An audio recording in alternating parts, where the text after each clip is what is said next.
Hi, welcome back guys. This is your friend, the D and WhatIf, with another fanfiction. This is the second part of What If Deku becomes Black Knight and joined the League of Villains. All credits for this video go to their respective authors, so please support the real author. Check out the link in the description for more details. Please give this video a like and subscribe to the channel if you want more videos like this. Now let's get into the fanfic.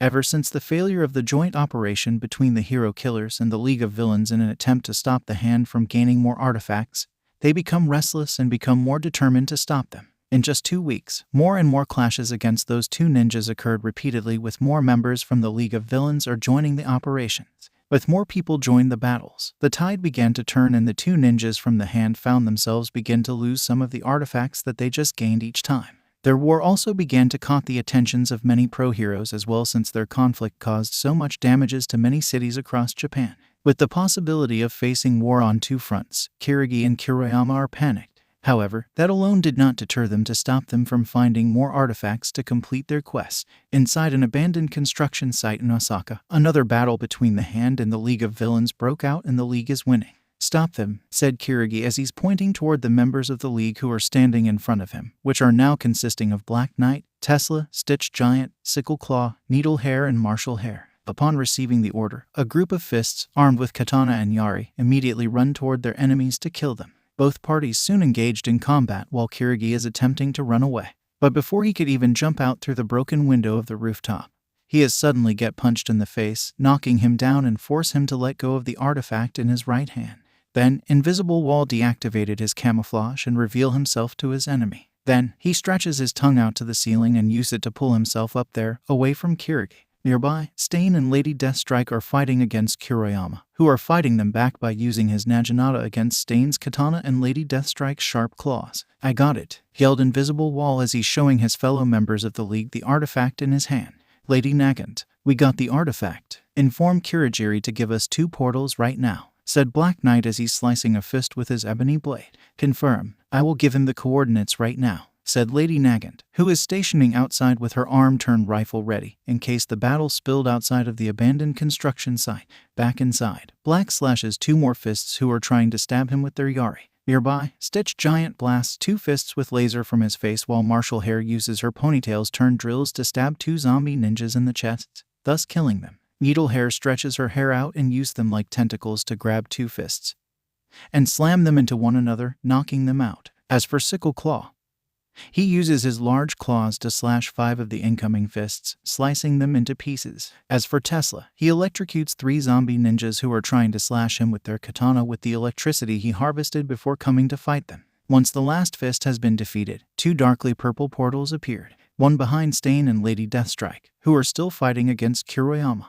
and another one behind Black Knight's group. Once both parties saw the portals, they immediately retreat back to the League's hideout in Kamino. As for the 2 ninjas of the Hand, they lost another artifact once again. "Ugh, not again," said Kirigi, clearly frustrated that the League and the hero killers have won over him and Kuroyama again. "We lost all of the artifacts. What do we do now?" asked Kuroyama as he's approaching his partner from behind.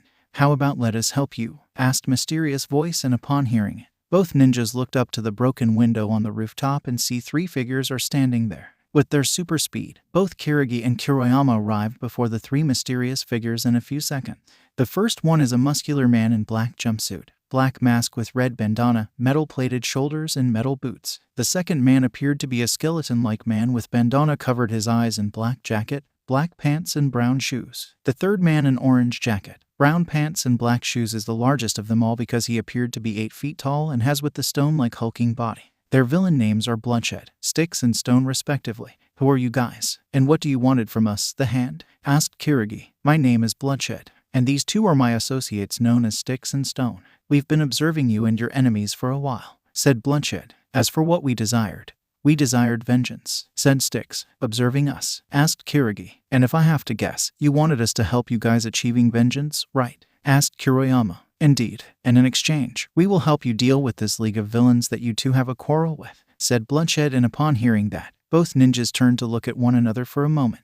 After that, both of them turned to face the 3 villains before them. "All right, you 3 got yourselves a deal. So who is it that you wanted us to come back with vengeance for you 3? asked Kirigi. "The number 2 hero, Endeavor," said Bloodshed. Next day, Izuku leaves his apartment after he took a shower and changed his outfit. As usual, he headed for Stanley's hot dogs for breakfast. As he's reaching the hot dogs restaurant, he sees a man with white hair who appeared to be his late 40s in white shirt, green coat, green pants, dark green fedora, and black shoes on the opposite side of the street. Izuku didn't pay much attention to him, but from he is seeing, he appeared to be the owner of the shop on the opposite side, judging by he is unlocking the shop's door with one of the keys. Despite feeling like having seen somewhere before, he didn't dive into this matter too long as he's quite hungry at the moment. So he ignored his curiosity and walked into Stanley's hot dogs to order himself the breakfast. After he walked inside, the white-haired man finally unlocked the door and walked inside of his own shop. Shortly after he entered his shop, a pale young man in his early 20s with black hair and turquoise eyes and white shirt, long black coat, black pants with gray belt and black shoes. The most notable features on his entire body are the patches of purple skins on his lower face, neck, arms, and legs. Currently, the young man is going by the name Dabai.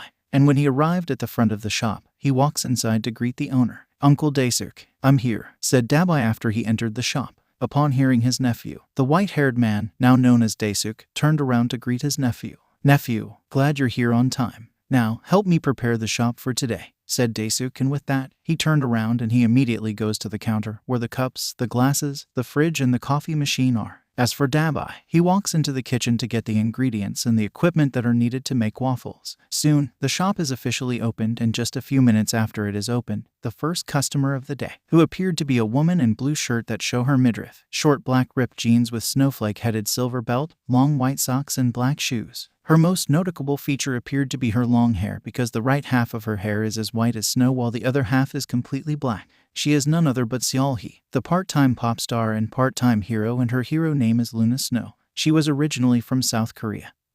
But like All Might when he was in his prime, she made her debut in Japan 6 months ago. She also happened to be a regular at Daisuke's restaurant as well. "Hi Dabai, can I have the usual, please?" asked Luna Snow. "I'll tell my uncle that right away," said Dabai, and with that, he turned away from her and go inside the kitchen to inform him about Luna Snow's order. Soon, Daisuke comes out from the kitchen with a dish of waffles stuffed with chocolate chips inside with whipped cream and Oreos as toppings that served with a glass of iced lemon tea. As the female South Korean pro-hero is having her breakfast, Daisuke walks back into the kitchen and see that Dabai is cooking another waffle despite having no order for another one yet. "I thought you already have breakfast before you left the apartment. After all, you and I live under the same roof," said Daisuke after seeing his nephew cooking himself a waffle. "My clock is dead at the moment," said Dabai as he turned to look at his uncle. "Speaking about things related to time, how long are you going to keep going with the name as Dabai?" asked Daisuke. "Uncle, we've talked about this already so many times. You may be able to persuade me to stop hating them,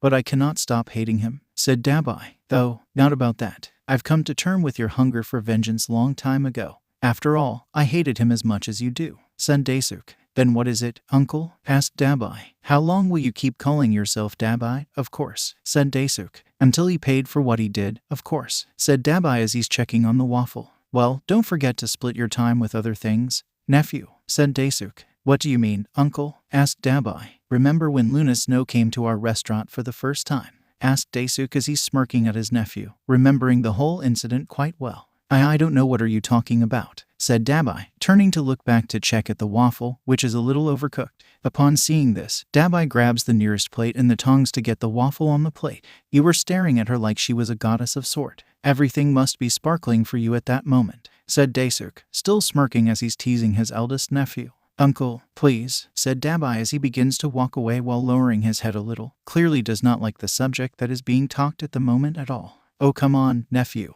It is clear that you are into her. And who knows, she might feel the same," said Daisuke. "Uncle, that is impossible. Just look at me," said Dabai as his right hand lets go of the dish, raise it up and look at the burned scars on his right arm. "Even more, she is a rising pro-hero. So it's impossible between me and her," said Dabai. "Don't be so sure, nephew. Just like life, love will find a way," said Daisuke as he's walking closer to his nephew and place a hand on his eldest nephew's right shoulder. "Plus, she appeared to be perfect to be my niece-in-law," said Daisuke. "Uncle," yelled Dabai, thus catching the attention of Luna Snow, who is eating the last of the Oreos at her table. "Something's wrong in there," asked Luna Snow loudly after she swallowed the last Oreo in her mouth. Then, she turned to look at the door with the words "employees only" on it.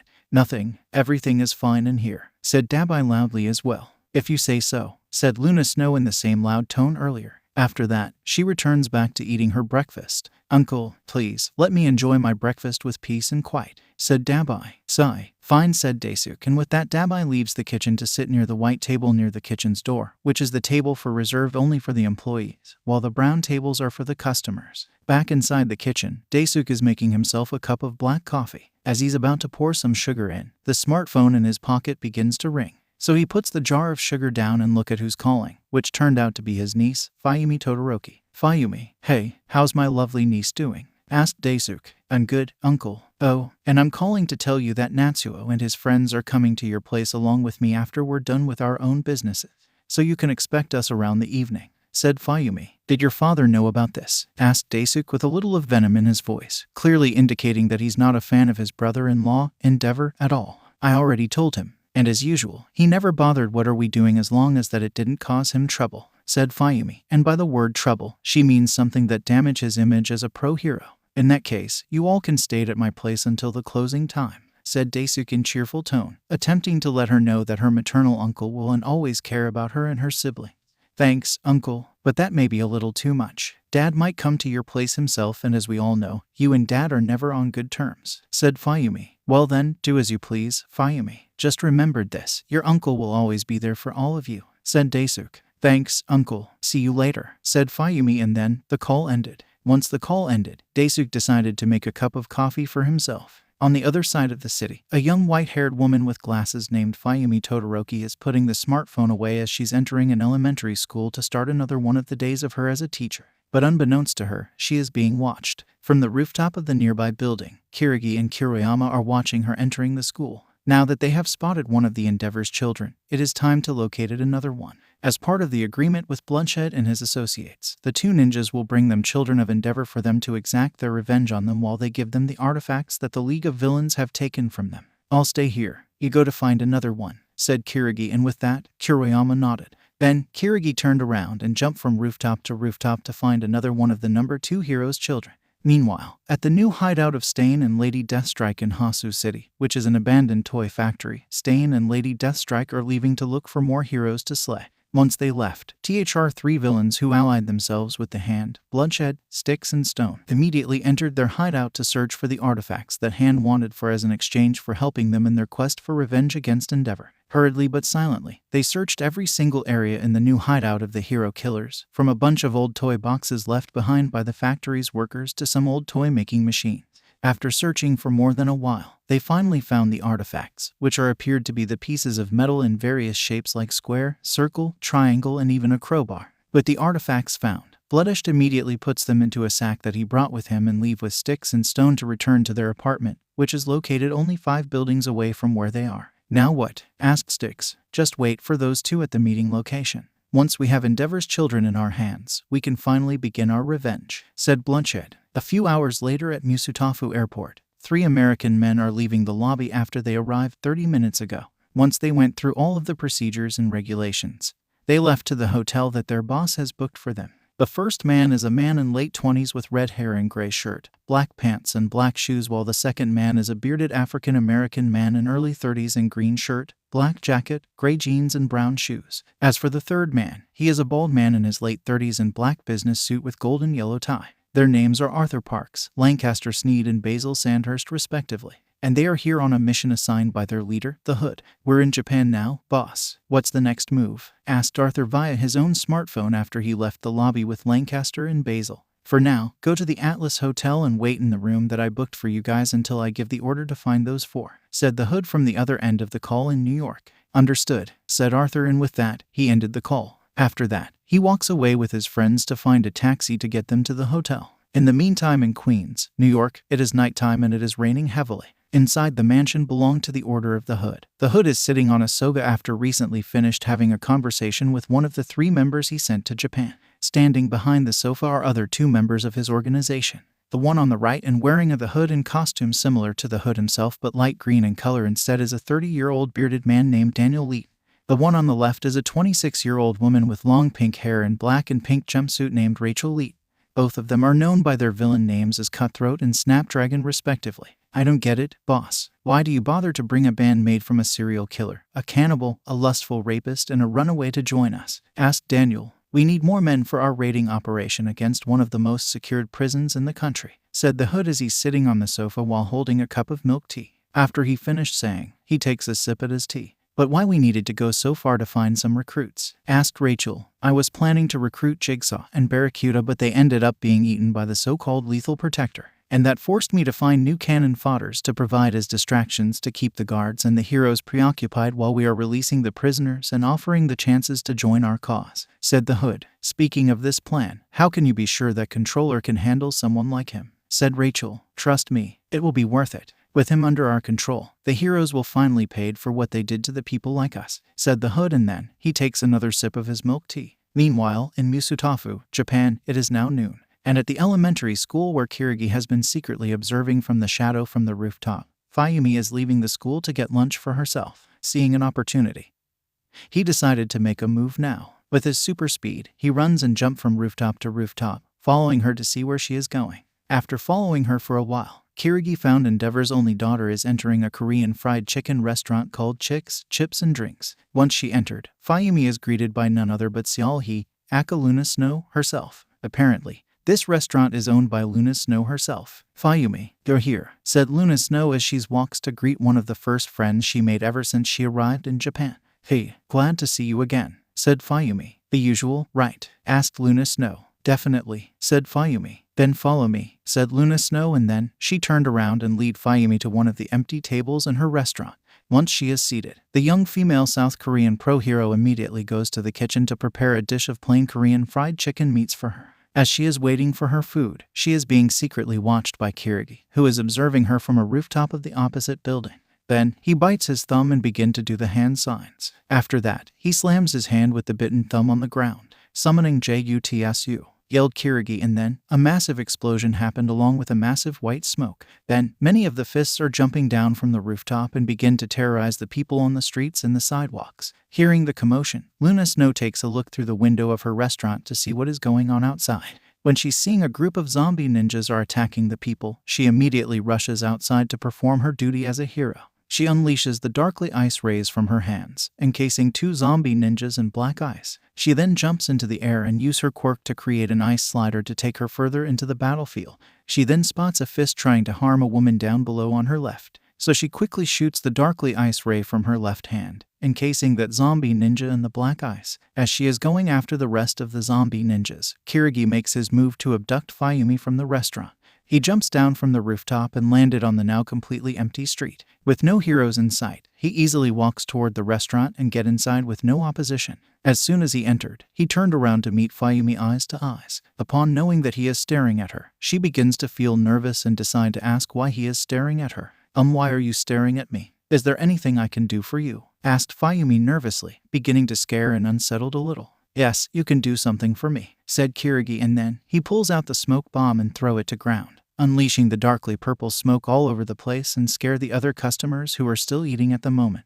By the time the smoke died down, both Kirigi and Fayumi are gone. At the same time, at Musutafu College of Healthcare, one of the college's buildings has been set on fire. All students, teachers, and faculty staffs are being evacuated as fast as possible. One of the students, a white-haired young man in white student uniform and black shoes named Natsuo Todoroki, is calling his maternal uncle. "Uncle, there is a villain's attack and the college is on fire. Can you come and pick me up once I get out?" asked Natsuo as he's running with some of the students toward the stairs. But before he and his classmates will reach the stairs, a small explosion happens before them and Kuriyama suddenly appeared before them once the smoke is faded away. Before any of them could say a word, he moves very fast toward them and knocks each of them out by using his staff without activating its blade. Once Natsuo is knocked out, Kuriyama picks him and leaves by the jutsu called Body Flicker, leaving his unconscious classmates and the young man's phone that he dropped earlier behind. Natsuo, are you still there?" asked Daisuke through his third nephew's smartphone. Once outside, Kuriyama is observing the burning building from the rooftop of another building within the college that is not on fire, and in his right hand is unconscious form of Natsuo Todoroki. After he is done watching the building being burned, he pulls the smoke bomb out with his left hand and drops it on the ground. When the darkly purple smoke died down after an explosion, both he and Natsuo are gone. Meanwhile, at Daisuke's waffle shop, Natsuo, said Daisuke, but receiving no reply from the other end of his smartphone. "Uncle, what's happening?" asked Dabai as he's approaching his uncle from behind. "It's Natsuo," He said here's a villain's attack at his college and suddenly he stopped answering his phone, said Daisuke, but by the time he turned around to meet his eldest nephew, he is already gone. Knowing that he is going after whoever abducted Natsuo despite not knowing location or who is responsible for this, Daisuke has no choice but to do something about it. Consider yourself lucky, Endeavor. I happen to love my niece and my nephew dearly, said Daisuke as he's taking his apron off. Then, he grabs a sign with the Japanese and English words "sorry we're closed" on it and put it on the front door. Then, he leaves his restaurant and locked the door. But instead of following his eldest nephew, he decided to go back to his apartment instead. Later, in one of the abandoned construction sites in Musutafu, the two ninjas from the hand are meeting up with bloodshed, sticks, and stone with two children of the number 2 hero in their hands. When the three villains see the unconscious Fayumi and Natsuo in the hands of the ninjas, the three villains showed them the bag that contained the artifacts that they've stolen from the hero killer's new hideout in Hasu. Here's the artifacts, said Bloodshed, and he opens the bag for them, showing them the pieces of metal inside it. Give them to us. Then, you can have these too, said Kirigi, and with that said, Bloodshed walks toward them and offers the bag to them. Once he has the bag, he and Kuriyama left Fayumi and Natsuo to the hands of the three villains with grudges against Endeavor by dropping a smoke bomb on the ground and disappear. Unbeknownst to both parties, a member of the League of Villains, Invisible Wall, is secretly observing the whole event at the entrance of the construction site by using his camouflage. He has been following the two-hand ninjas ever since he spotted them with two of Endeavor's children in their hands because he was curious what are they up to, in case they are plotting to make a move against the League. Once both ninjas disappeared, Invisible Wall silently leaves the scene and runs into an alley on the opposite side. Once in the alley, he deactivates his camouflage and contacts the other members of the League via his phone. Hey, Hanzo, are you at the bar? I need to speak with Shigaraki, said Invisible Wall. Meanwhile, at the bar with no name in Kamino. Boss, it's Invisible Wall. He said it's urgent, said Hanzo, who appeared to be a tall, muscular with pale and noseless face man in black wetsuit with shoulders pads, gray gloves and armor-like boots. He has this golden armor-like piece surrounding his entire lower head. Give me the call, Suiden, said Tamura as he's sitting in his usual spot in the bar with Kurigiri is standing before him, washing a glass as usual. Hanzo then gives him his smartphone, which Shigaraki holds without having his little finger touching it. This better be something important, Greenie, said Tamura. It's those ninja guys. They made some sort of a deal with three villains who somehow have those medals that are supposed to be in Stain's possession, said Invisible Wall from the other end of the line. And where are they now? Asked Tamura. Those two ninjas have left. But those three villains are most likely still here in the abandoned construction site since I haven't seen them leaving yet, said Invisible Wall. Stay there and secretly observe them. I'll send some of our people to deal with them, said Tamura. Affirmative, said Invisible Wall, and with that, Shigaraki ended the call and gave the phone back to Hanzo Suiden. Do you wanted me to take some men to take those three down and interrogate them? Asked Hanzo. Your quirk relied on water, Suiden, so you will be at the disadvantage, said Lady Nagant, who has been leaning against the walls the whole time with glass of iced lemon tea in her right hand. Kurigiri, see if you can get Midoriya. Lady Nagant, gather those who are available and suitable for this task, said Tamura. Suiden, make a call. I need you to get me Steel Bulwark, Muscle Man, Minotaurus, Zealot, Oxyman, GS and Hardhead, said Lady Nagant. Wait, why did Oxyman get to go? His quirk is as much as useless as mine while being on land, said Hanzo. Clearly doesn't like being left out of this fight. He has a spear, and he knows how to use it, said Lady Nagant while behind the counter. Kurigiri is contacting Izuku about his current whereabouts. Midoriya, this is Kurigiri. Where are you? Shigaraki needs you for a new mission with Lady Nagant, said Kurigiri through his own smartphone. At the same time in the downtown of Kamino Ward, the people are running away while screaming in fear because a battle between a hero and two villains. Izuku Midoriya, who is now in his identity as Black Knight, is fighting against a muscular bearded Russian man who appeared to wear only brown pants and orange jacket with furs for collars and armed with a big laser blaster. He is aiming his blaster at Black Knight, who is currently on Aragorn's back.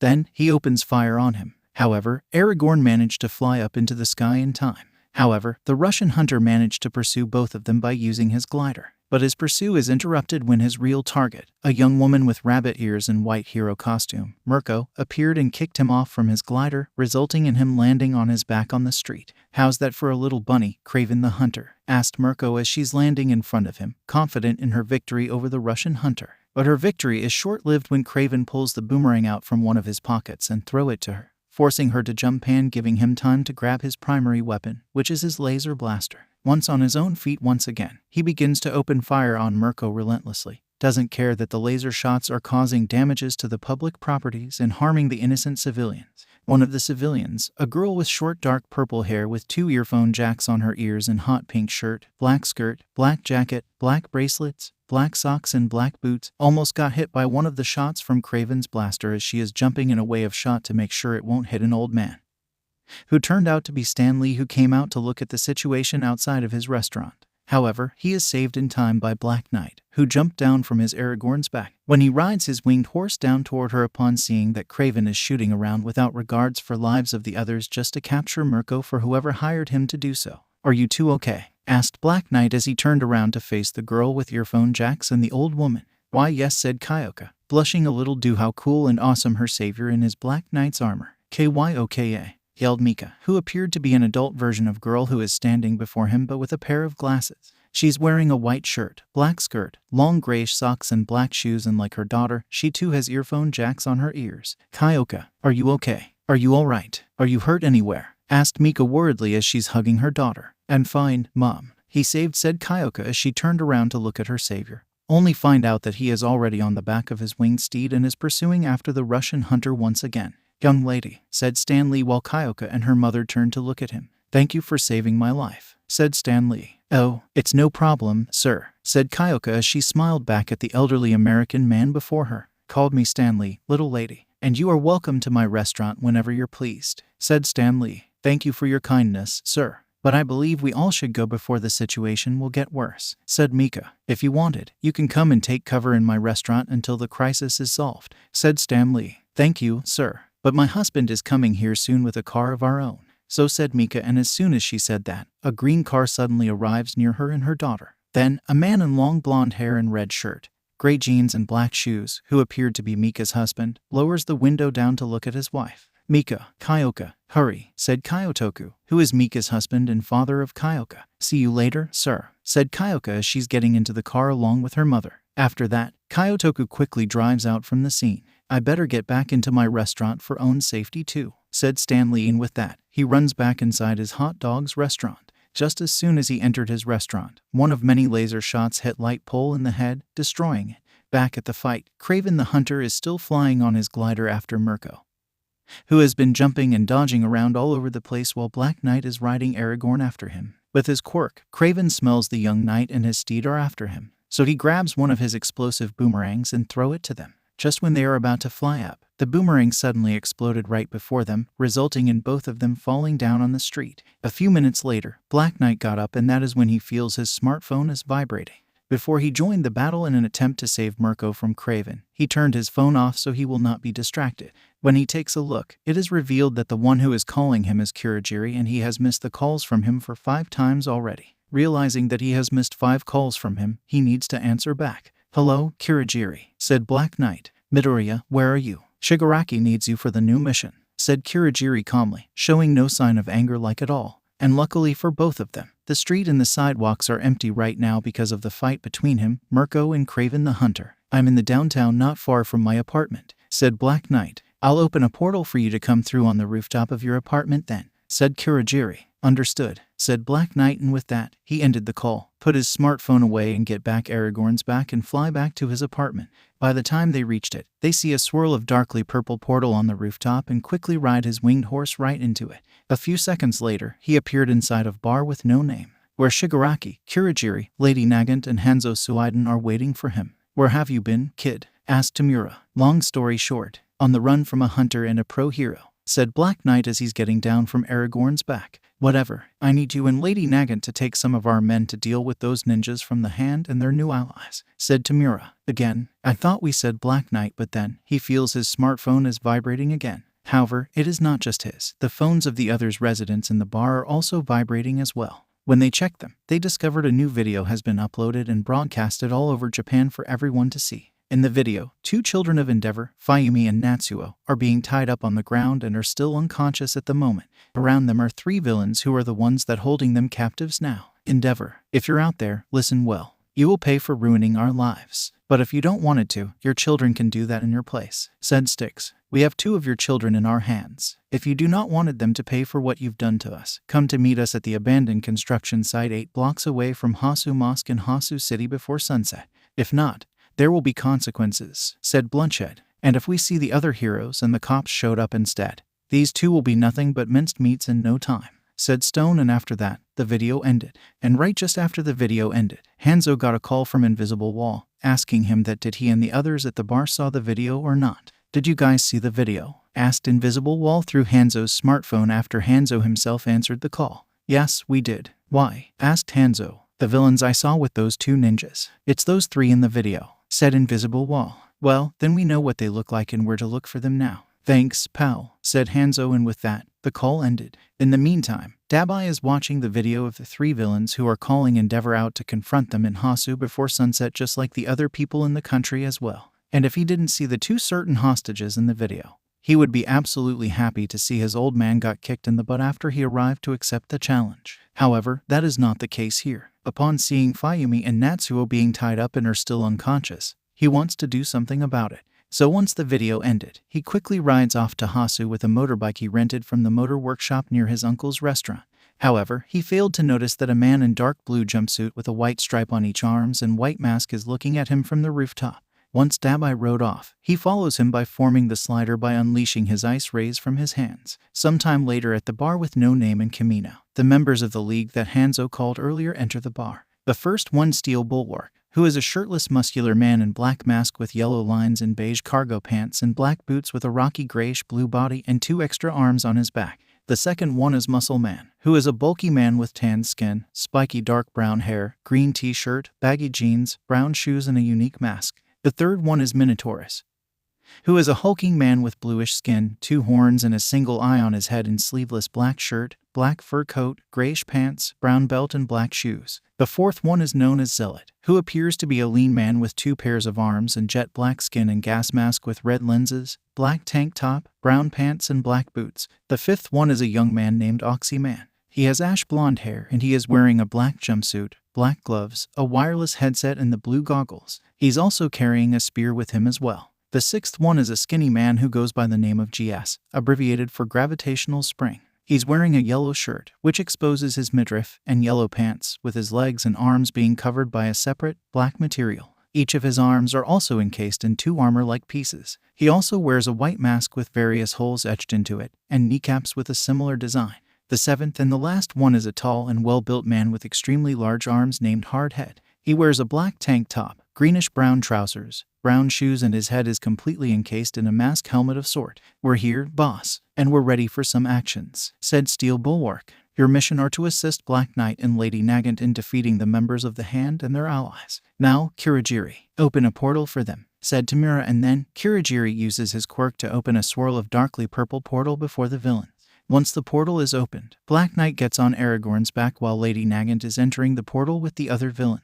Once they are gone, Kurogiri closes the portal, leaving on himself and Shigaraki inside the bar. Meanwhile in Hasu, Black Knight, Lady Nagant, and the villains who accompanied them are now surrounding the entire area of the abandoned construction site while keeping an eye on the 3 villains and the hostages. As they are covering the area, they then notice the sounds of the motorbike are coming toward to them. Suddenly, Dabai rides through the entrance, heading toward to the 3 villains and uses his left hand to unleash blue flames on them. You're not Endeavor. Who the heck are you? Asked Stone. Just a burned man who is going to take you down, said Dabai, and then he charges his motorbike toward the 3 villains and unleash more blue flames from his left hand toward them. However, Stone jumps in front of his teammates and uses his rock-like body to block the incoming blue flames without receiving injuries or burns. Seeing that his flames are not working, Dabai stops and decided to charging head-on toward the 3 villains very fast, intending to crash the motorbike into all 3 of them. But before he could crash into Stone, Bloodshed jumps out from behind and kicks Dabai in the face,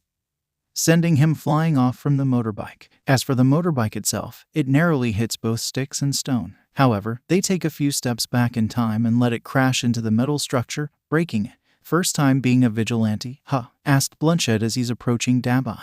However, Dabai does not give him a reply as he's getting up. From the hiding spots, the members of the League of Villains are watching the whole fight with interest, especially Black Knight, because he wanted to go in and bring the burned man out the bad situation he is in right now. But before any of them could make a move to intervene, a massive explosion suddenly happened not far away from where they are, and a giant fist appeared out of the massive white smoke. Roar! Once unleashed a mighty and ferocious roar, the giant zombie walks toward the abandoned construction site where the League of Villains are fighting against Bloodshed, Sticks, and Stone. On the top of one of the buildings, Kirigi and Kuroyama are watching the giant zombie that Kirigi summoned are heading toward their enemies with the intent of destroying them once and for all. If that chameleon thinks that we did not know that he was watching us all the time, he is sorely mistaken, said Kirigi. Now that all loose ends are going to be tied up, let's get out of here before those pesky heroes arrive, said Kuroyama. Not so fast, you two, said Lady Deathstrike, who is standing behind them with her partner, Stain, and her allies from the League, Kurogiri and Shigaraki. Upon hearing her, both ninjas turned around to confront them. We're so done with you two and your allies are poking your noses into our businesses, hero killers, said Kirigi as he's pulling his two katana out while Kuroyama is pulling out his bow staff and activate its blade, turning it into a naginata. Then, Bop ninjas run toward their enemies with the intentions of ending their lives once and for all with their own hands. Back at the abandoned construction site, everyone cannot do anything but looking in awe and terror as the giant zombie in ninja outfit armed with a katana is heading toward them. But before it could reach them, a massive snowstorm suddenly appears and covers the entire area, thus making the giant fist and everyone down below, including the villains in the abandoned construction site, unable to see anything anymore. As the giant zombie is shielding himself with his own hands and attempt to walk forward, an icy ray suddenly comes out of nowhere somewhere from within the snowstorm and hit him right in the chest. With the icy ray and the snowstorm alike, the giant fist is eventually frozen. Despite that the giant zombie is already frozen, the mysterious snowstorm that appeared out of nowhere is still raging, and that rendered all villains in the abandoned construction site and the civilians in the nearby areas, whether they are in their cars or are on the sidewalks, to be immobilized due to the cold and brutality of the wind. As Bloodshed, Styx, and Stone are covering their eyes with their own hands, the mysterious figure that was following Dabai earlier is entering the site and heading toward to where the three villains and the hostages are. When the three villains, Dabai, and the members of the League take a good look at the mysterious figure, that's when it is revealed that he is the source of this very snowstorm. As he's getting nearer to them, he deactivates his quirk, thus ending the snowstorm that is generating from his body and reveal himself to them. From the hiding spot, Invisible Wall secretly takes a look at the mysterious figure and found out that he is none other but the legendary Blizzard, one of the greatest adversaries All Might and Endeavor have ever faced ever since the days they earned their own provisional hero licenses. That's Blizzard, said Invisible Wall, who is hiding by doing his best to remain in the camouflage mode despite the intense cold he is still feeling at the moment. You mean the guy that usually went toe-to-toe with All Might and Endeavor ever since their days as students at UA, said Zealot, who is hiding behind the pillar. Lady Nagant, who is that? Asked Black Knight as he. Aragorn and Lady Nagant are hiding behind the walls that separate them from their targets. That's Blizzard. He was one of the earliest and the greatest adversaries the top pro heroes like All Might and Endeavor have ever faced. Their confrontations dated back to the days those two were just students at UA with provisional hero licenses, said Lady Nagant. Did they ever defeat him? Asked Black Knight. Defeat him? They never caught him. And not just them. The other heroes also have no luck in arresting and unmask him as well. And that's made him a legend among the villains, said Lady Nagant. Back at the three villains and Blizzard, both sides are looking at each other intensely in silence. Suddenly, Stone breaks all silence by run out to punch the intruder in the face. However, Blizzard simply unleashes an icy ray from his right hand to his opponent, thus freezing him in frozen solid. Stone, yelled Styx, and he immediately runs toward to kill the Blizzard with his quirk called Cancer. I'll kill you with Cancer, said Styx as he's about to touch Blizzard to use his quirk on him to give him cancer. He gets frozen just like his friend, Stone. Upon seeing what Blizzard did to his teammates, Bloodshed begins to scare for real. We have no quarrels with each other. Why are you after us? Asked Bloodshed as he's taking a few steps back. Oh, I know that. I just happened to saw the video that you three posted, and normally I would support what you three are doing. After all, I too have hatred toward Endeavor, said Blizzard as he's approaching Bloodshed. Then we can help each other. He wronged all of us. He puts my brother into coma while those two that you ended up becoming homeless people after he burned their houses down while he was chasing a group of villains. Since he took everything from us, we will take everything from him, starting with his children, said Bloodshed. Sounds like a great plan, except for one thing, said Blizzard as he's raising his right hand, aiming it directly at Bloodshed. Wait, said Bloodshed as he's raising his hands in defense. I don't like that plan, said Blizzard, and with that, Bloodshed jumps to his left to dodge the incoming ice ray from his right hand. Then, he grabs one of the nearby big pipes with his own bare hands and throw it to Blizzard with relative ease. However, Blizzard simply ducks and let it fly past above his head, letting it crash into the wall. When he raised his head up, he's seeing that Bloodshed is making his way to the still unconscious and tied up Fayumi and Natsuo and grabbed both of their heads with his hands. While my quirk didn't give my strength to be as strong as All Might, it is strong enough to crush the skulls of these two easily. So if you dare to attack me, go ahead. but their skulls will be crushed when you said bloodshed, and suddenly, the blue flames hit him from behind. Blizzard is surprised and turn around and see that Dabai is the one who unleashed those blue flames. However, the flames did not kill him. Instead, it merely caught the attentions of both Bloodshed and Blizzard. "You again?" asked Bloodshed as he turned around to face Dabai. With his hostages in his hands, he grabs both of them and used them as living shields before, despite that they're still unconscious at the moment. "Go ahead. I dare both of you to attack me and kill these two in the process," said Bloodshed as he's positioning his hostages before him. As both Blizzard and Dabai are thinking about what to do, the sounds of firing shot happened and Bloodshed is struck right in the right leg, thus making him fall on his knees while his right leg is bleeding. Screamed Bloodshed as he's kneeling down after getting shot at. All three of them then look up and see Lady Nagant is aiming her rifle at Bloodshed, and standing by her side is Black Knight and his winged horse, Aragorn. As the three men are distracted, Invisible Wall makes his move by becoming visible and unleash his tongue on Bloodshed, grabbing him and throw him to hit the nearby wall, knocking him out cold. After the last of the three villains is defeated, there is nothing but silence in the atmosphere. "Wait, that's it. Just a random dude appeared with a snowstorm and did a job for us," asked Steel Bulwark. "So what do we do now?" asked Muscle Man as he's hiding at the same spot with Steel Bulwark. "How about we get out of here before Endeavor actually arrived?" asked Zealot, and with that, he informed Invisible Wall about this. After that, Invisible Wall climbs up to where Lady Nagant, Black Knight, and his winged steed are. Meanwhile, the fight on the rooftop between Shigaraki, Kirigiri, the hero killers, and the ninjas of the hand has come to a conclusion, and it's a stalemate due to that both parties are now too tired and unable to continue. Knowing that they cannot win today, Kuroyama drops a smoke bomb on the ground, and both him and Kirigi use the jutsu called Body Flicker Jutsu to move extremely fast from where they are to somewhere else nearby where their enemies cannot see them. With the ninjas gone, the hero killers and their allies from the League of Villains are being forced to let them go since they too are too tired to continue. "Kirigiri, take us back to the bar," said Tamura. "As you said, Shigaraki," said Kirigiri, and then he uses the dark fog on his body to create a portal that will take them all back to the bar with no name. Once the portal is formed, the hero killers and Shigaraki step in and the portal vanished once they all entered along with Kirigiri himself. Back at the abandoned construction site, Black Knight and Lady Nagant have been informed by Invisible Wall about the possibility that Endeavor can arrive anytime soon, along with the reinforcement in form of the other heroes who are going to secretly surround the place. With the enemies defeated and the heroes can by arriving anytime soon, they agreed to leave the area. But first, they have to do something about that burned young man in Blizzard first. Due to his reputation, they decided to give it a shot in recruiting the ice-powered villain. So Black Knight and Lady Nagant get on Aragorn's back and begin to descend down toward Blizzard, who is also approaching Dabai at the moment. "Who are you? What do you want from me?" asked Dabai as he's ready his blue flames in case anything happened. "Is this how you show your gratitude, nephew?" asked Blizzard, completely oblivious that the members of the League of Villains are watching everything from their hiding spots. "Nephew?" asked Dabai, and then Blizzard unmasks himself and reveals that he is none other but Desu Kimura, his very own maternal uncle. "Uncle?" asked Dabai very loudly because he is shocked to see that his own uncle,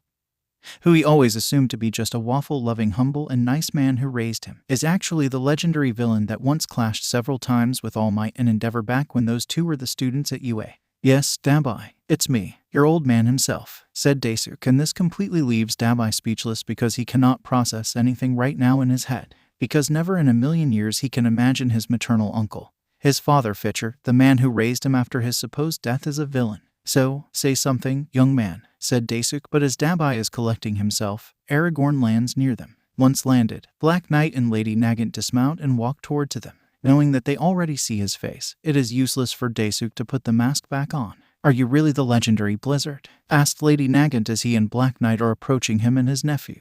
"Yes, I am. And if you guys are heroes, then I am sorry to tell you that," said Blizzard as he's charging his left hand with glowing icy ray. "We're no heroes. We're from a group called the League of Villains. And after seeing what you can do, we would like to take you to see our leader for recruitment," said Lady Nagant. "I've retired from the life of crime a long time ago, young lady. I'm only here to rescue this young man here," said Blizzard, being careful not to give away the information that Dabai is his nephew. "We heard everything between both of you. And no, we have no interest of telling anyone about the relations between you two," said Lady Nagant. "Also, we can get you guys out of here easily," said Black Knight. "With that winged horse?" asked Dabai, noticing Aragorn behind both of them. "No," said Lady Nagant, but suddenly, an explosion interrupted her from calling Kirigiri. All villains turn to look at the source of the explosion and see Kraven the Hunter is picking the unconscious Invisible Wall up and carry him on his right shoulder while Steel Bulwark and Zealot are simply lying on the ground. When Oxy-Man is about to throw a spear at the Russian hunter, he simply grabs a short blaster out from the left inner pocket of his jacket and shot it out of his hand, which he quickly picks up since he has only just one. "Wish I can take you too," said Kraven as he's looking at the recovering Steel Bulwark and Zealot while getting on his glider. "But maybe next time since one of you is too big," said Kraven, and with that, he turned around and fly away into the distance with his glider and with a member of the League of Villains in his custody. "Oh no, you don't," said Black Knight as he's immediately get on Aragorn's back to chase Kraven the Hunter. As Black Knight and his winged horse are chasing after Kraven the Hunter, the other villains at the abandoned construction site decided it is time to leave before the heroes will arrive, especially since they are beginning to hear the sounds of the police sirens are approaching them very fast. "Kirigiri, we need a portal. The heroes can arrive at our location anytime soon," said Lady Nagant as she's calling the darkly mist villain through the earpiece on her left ear. Soon, a portal is formed near them. Upon seeing the portal, the other 7 members of the League of Villains quickly come out of their hiding spots and run toward the portal. Once they all entered, Lady Nagant walks inside, followed by Blizzard and Dabai, who decided to give this a shot since this is the fastest and the easiest way to get out of here. But before they left, Dabai sends some sparks to burn the rope that tied Fayumi and Natsuo together, thus freeing them. Once they all entered, the darkly purple portal vanished. Shortly after the League of Villains and the 2 potential recruits have left, Endeavor arrived at the scene and found his daughter and his son are lying unconscious on the ground, and 2 of the 3 villains who called him out are being frozen while the other one is knocked out and lying on the ground not far from Fayumi and Natsuo. "What happened here?" asked Endeavor to one in particular because he is simply wondering who could have beaten him to it, and judging from the surrounding, this clearly has nothing to do with All Might at all. Meanwhile, Black Knight is still riding his winged steed after Kraven the Hunter in order to rescue Invisible Wall from him. Smelling their presences, Kraven turned to look at them and use his short blaster to fire back at them. The laser shots forced Aragorn to fly up into the air to avoid them. By the time they are out of the shooting range, Kraven is long gone. With nothing more he can do, he simply orders Aragorn to land on the rooftop and contact Kirigiri to retrieve him and his horse, which he did when the portal soon opened near them. Once they entered, the portal vanished. Sometime later at the unknown mansion located somewhere the woods known as the Hebori Woods, which is located outside of Musutafu, Kraven the Hunter is bringing his latest prey, Invisible Wall, to his employers by flying down to the mansion with his glider. Once he landed, he is welcomed by 2 men in black robes and skull masks. They are the cultists of the group called the Creature Rejection Clan. "Welcome back, Mr. Kravinoff," said CRC cultist number 1. "Please, follow us. Lady Calypso is waiting for your presence," said CRC cultist number 2. "Understood," said Kraven while carrying the unconscious and humanoid chameleon on his right shoulder. After he followed the 2 cultists inside with Invisible Wall on his right shoulder, they led him into the living room, where the leader of their group, who appeared to be an African woman in dark robe like the other cultists in the group, is waiting for him while sitting on the sofa with 2 other members are standing behind the sofa as her bodyguards. She is the spiritual leader of the Creature Rejection Clan named Calypso. "Here's another one as you requested, my lady," said Kraven as he's gently dropping Invisible Wall on the ground, making sure he doesn't get hurt or wake up. "Thank you for your service, Mr. Kravinoff," said Calypso as she's getting up from the sofa and walked toward him and the still unconscious humanoid chameleon.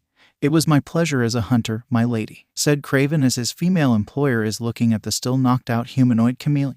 Then, she turned to look at the cultists who are standing behind the sofa. "You 2 take him to the room where the others are," said Calypso, and once received the order, they both step up, grab Invisible Wall and carry him with them out of the living room to the upper floor. When they reach the certain room, one of them opened the door and while the other one gets inside with the humanoid chameleon in his arms. Inside the room, there are other people with mutant-type quirks like her are being chained to the walls. Among them are the rabbit hero, Mirko, who is struggling trying to get free from the chains that restrain her to the wall, and another one is a young woman with light blue hair and sleeveless white sailor uniform, a dark blue short 3-piece skirt and thigh-high shoes. She is Sirius, a member of the Oki Mariner crew of the pro-hero named Selkie. But unlike Mirko, she made no attempt to free herself since she knows that it will be futile. The 2 cultists then have the still unconscious Invisible Wall chained to the wall near a young adult man with the appearance of the green reptile with long pink-purple hair and black jacket with light blue hood, black pants and black shoes named Shuichi Agachi, who's also being chained as well. "If I manage to get out of here, you guys are so dead," said Mirko as she's struggling to get free. However, her attempt to provoke them fell to deaf ears as the 2 cultists leave the room and lock it after they left.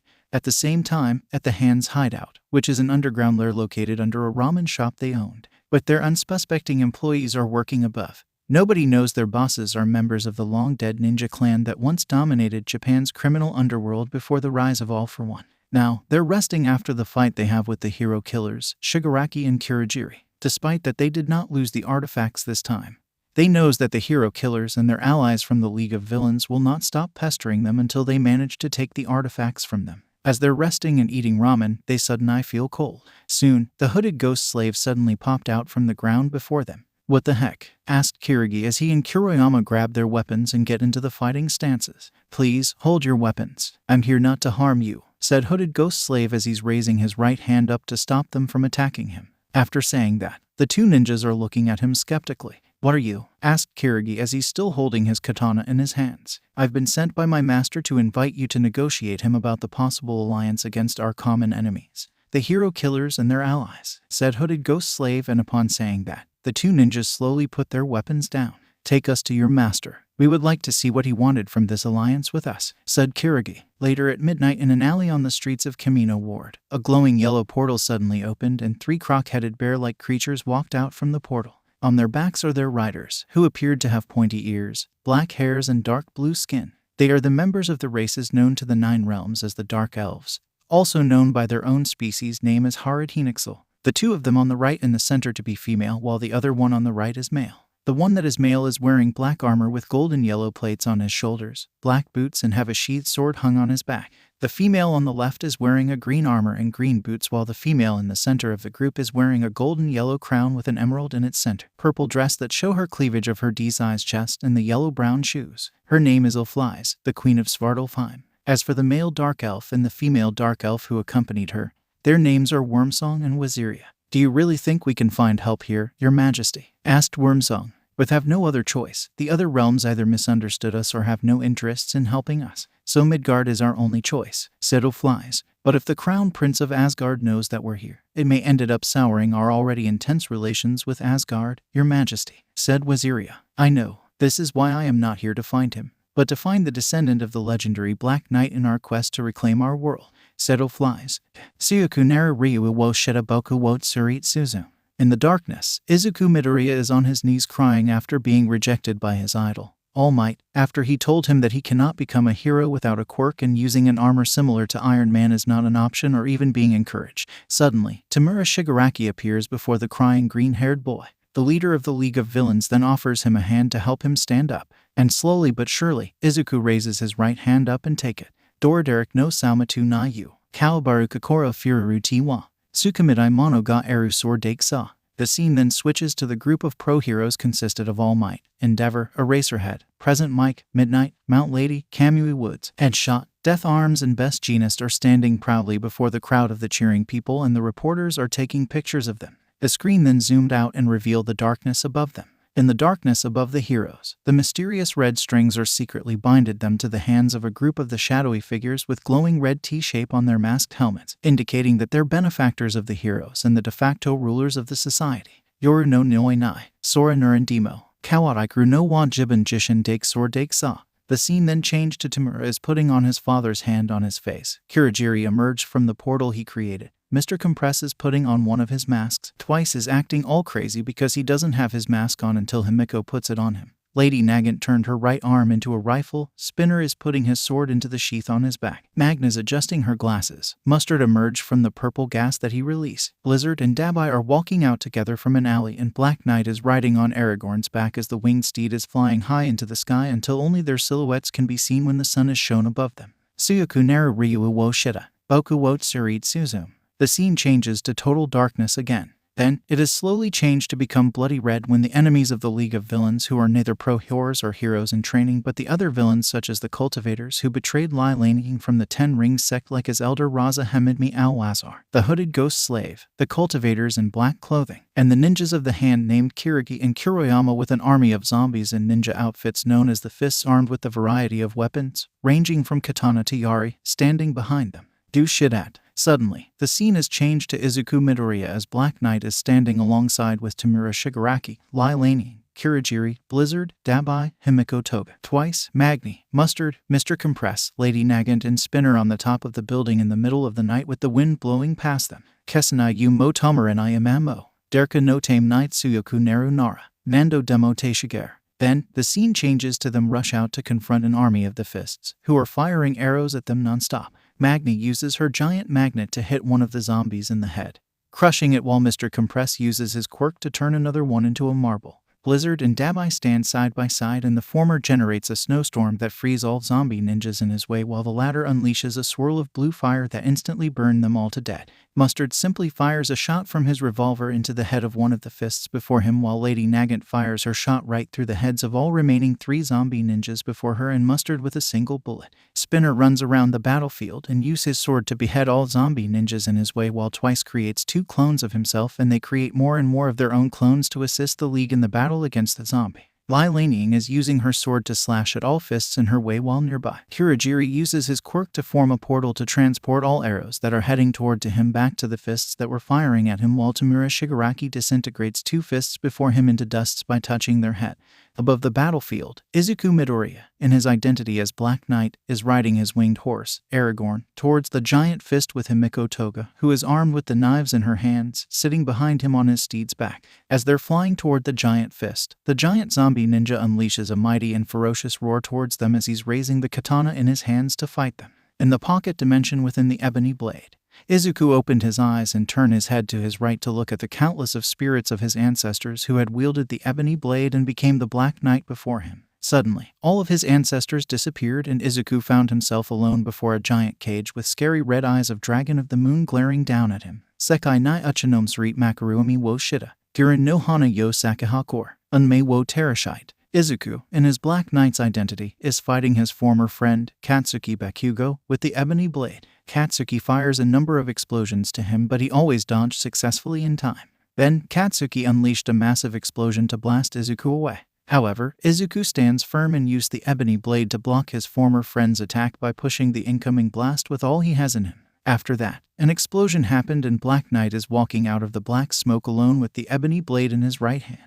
After Spinner stabbed a Securitron in the head by throwing a plasma dagger, the League of Villains found that their hideout are being compromised by a group of armed droids outside. Suddenly, 5 more demolishers fly down and landed in a middle road along with the other droids that arrived first. As they're beginning to march toward the League's hideout, the glowing bright blue aura suddenly covered them and elevate them in the air while slowly crushing them into pieces. In just a few minutes, a group of Securitrons and the demolishers are completely turned into nothing but scrapped metals. Okay, what just happened? Asked Tamura after he saw the droids are being somehow crushed into pieces out of nowhere. Roar. Upon hearing that familiar roar, Mr. Compress, Magni, and Twice immediately come out of the bar to see where the roar came from despite the fact that it is still raining outside. When they look to their left, they see 3 dark elves are riding on the backs of their mounts, which appeared to be croc-headed bear-like creatures, toward them. It seemed we don't have to wait for tomorrow to find them anymore, said Mr. Compress as he's looking at the newcomers and their mounts along with Magni and Twice. Back inside the bar, Tamura had had enough of this and wanted to know what is going on.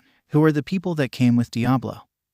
Who are those droids, what destroyed them, and why are they all here? With these questions in his mind, he gets up from his chair and walks out to talk with the 3 people who came with the immortal alchemist earlier. However, Diablo steps in front of him, blocking his way. Out of the way, old man, said Tamura. I know what you're thinking, young man. Wait a little more. After that, you and the rest of the League will receive all the answers that you wanted, said Diablo. Listen to him, Tamura. Patience is virtue, said All for One from through the monitor. And with his sensei that, the young leader of the League of Villains decided to wait a little more. After that, Mr. Compress, Magni, and Twice walked back inside along with the 3 dark elves who arrived earlier. All right, but let me ask what I have in my mind first. Who are you 3? Who are those bots that were coming after you guys? And who are those medieval fantasy-looking trio that just arrived? Asked Tamura. First thing first, those were not bots. They were droids, said Magni. As for who we are, my name is Mr. Compress, and these are my associates, Magni and Twice, said Mr. Compress as he's introducing himself and his associates by taking of his top hat off. Hey, said Magni as she's raising her right hand to as a way of introducing herself to him and the League.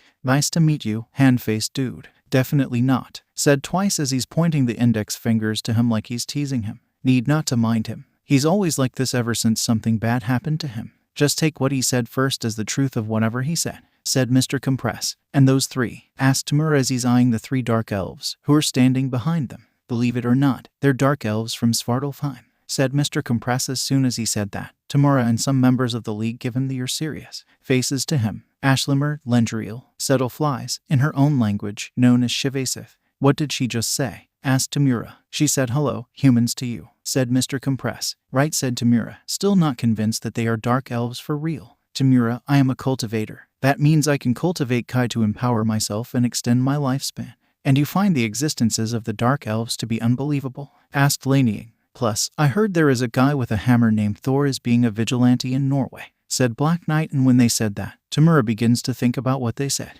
Indeed, he had seen and heard about the arts of cultivation from her and Sensei before, and also heard of the powerful vigilante with a hammer known as Thor from the foreign news on TV before as well. So what they claim to be might be real. Fair enough, said Tamura, and then one of the dark elves, Waziria, steps out while pulling some sort of glowing bright blue crystal out from her pocket. No need to be cautious. She's just going to use that thing to translate her language, said Mr. Compress as he and the others are looking at Waziria as waving the glowing blue crystal around her neck for a few times. Now, I can communicate with you all, said Waziria, clearly in Japanese language. And who are you three? Asked Black Knight. My name is Waziria, the royal shaman of Her Majesty, Queen of Flies of Haradheed, known to the other realms as Svartalfheim, said Waziria. Then she turned to look at the Queen of the Dark Elf and the Dark Elf Knight. Here is Her Majesty herself and one of our knights, Sir Wormsong, said Waziria as she's introducing her Queen and Dark Elf Knight to the League of Villains. So what brought you here? And how did you know these three? Asked Tamura. We're here for 2 reasons, said Waziria, and she turned to look at Mr. Compress, Magni, and Twice. Do you have what we asked? Asked Waziria. Of course, we do, said Mr. Compress as he's pulling a small brown box from one of his coat's pockets. What is that? Asked Black Knight. This is the Casket of Ancient Winters, the mystical artifact that contained the infinite cold from Niflheim,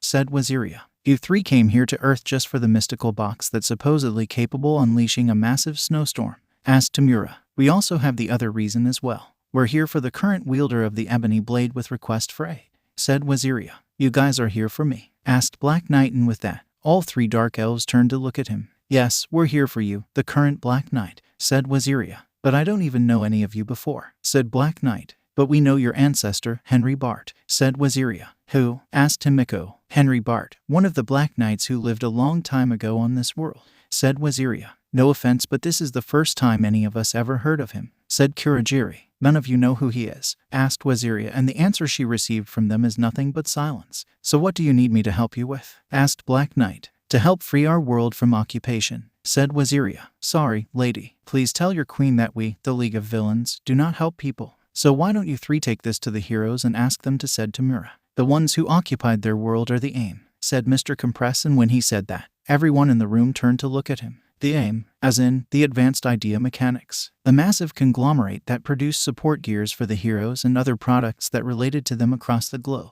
asked Mustard. Now, this got my curiosity. Please, tell us how this came to be, said All for One through the monitor. The AIM, as you called them, arrived with a contender to the throne after they somehow discovered him. With his help, they launched an invasion on our world and occupied it, said Waziria. And who is this contender to the throne that you spoke of? Asked All for One, and with that, Waziria presses on the right side of the dream gem and show the face of the contender to the throne in the fashion similar to the holographic way. The face of the male dark elf before them has an unusual feature because instead of having the same color skin like Waziria and the other dark elves, this dark elf's face is sort of split because the right side of his face is as pale as snow while his left side has the same color like the other dark elves. This is the contender to the throne. This is Malekith the Accursed. Long ago, he was the ruler of our people. Before that, he was just one of the unknown descendants of the Discoverer who resided on the streets because of the war between us and the rock trolls of Vanaheim. He eventually became an apprentice of the previous royal shaman. Together, they deposed the ruler before him, King Kra, and installed himself as the new ruler of Haradheed.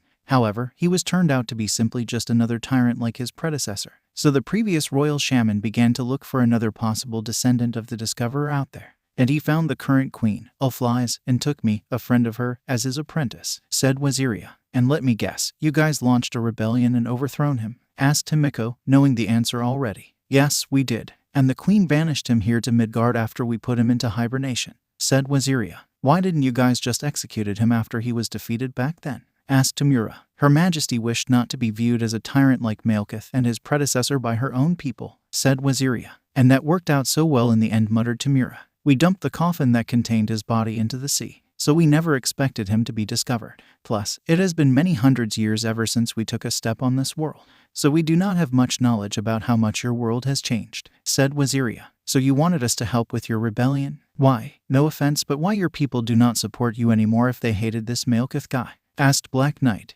That's because, said Waziria, but then, the sounds of the smartphones ringing interrupted her. They all turned to look at its source, which was Lady Nagant, who is taking it out from the pocket on her belt. Sorry, said Lady Nagant as she's holding the phone in her hand. When she checked who's calling, she's surprised to find that it's Lady Deathstrike. I need to take this. Sorry, said Lady Nagant, and she immediately turned around to give herself some privacy in order to talk with Lady Deathstrike. Deathstrike, can we talk later? Me and the League are in the middle of, whispered Lady Nagant, but Lady Deathstrike yelled back at her. We are under attack by the Hand and their friends on the flying swords. Whatever that you and your little league are doing at the moment, stop doing so and get your butts over here to help us, yelled Lady Deathstrike so loud that the rest of the bar can hear it. We'll be there as fast as possible, said Lady Nagant, and then she ended the call. Sorry to interrupt, but our friends, they ran into some troubles and they needed our helps, said Lady Nagant as she's putting her smartphone away. You mean Stain and Lady Deathstrike? Asked Black Knight, knowing that the only allies of the League of Villains out there are the hero killers. You guys know Stain and Lady Deathstrike?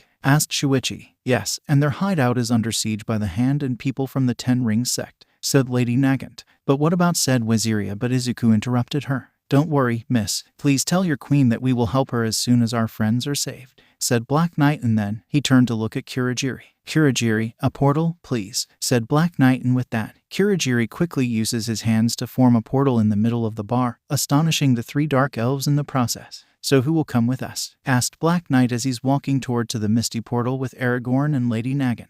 If you go, then I go, said Himiko. Sorry, kid, but I am sitting this one out. Me and those two were not much fans of each other, said Tamura as he's crossing his arms. I'm a bit tired, so I'm sitting this one out too. Sorry, said Mustard. Well, I would like to go. I have to make sure Stain and his partner are okay, said Shuichi as he's raising his right hand. Me and my associates would like to prove ourselves to your group, so we would like to accompany you as well. Plus, the lady might need some protection, said Mr. Compress as he's looking at Lady Nagant lovingly from behind the mask. This lady can protect herself, thank you, said Lady Nagant, feeling annoyed at what the magician-themed villain just said. The Ten Rings sect is my responsibility, so I'm in, said Lylaniang. Anyone else? Asked Black Knight, but nobody says anything or raise their hands at all. So he will only have Himiko, Lady Nagant, and 4 new guys to come with him. Let's get going then, said Black Knight as he's getting on Aragorn back and ride toward the portal with the other volunteers following him. A few seconds later at the hero killer's hideout in Hasu, the members of the League of Villains and their new recruits who volunteered to come to assist the hero killers emerged from the misty dark purple portal. As soon as they emerged from the portal, they found the hideout to be a total mess. Dead bodies of the fists, the zombie ninjas that served the Hand, are everywhere. Suddenly, a beheaded zombie ninja is suddenly being thrown into their direction with another zombie ninja behind it from their left. When the 2 zombie ninjas are slammed into the wall near them, they turn to look at where it came from. That's when they see Lady Deathstrike are engaging another fist in combat. She easily dispatched it by beheading it with her claws like she did before and throw it body away out of her sight.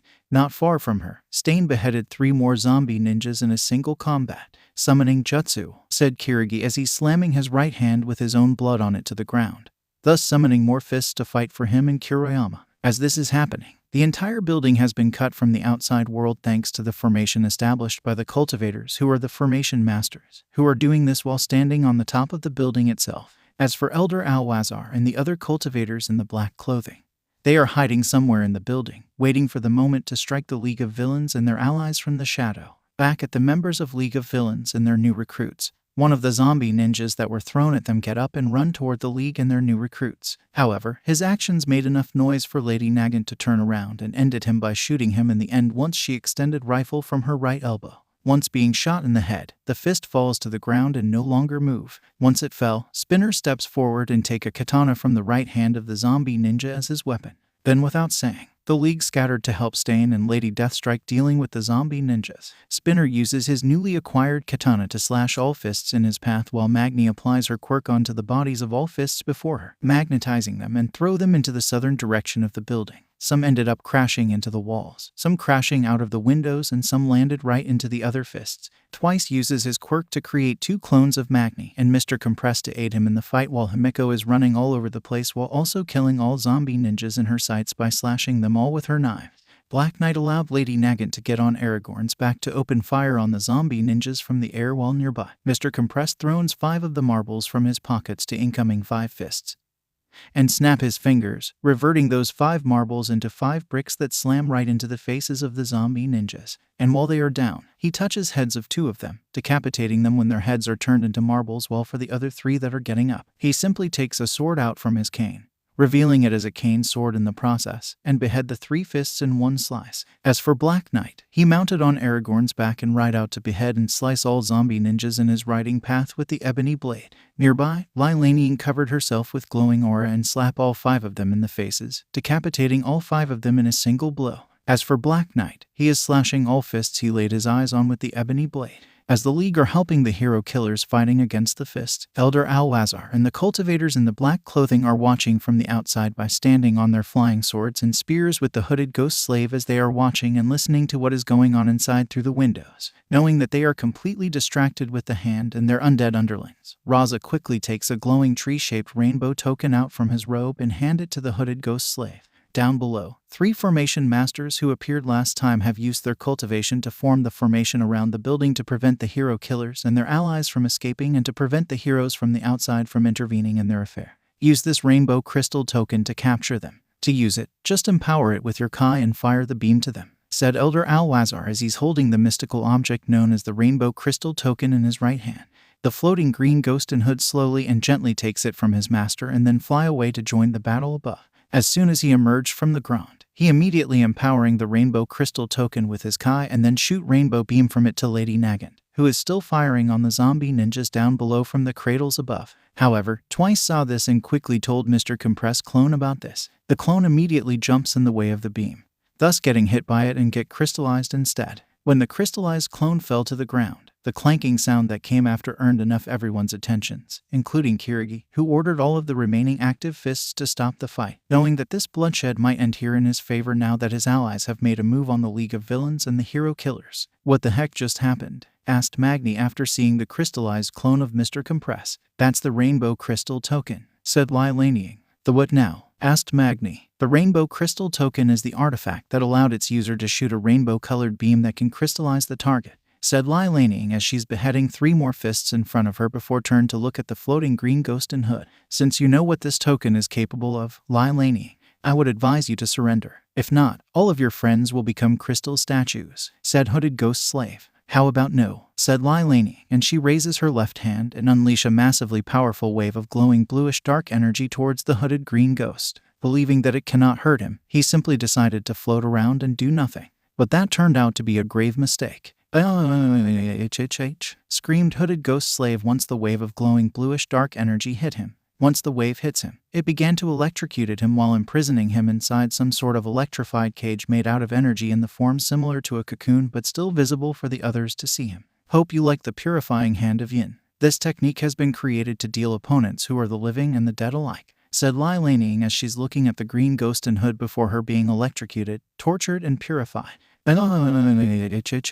Screamed hooded ghost slave as his body is beginning to glow bright light and explode. Once the light died down, the green ghost has ceased to exist. Down below, Elder Alwazar and his men are astonished and terrified at the same time due to the fact that the daughter of the late Mandarin has successfully purified one of their enslaved ghosts. They never know that she had studied such a technique before when she was with them in the Ten Rings sect. It seemed that her being leveled up to another realm of cultivation is no longer the only advantage that she has. If you wanted something done right, said Elder Alwazar as he's looking through the window with anger. Back inside, the fight continued to rage on as the members of the League of Villains are assisting Stain and Lady Deathstrike in the battle against the ninjas of the hand and their army of zombie ninjas. More shots have been fired by Lady Nagant while those like Black Knight, Himiko, Shuichi, Mr. Compress and Stain use their swords to slash, stab and behead their opponents. As for Twice and Magni, the former simply keeps creating more clones of Magni and Mr. Compress to assist him, while the latter simply uses her giant magnet to bash at the heads of all zombie ninjas in sight.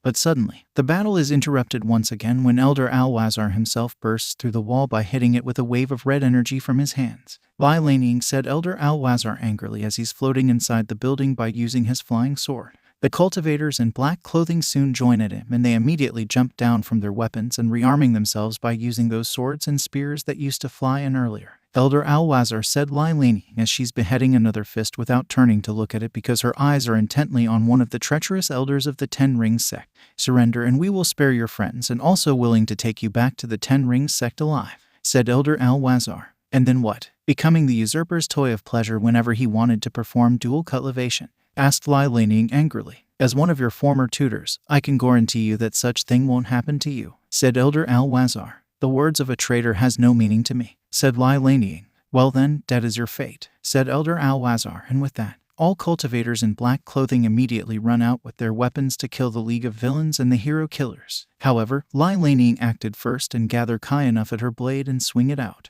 In a blink of an eye, the golden-yellow crescent-shaped energy blade slice all of Elder Alwazar's men to dead in one slice. What the said Elder Alwazar, but Lai Laning wastes no time and jumped toward him with a very high speed while also gathering Kai at her empty hand.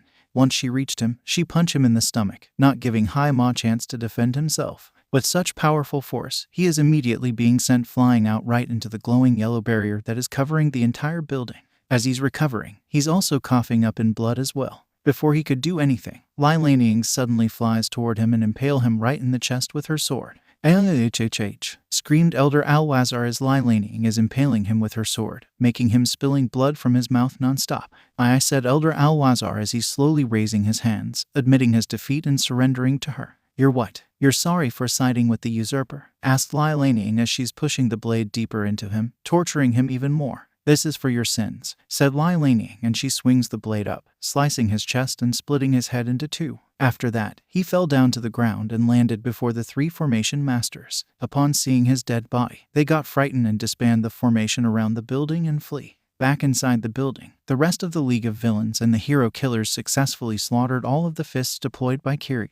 Once the last zombie ninja is slain by Stain, they've noticed that Kirigi is gone and that Kuriyama never even shown up. Once realized that, Stain and Lady Deathstrike immediately began to search around their hideout for the metal scraps that the two ninjas like to call as artifacts. However, the search ended in vain because they cannot find them anywhere like at all. This could only mean one thing. Kirigi and Kuriyama have successfully retrieved the artifacts from them. So what's the big deal with some metal scraps? Asked Magni. Did not understand why the ninjas from Hand were so interested in collecting some metal scraps and referred to them as artifacts at all. Those metal scraps were the keys that will allow the Hand to return to power. And once they collected all of them, they will wage war against the villains who opposed their domination of Japan's criminal underworld. And the last thing we wanted are the gangs' wars across the country to contribute to level of the society's messes, said Stain as he's angrily turned to look at Magni. And in the battles between various groups of villains and the heroes, people will die. Many people are going to die, said Lady Deathstrike. Ooh, sorry for asking then, said Magni as she's holding her hands up in defense. So what do we do now? Asked Mr. Compress. You guys can return to your hideout.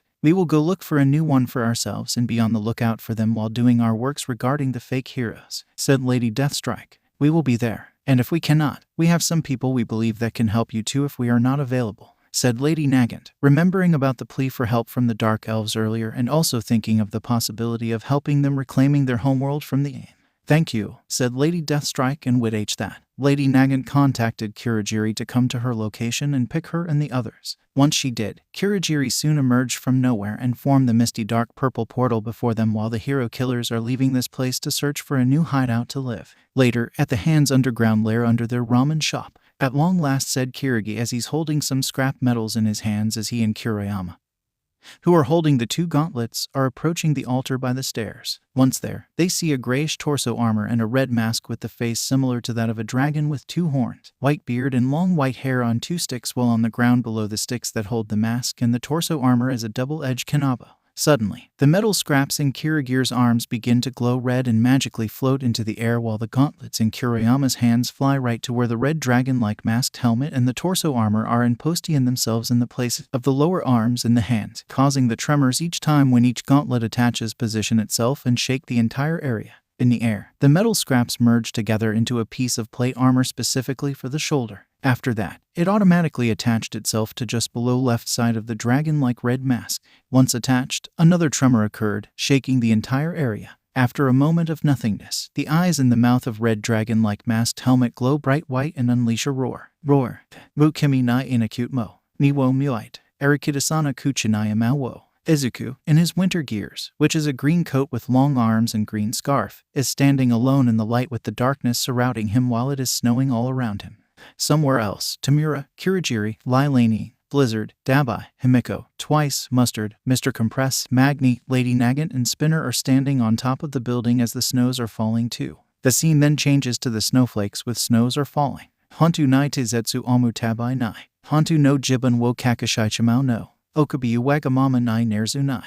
Himiko happily plays sled in the empty park with Mustard, who is appearing to be holding on her shoulders for his own life while sitting behind her on the sled while Twice is running after them down from the hill. On the top of the building somewhere in Musutafu, Blizzard and Dabai are secretly observing a villain's attack down below as Endeavor, Burnin, Kaido, and Onuma are rushing to the crime scene to fight the villains. Back inside the bar with No Name and Kamino Ward, Tamura, Lailani, Spinner, Lady Nagant, Mr. Compress, and Magni are sitting at the counter while having cups of hot cocoa together while Kirigiri is washing a glass of mug behind the counter. Kimi ga nai machai wa. Hitori nai wa hirasujuru ni. Doko hi arikadespa too. Somewhere else in Musutafu, Izuku is walking alone on the sidewalk as the snows are falling in the middle of the night. Then, the screen is closed up to his face, which is seemed to be sad. A furidasu diamondo. Ho-ho wo tsudai. The scene then changes back to the front of the Jaku General Hospital with 6 snowflakes near the edges of the screen, hinting the importance of the hospital and its possible connection with the League of Villains. Kurakira meikairu dana nai kanashai toki mo. Kizutsukanai tsuyosa ga hashiai to negao no. The scene then changes again to the front of the bar with No Name and Kamino Ward with Izuku is walking toward its door. Later, when the door is opened, the rest of the League of Villains looked up to see that Izuku is entering the bar. Everyone, except for Tamura and Kirigiri, smiles at him, happy to see him return. Like them, he too is happy to see their faces again. The scene then changes to the dancing snowflakes with snows are falling.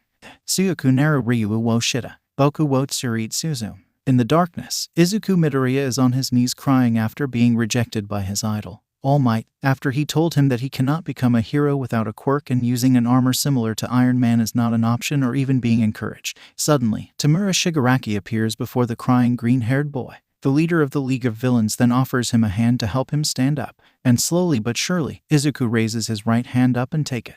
Doraderic no Saumatu na yu, Kawabaru Kokoro Fururu Tiwa, Sukamidai Mono ga Eru Sword Sa. The scene then switches to the group of pro-heroes consisted of All Might, Endeavor, Eraserhead, Present Mike, Midnight, Mount Lady, Kamui Woods, and Shot, Death Arms and Best Jeanist are standing proudly before the crowd of the cheering people and the reporters are taking pictures of them. The screen then zoomed out and revealed the darkness above them. In the darkness above the heroes, the mysterious red strings are secretly binded them to the hands of a group of the shadowy figures with glowing red T-shape on their masked helmets, indicating that they're benefactors of the heroes and the de facto rulers of the society. Yoru no Noi Nai, Sora Nurandimo, Kawaikuru no wa Jiban Jishin Dake Sor Dake Sa. The scene then changed to Tamura is putting on his father's hand on his face. Kirigiri emerged from the portal he created. Lai Laning is floating in the air by standing on her flying sword. Mr. Compress is putting on one of his masks. Twice is acting all crazy because he doesn't have his mask on until Himiko puts it on him. Lady Nagant turned her right arm into a rifle. Spinner is putting his sword into the sheath on his back. Magna's adjusting her glasses. Mustard emerged from the purple gas that he released. Blizzard and Dabai are walking out together from an alley and Black Knight is riding on Aragorn's back as the winged steed is flying high into the sky until only their silhouettes can be seen when the sun is shown above them. Suyoku naru ryu wo shita, boku wo tsurit suzu. The scene changes to total darkness again. Then, it is slowly changed to become bloody red when the enemies of the League of Villains, who are neither pro-heroes or heroes in training but the other villains such as the cultivators who betrayed Lin Laneying from the Ten Rings sect, like his elder Raza Hamidmi al-Lazar, the hooded ghost slave, the cultivators in black clothing, and the ninjas of the hand named Kirigi and Kuroyama with an army of zombies in ninja outfits known as the Fists, armed with the variety of weapons, ranging from katana to yari, standing behind them. Do shit at. Suddenly, the scene is changed to Izuku Midoriya as Black Knight is standing alongside with Tamura Shigaraki, Lai Laney, Kurogiri, Blizzard, Dabai, Himiko Toga, Twice, Magni, Mustard, Mr. Compress, Lady Nagant, and Spinner on the top of the building in the middle of the night with the wind blowing past them. Kesanai yu mo tamarinai amamo, Derka no tame night Suyoku Neru Nara, Nando demo te shiger. Then, the scene changes to them rush out to confront an army of the Fists, who are firing arrows at them non-stop. Magni uses her giant magnet to hit one of the zombies in the head, crushing it, while Mr. Compress uses his quirk to turn another one into a marble. Blizzard and Dabai stand side by side, and the former generates a snowstorm that frees all zombie ninjas in his way, while the latter unleashes a swirl of blue fire that instantly burns them all to death. Mustard simply fires a shot from his revolver into the head of one of the Fists before him, while Lady Nagant fires her shot right through the heads of all remaining 3 zombie ninjas before her and Mustard with a single bullet. Spinner runs around the battlefield and uses his sword to behead all zombie ninjas in his way, while Twice creates 2 clones of himself, and they create more and more of their own clones to assist the League in the battle against the zombie ninjas. Lai Laneying is using her sword to slash at all Fists in her way while nearby. Kurogiri uses his quirk to form a portal to transport all arrows that are heading toward to him back to the Fists that were firing at him, while Tamura Shigaraki disintegrates 2 Fists before him into dust by touching their head. Above the battlefield, Izuku Midoriya, in his identity as Black Knight, is riding his winged horse, Aragorn, towards the giant Fist with Himiko Toga, who is armed with the knives in her hands, sitting behind him on his steed's back. As they're flying toward the giant Fist, the giant zombie ninja unleashes a mighty and ferocious roar towards them as he's raising the katana in his hands to fight them. In the pocket dimension within the ebony blade, Izuku opened his eyes and turned his head to his right to look at the countless of spirits of his ancestors who had wielded the ebony blade and became the Black Knight before him. Suddenly, all of his ancestors disappeared, and Izuku found himself alone before a giant cage with scary red eyes of Dragon of the Moon glaring down at him. Sekai nai uchinomsuri makarumi wo shita, Kirin no hana yo sakihakor, unmei wo terashite. Izuku, in his Black Knight's identity, is fighting his former friend, Katsuki Bakugo, with the ebony blade. Katsuki fires a number of explosions to him, but he always dodged successfully in time. Then, Katsuki unleashed a massive explosion to blast Izuku away.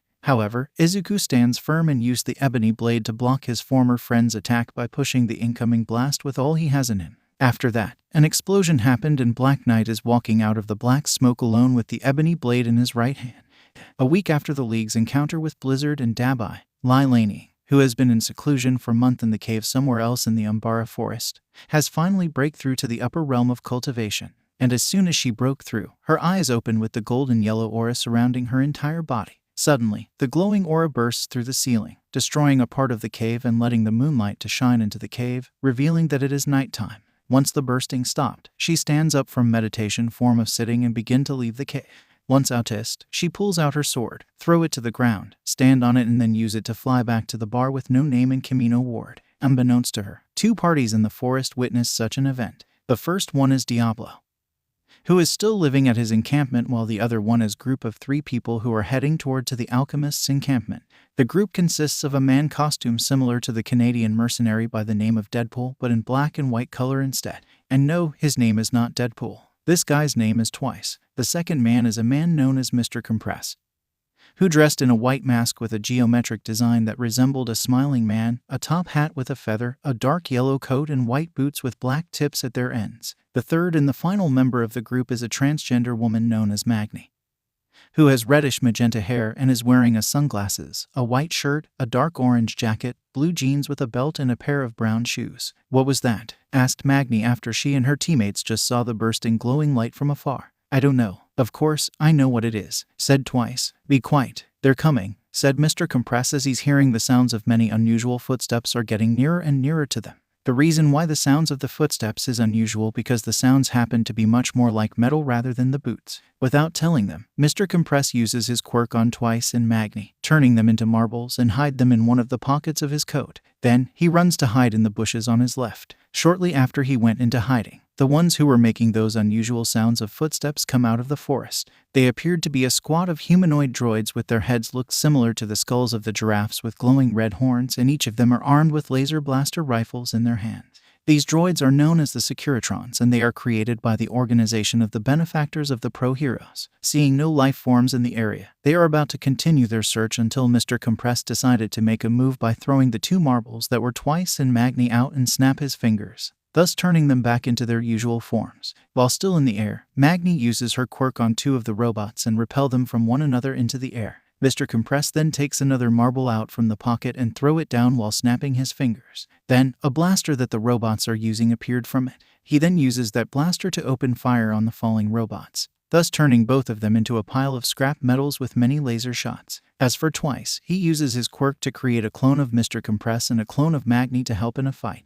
Magna's clone uses her weapon, a giant magnet wrapped in a cloth that is also being used by the original, to smash a head of a droid, destroying it.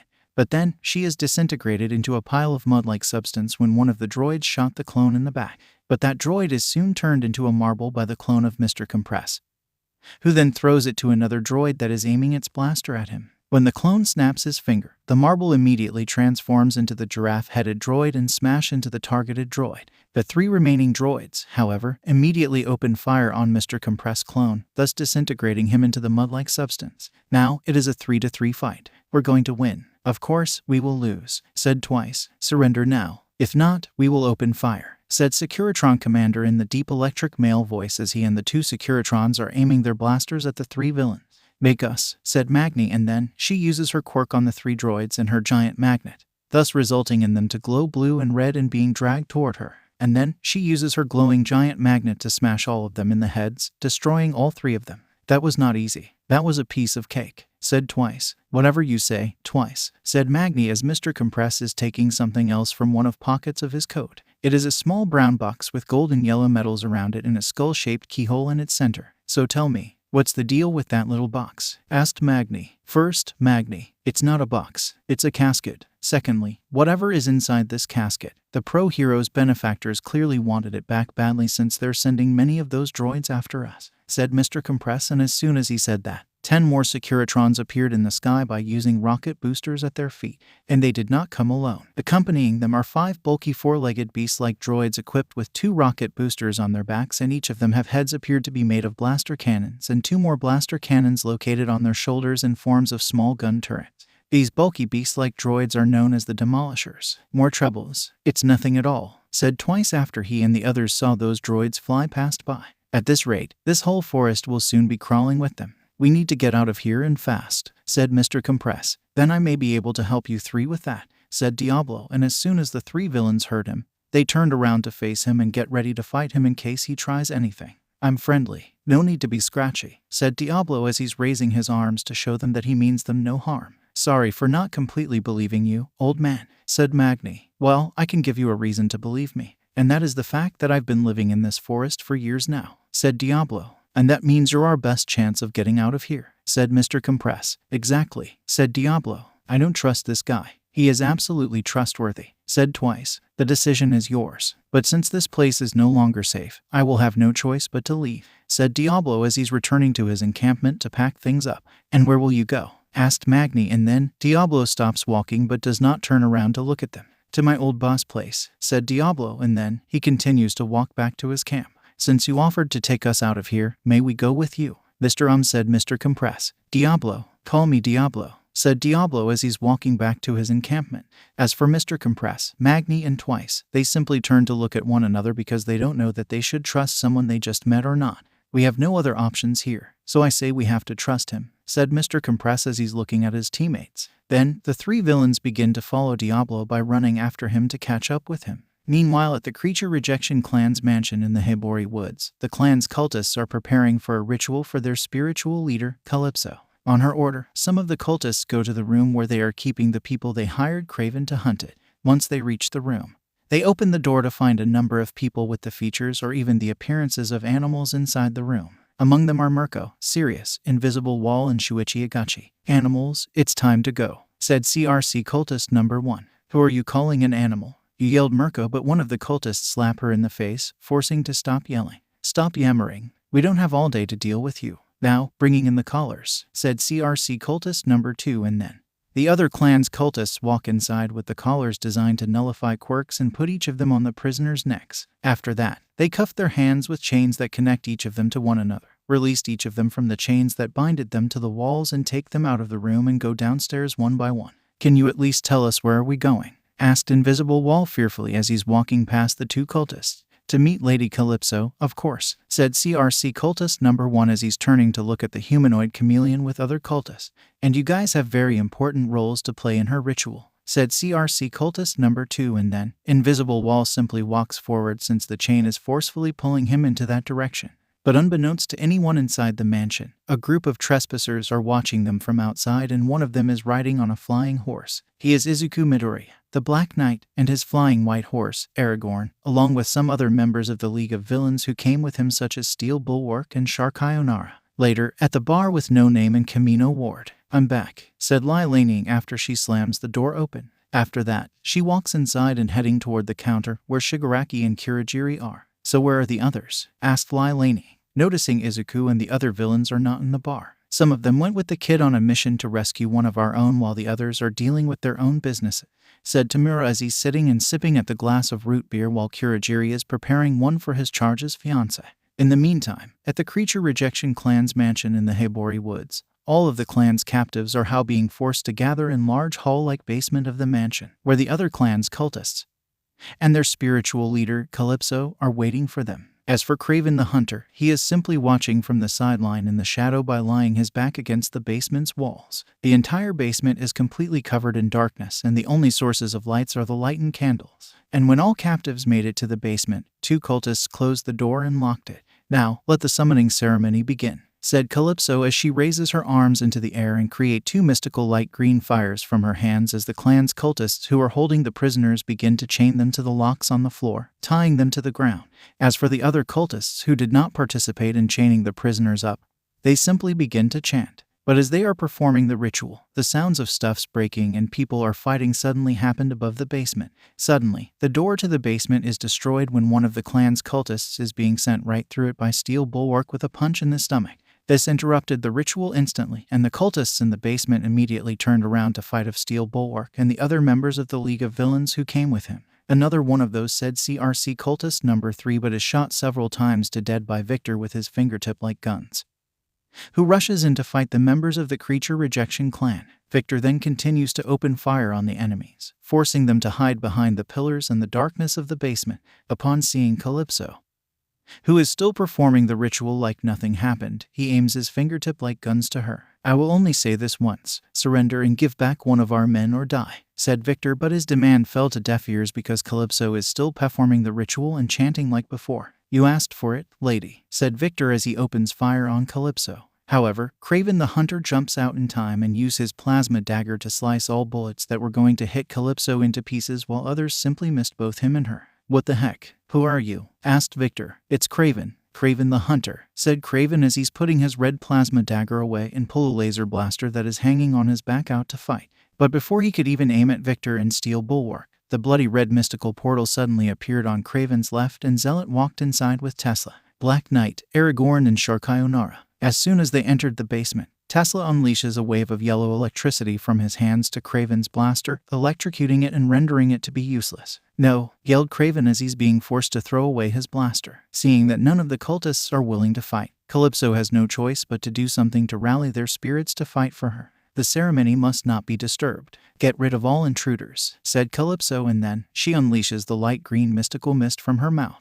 The light green mist then splits into many smaller mists and form into 30 duplicates of Calypso herself. Upon seeing such support, the cultists of the Creature Rejection Clan begin to come out to fight off the League of Villains. But before they could attack, the sound of gunshot occurred and one of the cultists is shot to dead in the head. When everyone turns to look at Victor, it is shown that he didn't even raise his hands at the moment.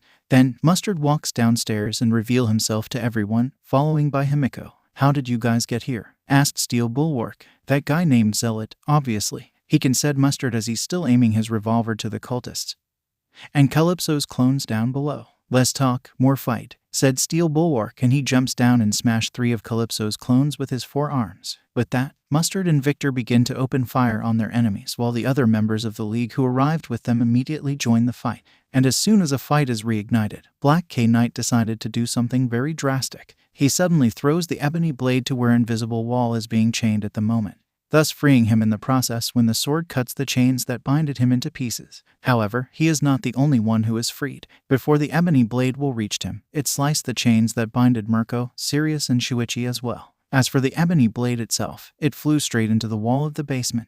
Now that the 2 pro-heroines are freed, things are going to be more chaotic in this battle between 2 groups of villains. "Alright, I'm freed," said Mirko, and then she immediately jumps out and kicks at the first villain she can see right in the face, who happened to be Kraven the Hunter. "That's for what happened earlier," said Mirko as she's looking at the Russian hunter angrily. "And I will make you pay for what you just did as well," said Kraven as he's pulling out a plasma dagger out from the pocket and run to fight her by using it. Sirius takes her retractable steel baton out from her hero's outfit, making it longer, and begin to fight the cultists of the Creature Rejection clan by hitting them one by one. As this is happening, Izuku rides his winged steed across the basement to grab his sword back so that he can use it to free the other captives.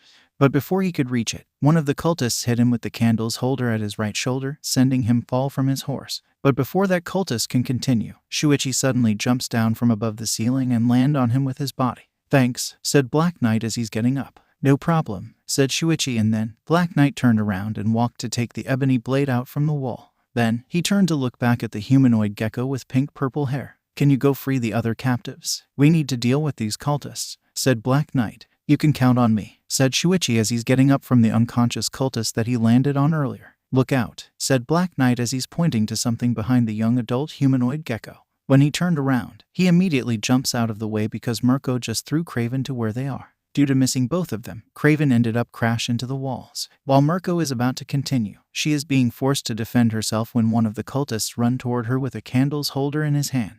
With just one fist, she sent him fly to hit 3 more cultists who are heading toward to her. As she's fighting the other cultists, Shuichi notices Kraven's plasma dagger on the ground and risks his life getting near Mirko to grab it so that he can use it to free the other captives. "I got it," said Shuichi after he grabs the plasma dagger. However, his voice alerts Mirko and she almost punches him in the face because of that. Luckily, she remembers him as one of the captives. "Sorry," said Mirko. "It's okay. I came to grab this dagger so that I can use it to free the others. After all, I doubt these cloaked weirdos will give me a key if I ask them," said Shuichi as he's standing up with the plasma dagger in his hands. "Speaking of which, you need someone to cover for you. How about letting me protect you while you're freeing the other captives?" asked Mirko as she's smashing a cultist who's approaching her from behind with a knife in the face without even looking at him. At the same time, in Raza Al-Wazir's penthouse on top of the Atlas Hotel. "So what is it that you guys wanted to discuss with us?" asked Kirigi as he's sitting on the couch with Kuroyama as standing behind the sofa. Before them, Elder Al-Wazir is sitting on the sofa while the 3 formation masters are standing behind the sofa with 2 men in black clothing armed with swords are standing guard nearby. "We shared the common enemies, the hero killers and their allies," said Elder Al-Wazir. "If I have to guess, I assumed you wanted to form an alliance with us, am I correct?" asked Kirigi. "Indeed. Together, we can defeat them and meet our goals," said Elder Al-Wazir. "And what do you wanted us to do in exchange of this alliance?" asked Kirigi. "The head of a young woman named Lai Laniying, of course. If you killed her and brought her head to us during the battle against them, then we will give you whatever you desire," said Elder Al-Wazir. "What we desired are the ancient artifacts that they've stolen from us. They may look like ordinary metal stuffs, but trust me, they are very important to our cause," said Kirigi. "So you two have agreed to this, then?" asked Elder Al-Wazir as one of his men are serving him and Kirigi 2 cups of tea. Then, he picks the cup up and raises it, waiting for Kirigi to pick his cup up as well. However, the thin ninja has yet to do so. "Before officializing this alliance, tell us what will be your side's contributions to this alliance," asked Kirigi, and upon saying that, the bald man puts his cup of tea down and turned to look at one of his disciples, who were one of the men in the black, behind him. "Show them some of our mystical items," said Elder Al-Wazir, and then that disciple leaves for somewhere else within the penthouse to find some of the mystical items that they've brought with them from the 10 Ring sect to show to the ninjas as a way to persuade them to form this alliance against their common enemy. Later, somewhere in Camino Ward. "So how far is it from your other hideout?" asked Magni as she's following the immortal alchemist along with Mr. Compress and Twice. "Not far," We will be there soon, said Diablo as he keeps walking on the empty sidewalk. I am sorry to say this, but you said that an hour ago and we're still in the middle of the street, said Mr. Compress. We're totally lost. No, we're not, said Twice, and then he and the others begin to hear the sounds of thunderstorm above them. Suddenly, it's beginning to rain. Great, said Magni as the rains begin to pour down from the sky. At least, it cannot get any worse than this, said Mr. Compress, completely unaware that he and his group are being watched by 3 dark elves and their mounts from the nearby alley. Back at the fight in the Creature Rejection Clan's mansion's basement. Done, said Shuichi after he sliced the chain that binded the last captive, who appeared to be a humanoid wolf with 4 snakes on his head and a long reptilian tail in blue shirt, dark blue jeans and trench brown coat. His name is Chijuro Khan. Thanks, said Chijuro as he's taking the broken chain off from his arms. Once freed, he immediately rushes out to deal with the members of the Creature Rejection Clan and Calypso's clones. Before Shuichi can go to help the others fight, he is punched in the face from his right by one of Calypso's clones, making him fall to the ground. Upon seeing this, Black Knight throws the ebony blade to the clone of Calypso that knocked him out and destroyed her when the blade slashed through her. With his link to the sword, he summons it back to his hands in no time. Then, he runs to grab the humanoid gecko and try to help him stand up. Are you okay, sir? Asked Black Knight as he's supporting Shuichi with his left shoulder. I'm okay, just a little dizzy, said Shuichi as he's rubbing his head with his right hand. Take that, said Mirko as she's kicking another clan's cultist in the face and knock him out cold. After that, she jumps to punch 2 of Calypso's clones in the faces so hard that they ended up being destroyed. Nearby, Sirius destroys 3 more clones of Calypso by hitting them in the faces with her retractable steel baton, while Chinjuro picks 2 Calypso's clones up by heads and slam them into one another, thus destroying both of them. As the fight rages on, Black Knight keeps observing everything around him while also cutting down a clone of Calypso before him. But the 2 pro-heroes are preoccupied with the Creature Rejection Clan. He knows this might be the only chance for him and the rest of the league to retreat back to the bar without Mirko, and Sirius will remember them. You're mine, Rabbit, said Craven as he's jumping toward Mirko. However, she jumps up into the air, perform the backflip on him in the stomach and send him to fly straight to Calypso, who is still performing the ritual behind her all alone. AHH, moaned Calypso once Craven landed on her, thus disturbing the ceremony to sacrifice the clan's now freed captives. And upon seeing Craven and Calypso's defeats, Black Knight decided it is now the time to retreat. Everyone who came with me, retreat now, said Black Knight, and with that, Zealot uses all of his 4 arms to open 2 portals back to Camino Ward with his mystic arts. As Mirko, Sirius, Chijuro and the other captives are fighting the dwindling Creature Rejection Clan and Calypso's clones, the members of the League of Villains heeded Black Knight's call to retreat and run toward the portals. Mirko and Sirius see they're running away into the portals and attempt to ask one of them what is happening and why are they suddenly running away. But before they can capture or ask any one of them, they're all gone. Mirko jumps into the air and heading down toward one of the portals, but it closed before she can enter and she ended up landing on another one of cultists of the Creature Rejection Clan. What the heck? Asked Mirko, but she doesn't have much time left to think because another 3 of Calypso's clones are heading toward her from her left. She immediately responds by rushing to fight them head on.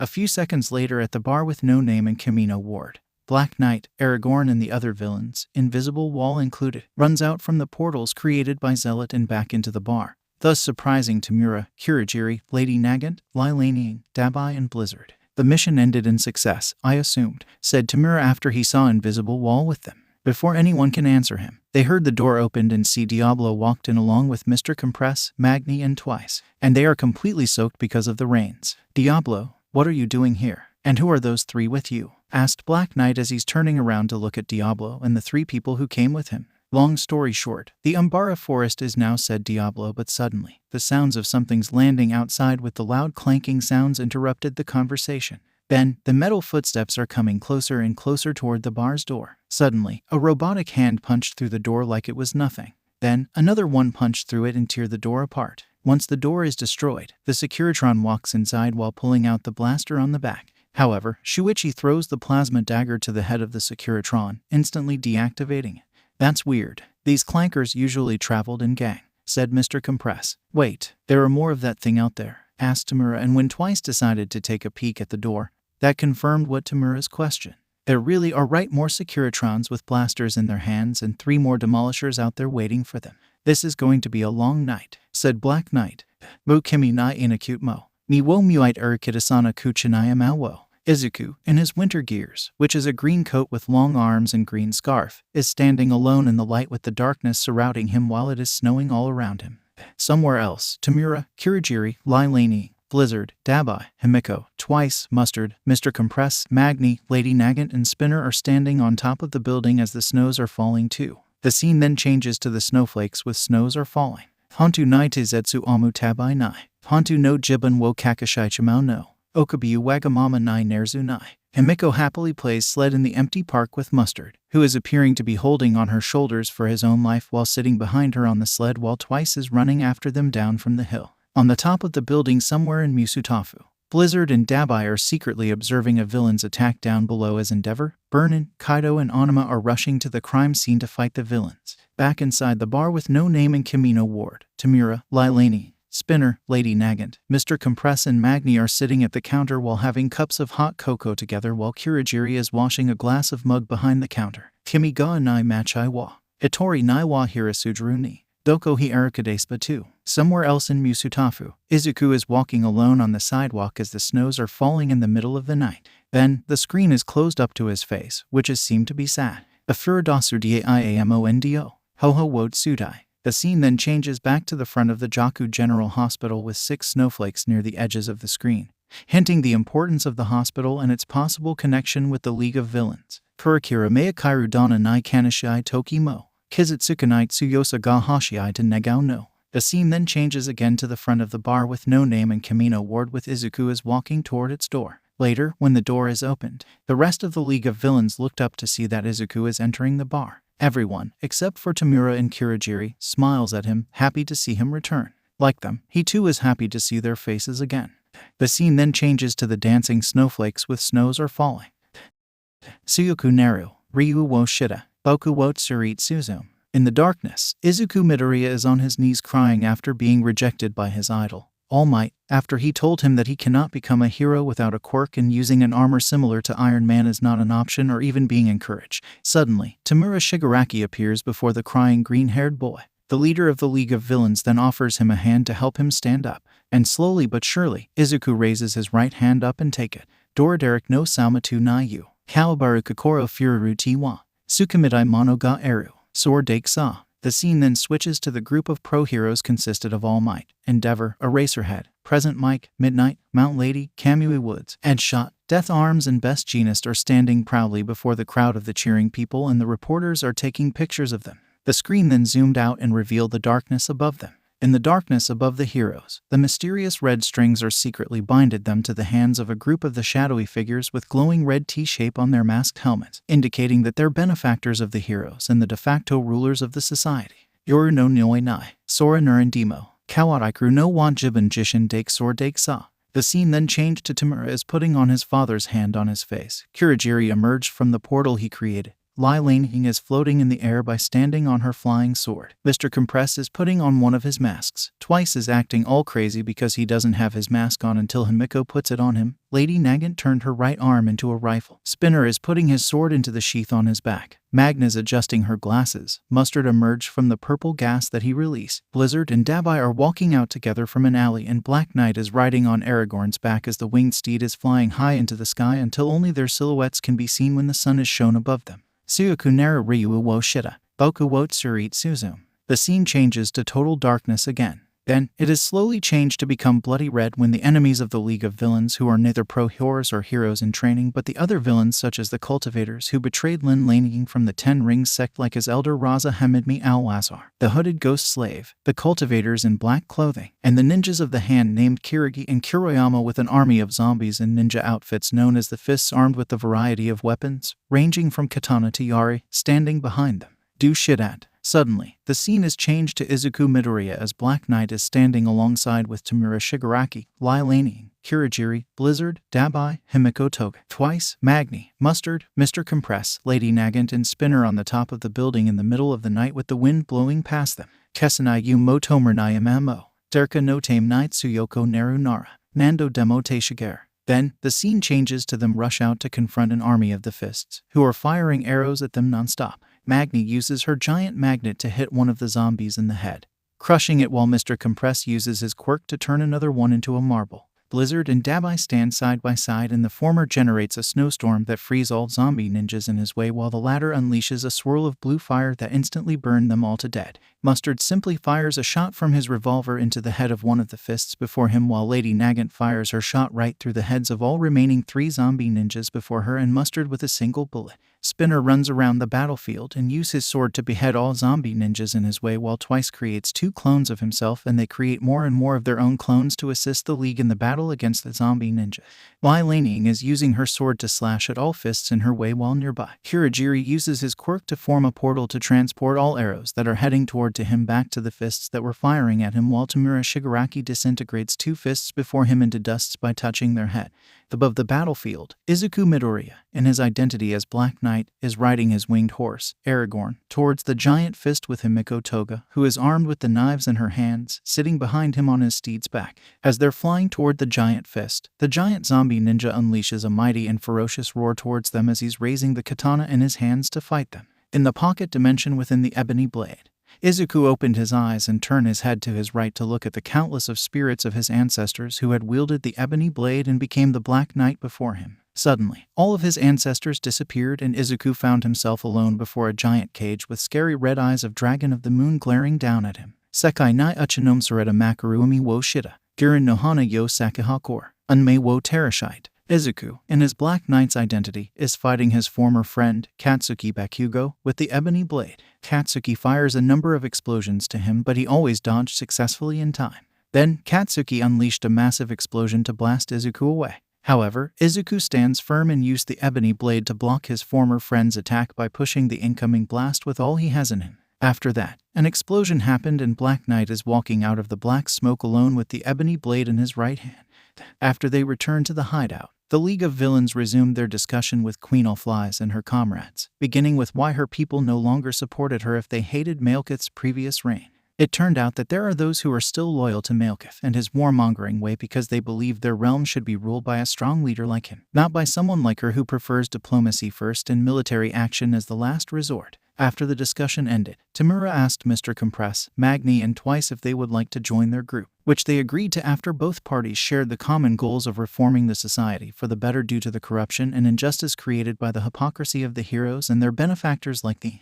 After that, they left to find some places to sleep at the same apartment that the young green-haired boy is living at the moment along with Himiko and Naoki. Sometime after Izuku fell asleep, another visit by another one of his ancestors occurred. Izuku whispered the voice, but Izuku's eyes are still shut. Izuku, said the voice a little louder. This time, Izuku slowly opened his eyes and he found himself once again in the middle of nowhere, which is an endless land full of darkness. Are you another one of my ancestors? Asked Izuku as he's looking at Sir Henry Bart, an Englishman in black shirt, black cape, black pants with scarlet belt, black boots and black turban before him. Indeed, and you may know who I am already from those dark elves, said Henry. You're Sir Henry Bart? Asked Izuku. Yes, I am, boy. One of Her Majesty's sea dogs, said Henry. Sea dogs? Asked Izuku, having no idea what sea dogs means like at all. It's the informal name to the English privateers in the Queen's services with the duty to raid the trading vessels of England's enemies. Anyway, you wanted to know how the Dark Elves know me, correct? Asked Henry. Yes, said Izuku. Well, it's a long story. It's easier to show you instead, said Henry, and with that, he snaps his right hand's fingers and a bright light occurred. Once the light died down, Izuku and his ancestor found themselves standing in Plymouth in the late 16th century. He looked around him and see that he and Sir Henry are standing inside the courtyard of a fortified manor that located near the Tama River. The manor is surrounded by a moat in the walls, and is equipped with a drawbridge, a gatehouse, and 3 other watchtowers in the south and the north, thus forming the square-shaped fortification with a great hall at its center, a kitchen and a bakehouse on its left, 2 storerooms near the right side of gatehouse, the sleeping chamber on its right, 2 towers that contained a sleeping chamber on top of each of them in both the east and the west, and a well in the middle of the courtyard. Is this the castle where Sir Percival and Sir Garrington used to live? Asked Izuku as he's looking around the courtyard and the surrounding areas. Oh no, this is merely a manor that we built on one of the estates granted by the rulers of the England. This land was granted to our family by King Henry VII of England after we helped him secure his claim to the throne, said Henry. And where are you by now? Asked Izuku. If my memory served me right, then I am about to come out from the Great Hall soon, said Henry, and as soon as he said that, they heard the door of the great hall opened and see what appeared to be the young adult version of Sir Henry Bart himself without the turban walked out from the great hall with the sheathed ebony blade in his right hand. Accompanying him is the beautiful young woman with blonde hair and long black dress and golden yellow shoes. Congratulations for receiving the family's heirloom, I guess, said Zoe, the blonde woman in long black dress and golden yellow shoes. But upon seeing that his face is still expressing sadness, she decided to say something else. I'm sorry, I didn't mean to. What I was going to say was I'm sorry about what happened to your father, said Zoe. I understand, Zoe, and I am thankful for that, said young adult Sir Henry. What are you two talking about? And who is she? Asked Izuku. That's my future wife, Zoe, and she's one of the descendants of the Paleologos family, the last ruling dynasty of the Roman Empire. As for what I was talking with her, well, said Henry. If it is painful, then you don't have to, Sir Bart, said Izuku. Please, call me Henry or Sir Henry. We're related after all. As for what I was talking her, it's about my father. He was killed by the Irish rebels when they sacked a coastal town called Yole. After the town was retaken by the Earl of Ormond, my father's body and the ebony blade were sent here along with a messenger to inform us of what happened to him, said Henry. So this is the day you received the news and the sword? Asked Izuku. Yes, said Henry. And what do the Dark Elves have anything to do with this? Asked Izuku. Well, not for the moment, so we may need to fast forward for a few more days, said Henry, and then he snaps his fingers and bright light occurred. Once it disappeared, they found themselves standing in an open plain with some trees around them. Surrounding them are a herd of deers grazing peacefully. Where are we? Asked Izuku. Another one of my family's estates in Plymouth. Our very own Deer Park, said Henry. Deer Park? Asked Izuku. It's one of the places where the English nobles and the monarchs spent their free times, kid. As for the Dark Elves, they are going to appear soon, said Henry, but before he can finish, a bright light happened before the herd of the deers. When one of them see it, they are terrified and quickly run away. As the deers are running away, the young adult version of Sir Henry runs out from behind the bushes and take a look at what the bright light is. Evelyn, whispered Henry, and then he magically transformed into Black Knight. After a moment of nothingness, two dark elves, one male and one female, suddenly run out from the portal. And they do not come alone, because following her out from the portal before its closure are 5 brownish reptilian humanoid beings with pitch black eyes armed with blasters and suits with yellowish green gas in their helmets with glass visors. Those who chase them are the Xenox, the races of alien pirates hailed from the planet with the same name as their species. But before they can capture them, Henry throws the ebony blade out and easily behead all 5 Xenox in one throw by using his link with the sword. After their pursuers are killed, the 2 dark elves get up and slowly turn around to look at the Black Knight of the late 16th century with caution. The female dark elf is dressed in long white dress with a bag hanging on her right shoulder, while the male dark elf's body is covered in a long brown robe with hood on his head. Their names are known as Mirka and Kanker respectively. Rushutith, Lenger, said Mirka as she bows before him, thanking him for saving her and her comrades' lives. Said Henry the Black Knight as he's staring awkwardly and curiously at the 2 dark elves before him. Wait, let me get this straight. You saw them in trouble and you decided to help them without knowing who or what they are? Asked Izuku. Isn't that what you've been regularly doing as well, boy? Asked Sir Henry, and upon saying that, his descendant cannot help but blush that he is correct about it. Back at the conversation between the younger Henry Bart and the 2 dark elves, the two realized that Henry cannot understand them. So Mirka pulled out the dream gem from her bag and waved it around her neck and her partner's neck for a few times. Now, you may understand what we're saying, said Mirka. What the? Who are you guys? Who are those 5? And where did you guys come from? Asked young adult Henry the Black Knight. This might be a lot for you to take in, but we're from Haratine, known to your world as Svartalfheim, said Mirka. What? Asked young adult Henry the Black Knight. Oh, come on. Don't ever heard of Asgard, Odin, or anything related to the 9 realms at all? Asked Kanker, but only receive a moment of silence from the only human before him and Mirka as answer. Wow, said Kanker. If that's the case, we thank you for helping us from our pursuers. But since the knowledge of the 9 realms is no longer common in this realm,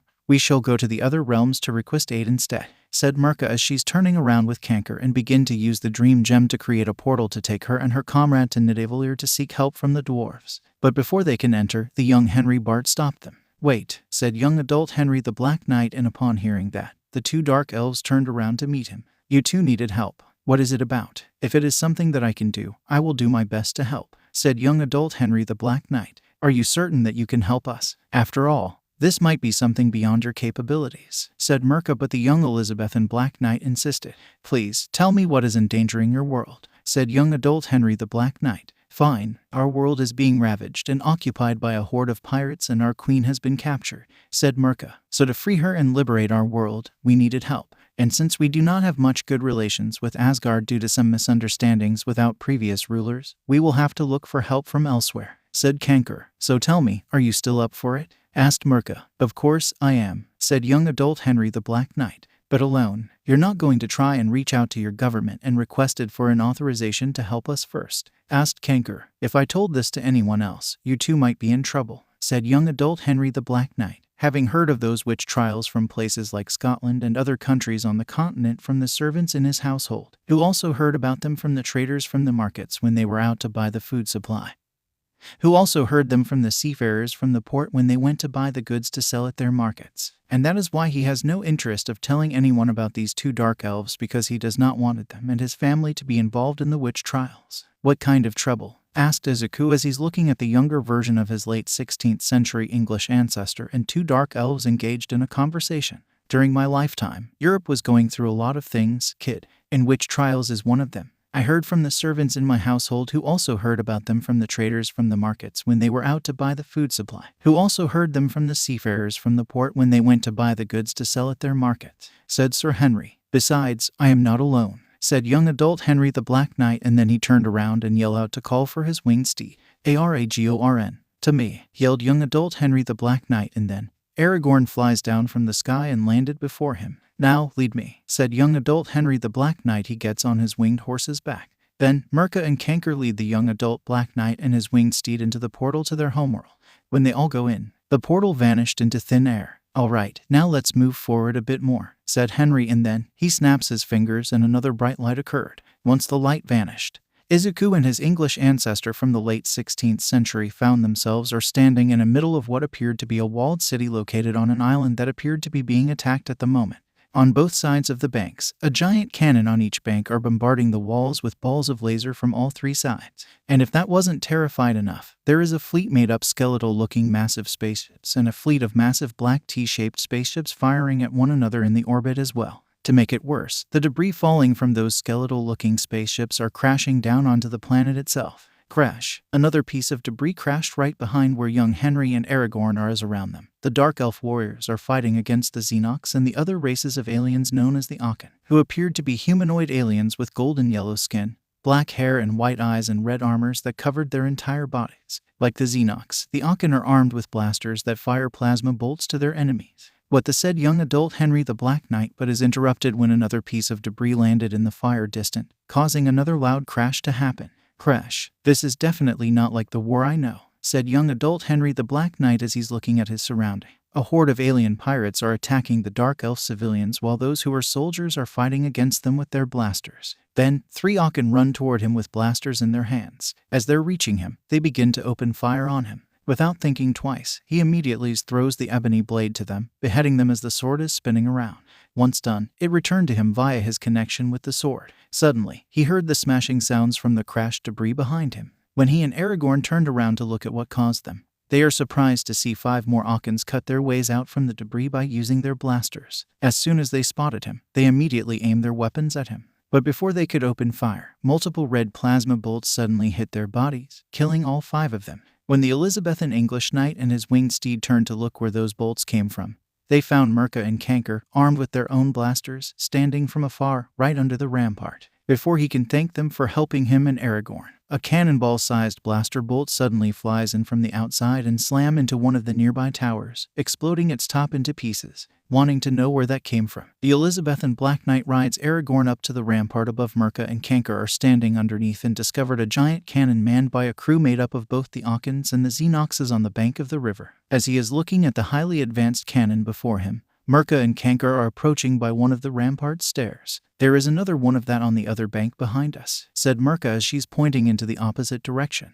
I'll take care of it, said young adult Henry the Black Knight as he's riding his winged horse toward the laser cannon and its crew. In one throw, the ebony blade swings right through the cannon and returns to him. Before the crew manning the cannon can even run, it suddenly explodes and kills all of them. That was so awesome, said Izuku after he witnessed what his English ancestor just did.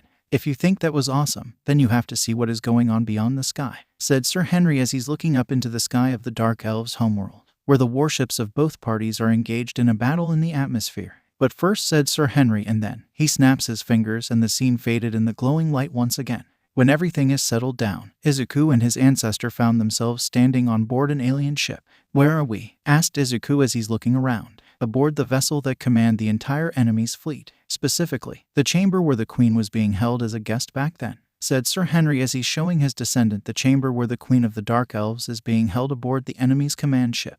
"The room is not luxurious or anything, but it is definitely not a cell. It is 5 chairs, a couch, a few tables, and a monitor. Sitting on the couch is the Queen of the Dark Elves herself, who looked exactly the same like when Izuku saw her for the first time back at the bar, but wearing a green dress that show her cleavage and brown shoes instead, while also watching at her world being invaded and looted by the Akan and Xenox pirates. While her face shows no expression, her mind is panicking because she is helpless to do anything about this. Suddenly, 2 armed Akans stepped in and tell her to come with them. Without needing to grab her, she raises up from the coach by herself and follow them. After they left the chamber, Sir Henry snaps his fingers once again and another bright light occurred. Once the light died down, both him and his descendant found themselves standing in another chamber aboard the spaceship. Unlike the previous one, however, this chamber has a large tank that contained the large amount of water inside. Inside the tank is a giant green octopus-like alien named Kyo, who is sitting at the bottom of the large tank that contained him and the water that he required to keep him alive. He belonged to the species known as Cirrus, and now he is watching the battle both in the city and in the space through the giant holographic platform within the tank. When Queenel flies and the 2 Akan guards enter his chamber, he presses the button to end the holographic display and turn around to take a look at them, specifically at the Queen of the Dark Elves herself. "What the heck is that?" asked Izuku after he saw Kyo for the first time. "That's Kyo, the one who was leading this raid back then," said Sir Henry. "Surrender now, Your Majesty," said Kyo. "What made you think I will?" asked Young Flies. "Either your people died or you agreed to sign a treaty to export the Dream Gems only to my organization," said Kyo. "Forget about it. By doing so, the 9 realms and the rest of the galaxy could be in danger. The Dream Gems can be used for a wide variety of purposes. In the wrong hands, the results could be catastrophic," said Young Flies.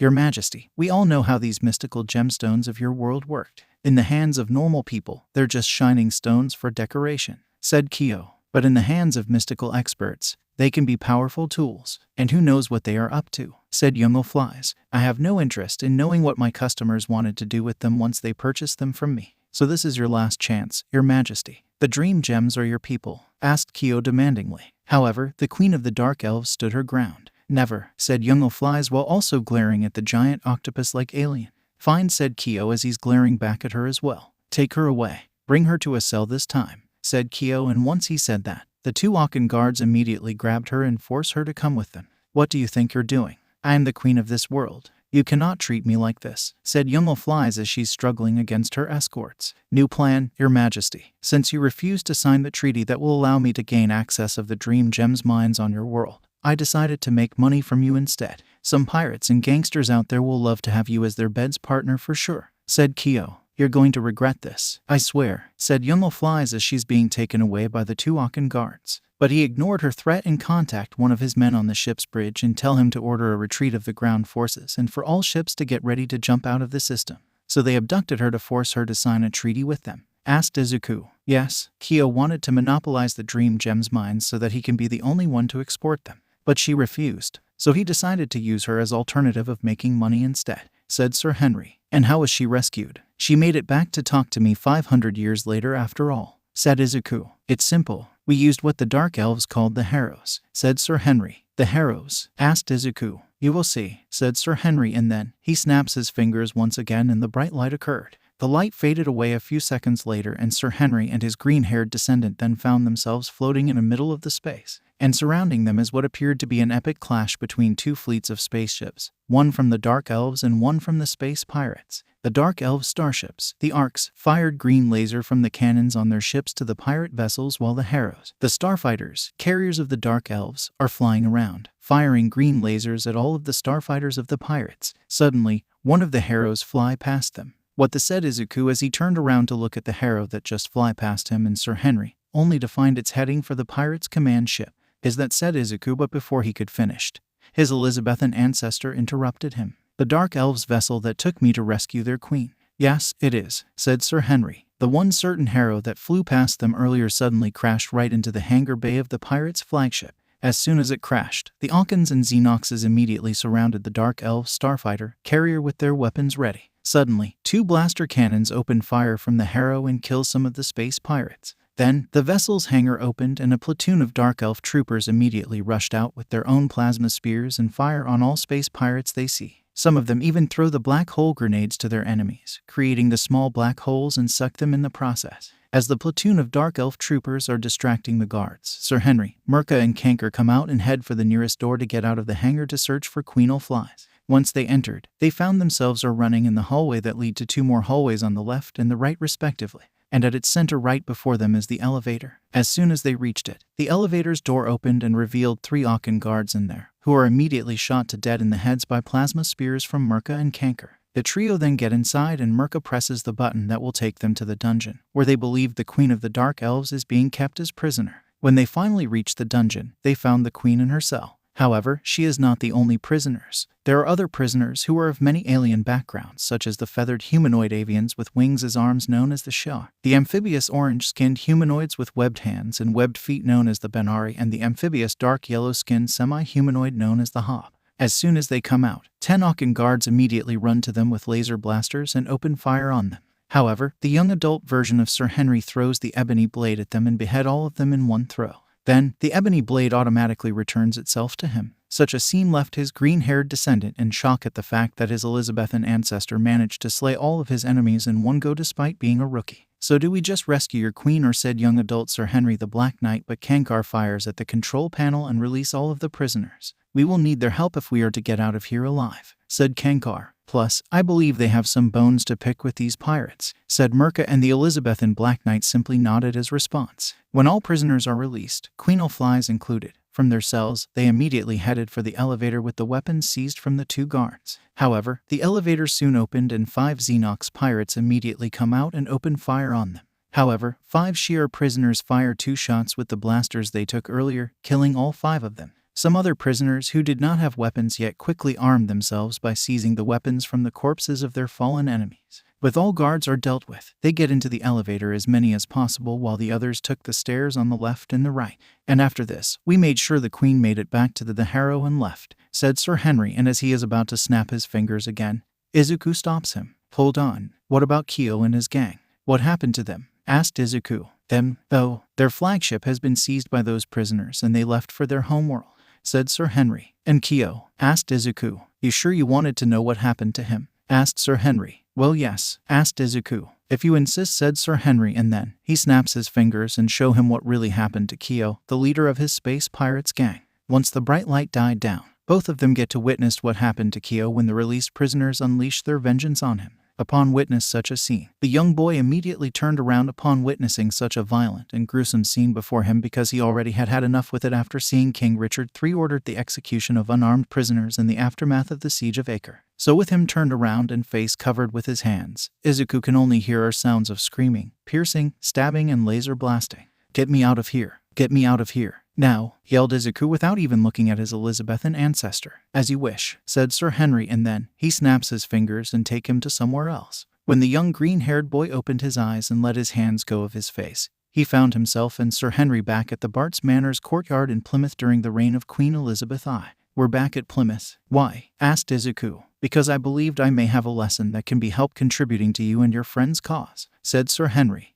"Mu kimi ni inacute mo. Mi wo muite. Arikitasana kuchinaya malwo." Izuku, in his winter gears, which is a green coat with long arms and green scarf, is standing alone in the light with the darkness surrounding him while it is snowing all around him. Somewhere else, Tamura, Kurogiri, Lilani, Blizzard, Dabai, Himiko, Twice, Mustard, Mr. Compress, Magni, Lady Nagant, and Spinner are standing on top of the building as the snows are falling too. The scene then changes to the snowflakes with snows are falling. "How do nai tezetsu omu tabai nai? How do no jibun wo kakashai chimau no? Okabiyu wagamama nai nerzu nai." Himiko happily plays sled in the empty park with Mustard, who is appearing to be holding on her shoulders for his own life while sitting behind her on the sled, while Twice is running after them down from the hill. On the top of the building somewhere in Musutafu, Blizzard and Dabai are secretly observing a villain's attack down below as Endeavor, Burnin, Kaido, and Onuma are rushing to the crime scene to fight the villains. Back inside the bar with No Name and Kamino Ward, Tamura, Lilani, Spinner, Lady Nagant, Mr. Compress, and Magni are sitting at the counter while having cups of hot cocoa together while Kurogiri is washing a glass of mug behind the counter. Kimi ga nai machai wa. Hitori nai wa hirasujuru ni. Doko hi arikadespa too. Somewhere else in Musutafu, Izuku is walking alone on the sidewalk as the snows are falling in the middle of the night. Then, the screen is closed up to his face, which is seemed to be sad. Afuridasu diamondo. Ho-ho watsudai. The scene then changes back to the front of the Jaku General Hospital with 6 snowflakes near the edges of the screen, hinting the importance of the hospital and its possible connection with the League of Villains. Kurakira Meikairu Dana Nai Kanashai Toki Mo. Kizutsuka Night Tsuyosa ga Hashiai to Negao no. The scene then changes again to the front of the bar with No Name and Kamino Ward with Izuku is walking toward its door. Later, when the door is opened, the rest of the League of Villains looked up to see that Izuku is entering the bar. Everyone, except for Tamura and Kurogiri, smiles at him, happy to see him return. Like them, he too is happy to see their faces again. The scene then changes to the dancing snowflakes with snows are falling.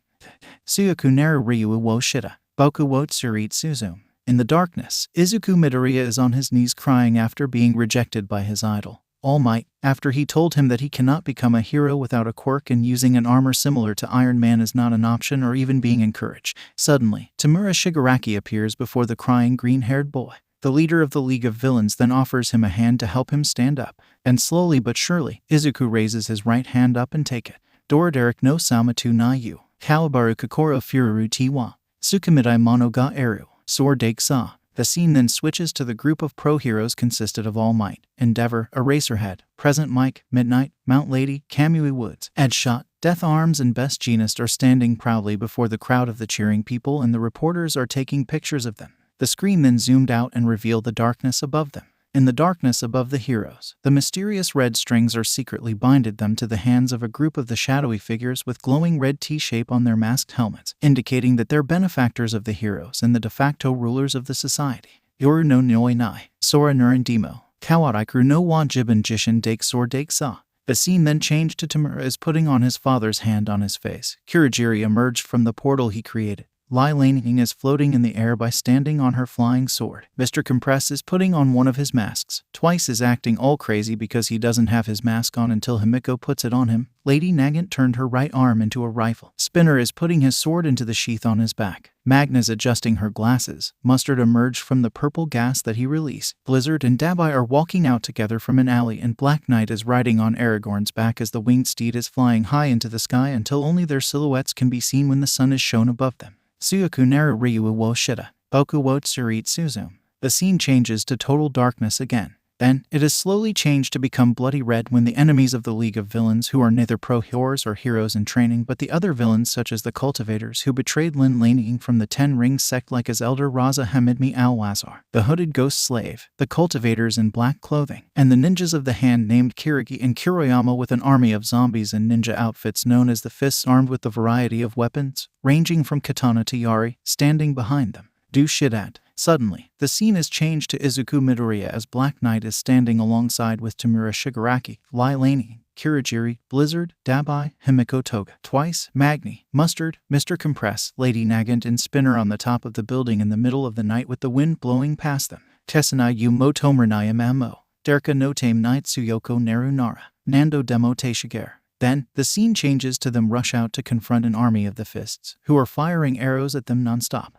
Magni uses her giant magnet to hit one of the zombies in the head, crushing it while Mr. Compress uses his quirk to turn another one into a marble. Blizzard and Dabai stand side by side and the former generates a snowstorm that frees all zombie ninjas in his way while the latter unleashes a swirl of blue fire that instantly burned them all to dead. Mustard simply fires a shot from his revolver into the head of one of the Fists before him while Lady Nagant fires her shot right through the heads of all remaining 3 zombie ninjas before her and Mustard with a single bullet. Spinner runs around the battlefield and uses his sword to behead all zombie ninjas in his way while Twice creates 2 clones of himself and they create more and more of their own clones to assist the League in the battle against the zombie ninjas.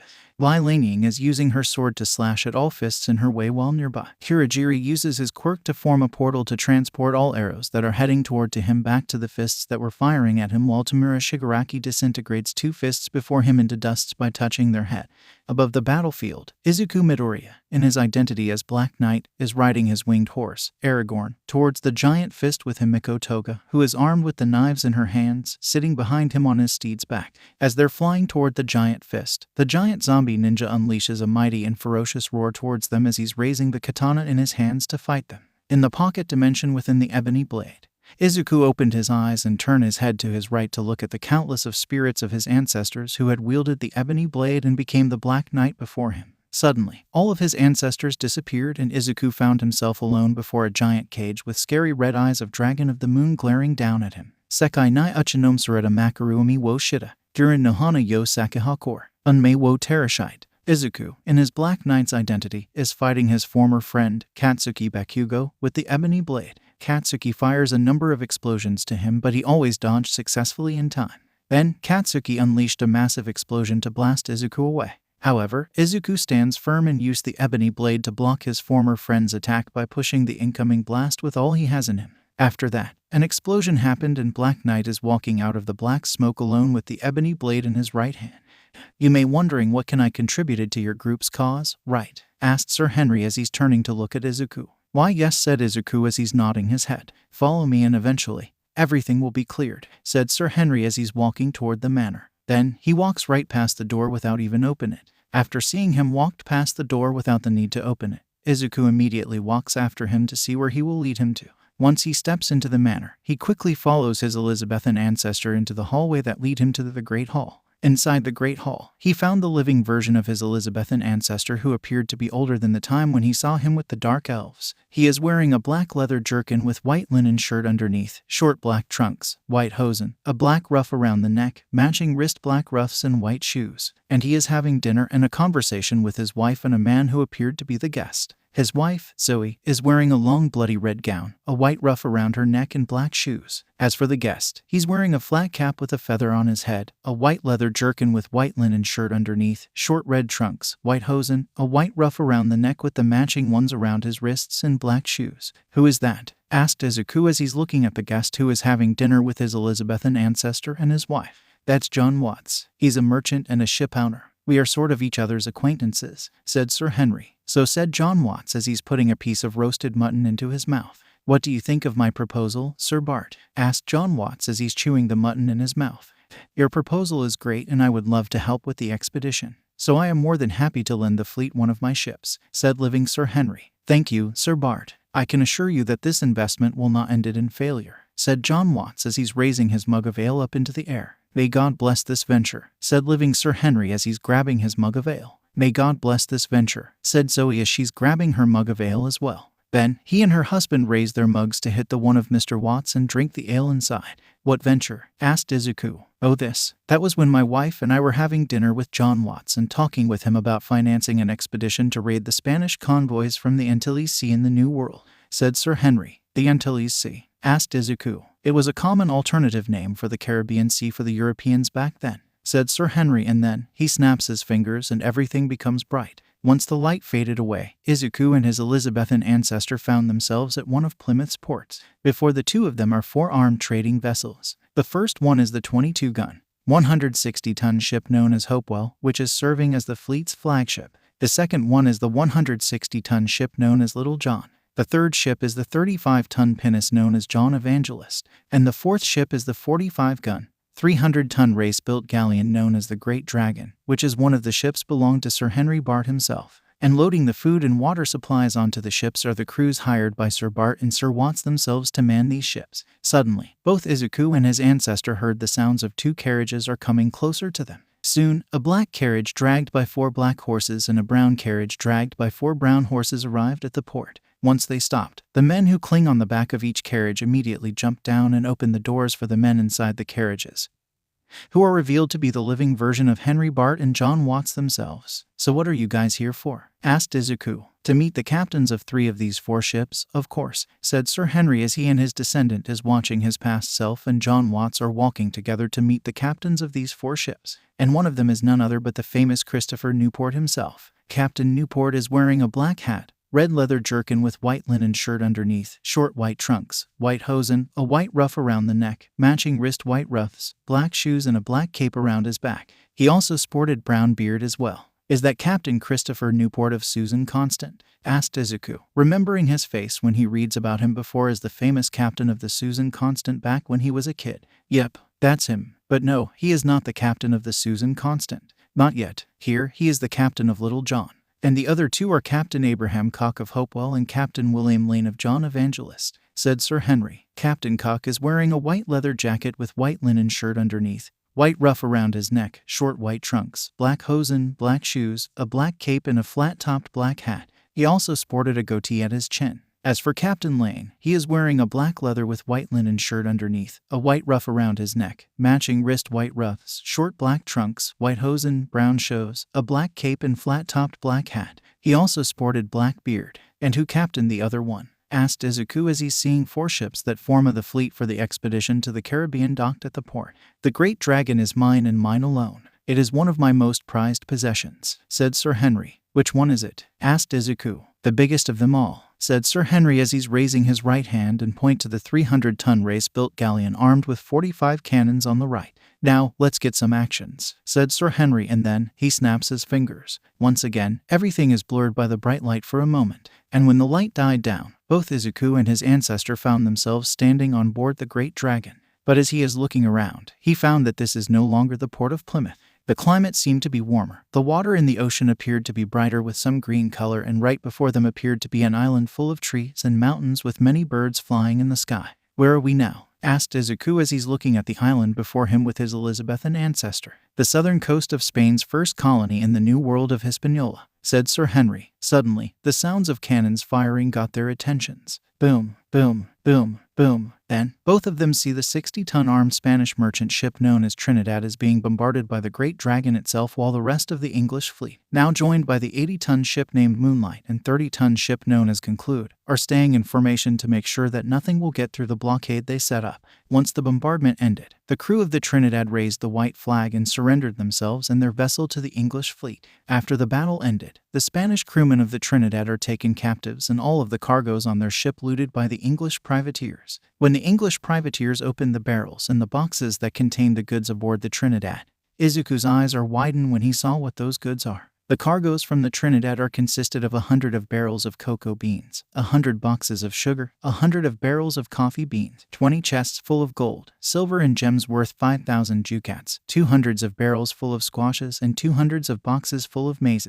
While the crewmen from most of the English ships are looting for the goods and the supplies of the Spanish vessel, the crew of the Great Dragon take in all surviving members of the crew of the Trinidad as their captives and have them locked up aboard their ship. With the captives imprisoned aboard the Great Dragon, the captains of all 6 ships in the English fleet held a meeting aboard the Little John in Captain Newport's cabin. At Captain Newport's desk, the map of the Caribbean Sea with the names of locations written in the Spanish language are shown to him and the other captains. "So we're here at the south coast of Hispaniola," said Abraham as he's pointing where the English fleet is at the moment. "And Santo Domingo is not far from here. If we can capture it like Captain Drake, we can hold it for ransom as he did," said Joseph, who is wearing a brown leather jacket with white linen shirt underneath, white ruff around his neck, short white trunks, black hosen, black shoes, a dark red cape and a black toque. "But what about Havana at Cuba? That port alone has all the goods from all the territories in the New World under the Spanish control," said William as he's pointing to the city on the southern coast of the island of Cuba. "I heard Havana is heavily fortified due to the attacks by the pirates and the French corsairs, and if we have to settle for a siege, this venture might no longer be profitable if the siege ended in failure," said Edward, who is wearing a black leather jacket with white linen shirt underneath, white ruff around his neck, short black trunks, white hosen, black shoes, a black cape and a black toque. "How about we simply patrolled the seas around Hispaniola and Cuba?" "Will this do?" asked Christopher as he is standing behind his desk and watching over the map. I agreed to this. However, I think we should also concentrate on the convoys going from Santo Domingo to Havana at most. If we spotted more ships, it means more loots for us to bring back home, said living Sir Henry. And after this, we set out westward to the Tiburon Peninsula. And that is where when our fleet seized this expedition's greatest prize, said Sir Henry. Don't you mean the expedition's biggest prize? Asked Izuku. Isn't it the same? Asked Sir Henry while turning to look at him while raising an eyebrow. However, his Japanese descendant did not argue. Then without saying another word, Sir Henry snaps his fingers and the scene is once again changed by the bright light. When it faded away, they found themselves standing in the middle of a fight on the deck of the Spanish galleon between the English privateers and the Spanish sailors. As Izuku is confused what is going on, a Spanish sailor suddenly being pushed down to the ground, phasing through him while an English privateer jumps to grab him by neck and punch him in the face nonstop. When he turned to look to his right, he sees a Spanish sailor and an English privateer is locked in a duel against one another with side swords. Nearby, an Englishman fired a matchlock pistol at the Spanish sailor, who is trying to take the pistol from him right in the stomach, thus killing him. When Izuku turned to his left, he sees a group of Spanish sailors and the English privateers are fighting against each other with their own bare hands. One of the English privateers is strangling the Spanish sailor by using his arms while the others are mostly just punching, beating and kicking each other. Sometimes, those who have knives on them also take them out to help themselves in the fights. Izuku then sees one of the English privateers pulled out a knife from his pocket and stab the Spanish sailor who is strangling him in his right arm, forcing him to let go. Once he lets go, he immediately jumps to grab his foe and stabs him again and again in the chest and the head. What is going on? Asked Izuku as he's starting to tremble because of what he is witnessing. The seizure of BGMI, the Spanish vice flagship that made this expedition a great success, said living Sir Henry as he's watching the bloodshed between the English privateers and the Spanish sailors undisturbed as usual, indicating that such a sight is quite common for him. Suddenly, 5 Spanish sailors bursted out through the door from below the deck with matchlock muskets.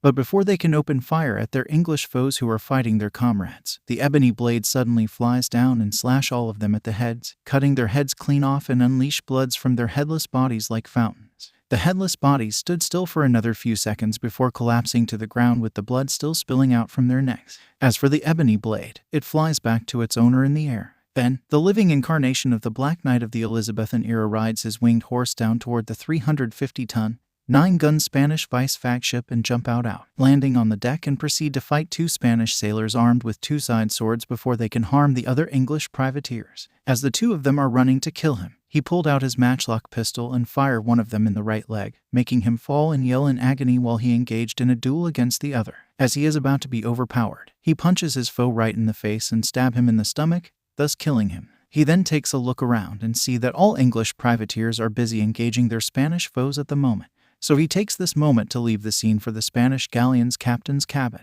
As he's heading to the enemy's captain's cabin unopposed, the door suddenly bursts open and a blonde Spanish man with mustache and beard in a brown leather jerkin with white linen shirt underneath, short brown trunks, white hosen, a white ruff around the neck, matching wrist white ruffs and black shoes comes out with a side sword to slice him. However, he uses the ebony blade to block the attack in time. His attacker is Master Leonardo Doria. "Surrender, heretic," said Leonardo in Spanish as he's locked in a duel against the Elizabethan Black Knight. "Make me," said living Sir Henry in Spanish as well, and then he pushes Master Doria away and punches him in the face, sending him to hit the floor hard, thus knocking him out. With Master Doria is now knocked out, he walks in to find where the captain of this Spanish vessel is. However, he looked around and found that the entire place has no other humans but him and the unconscious Master Doria behind him. Then, he left the cabin to search for the ship's captain. Luckily, the remaining Spanish crewmen are still preoccupied with fighting against the other English privateers at the moment, so he made it to the ship's cargo's chamber without being captured or dragged into a fight by anyone.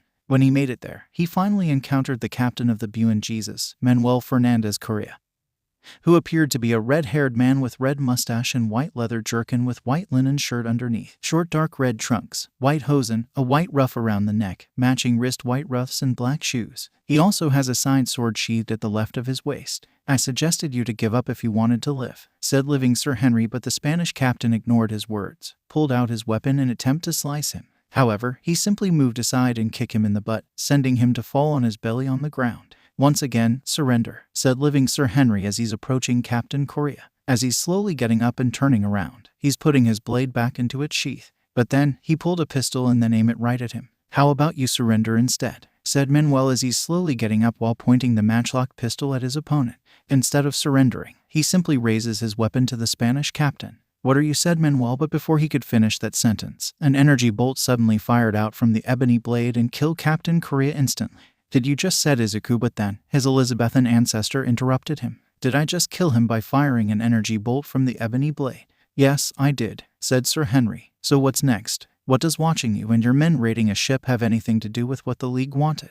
asked Izuku, and then Sir Bart turned to look at him, bending his body down and look at him straight in the eyes. Heretics, said Sir Henry as he's looking at his descendant right in the eyes. Heretics, asked Izuku. Heretics, villains, rebels, separatists. After England broke away from the Church of Rome, England was viewed as villainous heretic that rebelled against the papal authority and seceded from the Church of Rome. So in the eyes of the Papal States and the Habsburg, England was a villainous enemy to them. But now, switch your perspective and look the other way around. It will be Spain and the Papal States that are the villainous enemies of England instead. Here, let me show you, said Sir Henry, and then he snaps his fingers and everything is blurred by the bright light. The light died down a short while later, and that is when they found themselves no longer on a ship in the Caribbean Sea. Instead, Izuku and his Elizabethan ancestor found themselves standing at the port of City. Around them, the peoples are wearing long robes and turbans, which varied in colors such as white, black, brown, green, blue, and many more. The houses and the buildings behind the port also looked more Arabic than English. Wherever this city is,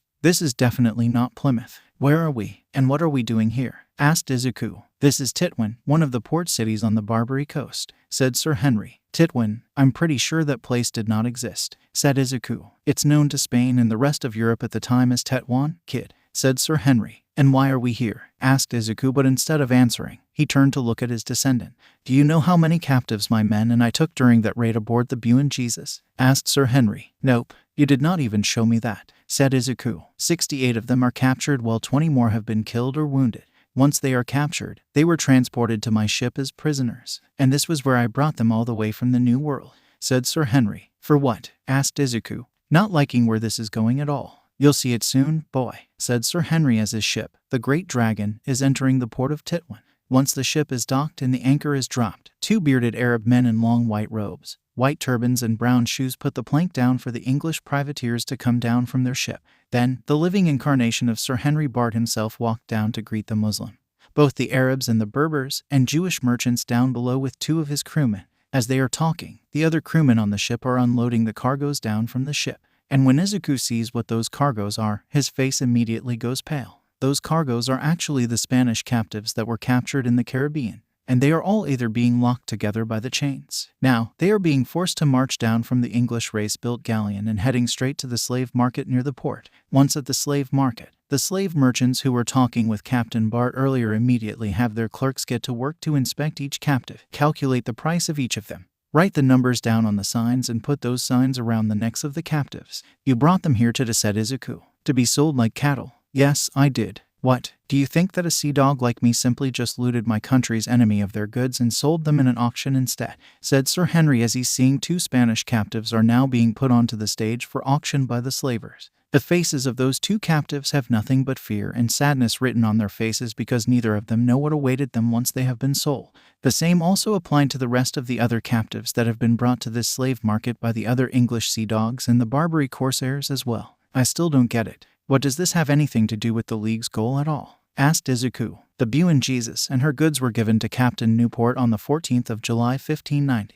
And he and his crew made it back to England along with both the Spanish vessel and the loots by early September, said Sir Henry. Just get to the point, please. No offense, but I failed to see how can such cruel action like selling people have anything to do with, said Izuku, but as usual, his Elizabethan ancestor interrupted him. The time when Captain Newport and his crew received a hero's welcome when they made it back to Plymouth with the loots from the New World also coincided with the time my crew and I arrived here and sold the BGMI's crewmen out as slaves, said Sir Henry, and then he turned his head look at his descendant. So did you get it now? To England, we sea dogs are heroes. But to the peoples of Spain and the Italian city-states such as the Papal States, we sea dogs are villains, said Sir Henry. That's your whole point here, just to point this out, asked Izuku. That's just scratching the surface, boy. Guess what, kid? Our Catholic enemies also did the same to us and our allies. If they manage to capture us, we're not going to just become their prisoners. They'd either make use of us somehow, either by selling us as slaves or use us as unpaid laborers such as rowing their war galleys, said Sir Henry. So that's your point, huh? Are you going to say that neither the League or the heroes are in the right?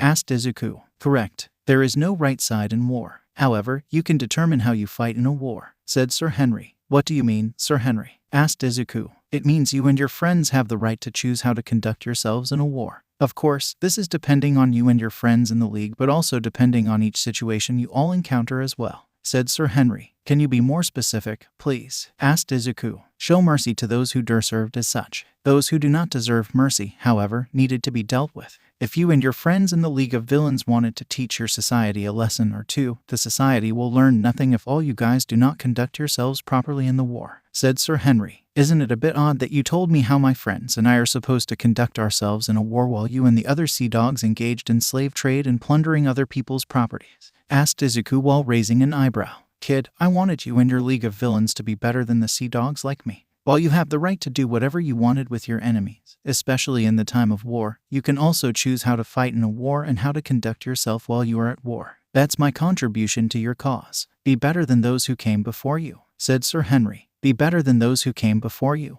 asked Izuku while he is looking at the spirit of his Elizabethan ancestor in the eyes. Yes, it is. Also, I have other thing to show you, said Sir Henry as he's pulling out the paper written in early modern English language and show it to him. What's that? Asked Izuku. This is the letter of marque and reprisal. With it, the sea dogs such as Sir Francis Drake and I have the permission travel internationally and attack the enemies of England to enrich our country, said Sir Henry. Does this have anything to do with the heroes in my time need licenses to become heroes? Asked Izuku. Yes, it does. From what I heard and saw, those who are not heroes but use their powers to save people are considered to be vigilantes. Correct? Asked Sir Henry and his descendant nodded. Well, if I do not have this letter of marque and reprisal with me but plundered someone's ship abroad, my crew and I will be branded as pirates by Her Majesty's government. When that happened, the foreign governments can deal with the pirates as they see fit, which most likely ended with execution.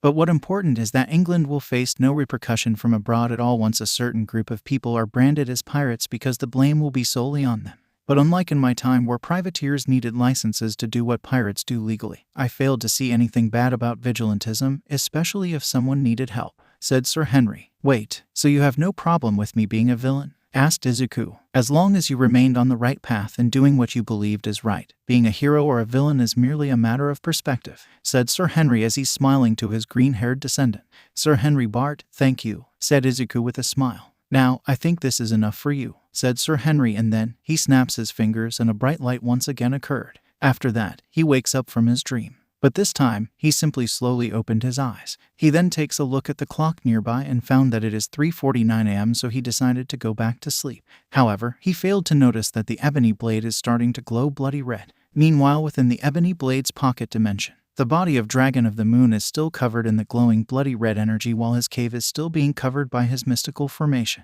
But now, there is a change. There is now a glowing bloody red beam fired into the sky from the top of the formation itself. And like the formation, the beam is powered by the Dragon of the Moon's mystical powers. The beam was fired out sometime later. Formation was formed, and its purpose is to break through the magical barrier of the ebony blade that kept him inside the sword.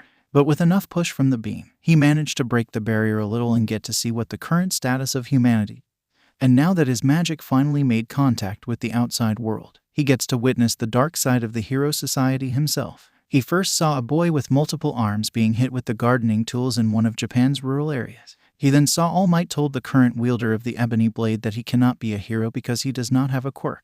After that, he saw Iron Man being booed and jeered by a group of people after he defeated Whiplash and Crimson Dynamo because they claimed that he was responsible for creating the two villains that he just defeated by inventing his armor in the first place. He then saw a large humanoid with ripped pants picked up a tank and throw it to the helicopter armed with machine guns and missiles above. Then, he saw the young Tenko Shimura using his quirk on his father. Then, he saw more hateful things about the hero society such as the massacre of the heteromorphs, persecutions against those who lack quirks and the people with weak or villainous quirks, and heroes who become heroes for fame and money, with some of them outright refuse to defeat the villains simply because there are no presses to interview or taking pictures. As usual, I see hatred and greed. Oh humanity, said Dragon of the Moon after he witnessed how much rotten the hero society.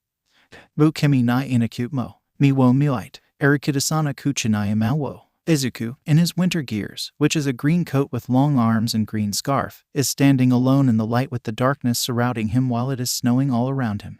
Somewhere else, Tamura, Kirigiri, Lailani, Blizzard, Dabai, Himiko, Twice, Mustard, Mr. Compress, Magni, Lady Nagant, and Spinner are standing on top of the building as the snows are falling too. The scene then changes to the snowflakes with snows are falling. How do nai tezetsu amu tabai nai? How do no jibun wo kakashai chimau no? Okabiyu Wagamama Nai Nerzu Nai. Himiko happily plays sled in the empty park with Mustard, who is appearing to be holding on her shoulders for his own life while sitting behind her on the sled while Twice is running after them down from the hill. On the top of the building somewhere in Musutafu, Blizzard and Dabai are secretly observing a villain's attack down below as Endeavor, Burnin, Kaido and Onuma are rushing to the crime scene to fight the villains. Back inside the bar with No Name and Kamino Ward, Tamura, Lilani, Spinner, Lady Nagant, Mr. Compress and Magni are sitting at the counter while having cups of hot cocoa together while Kurogiri is washing a glass of mug behind the counter. Kimi ga nai machai wa. Hitori nai wa hirasujiru ni. Doko hi arikadespa too. Somewhere else in Musutafu, Izuku is walking alone on the sidewalk as the snows are falling in the middle of the night.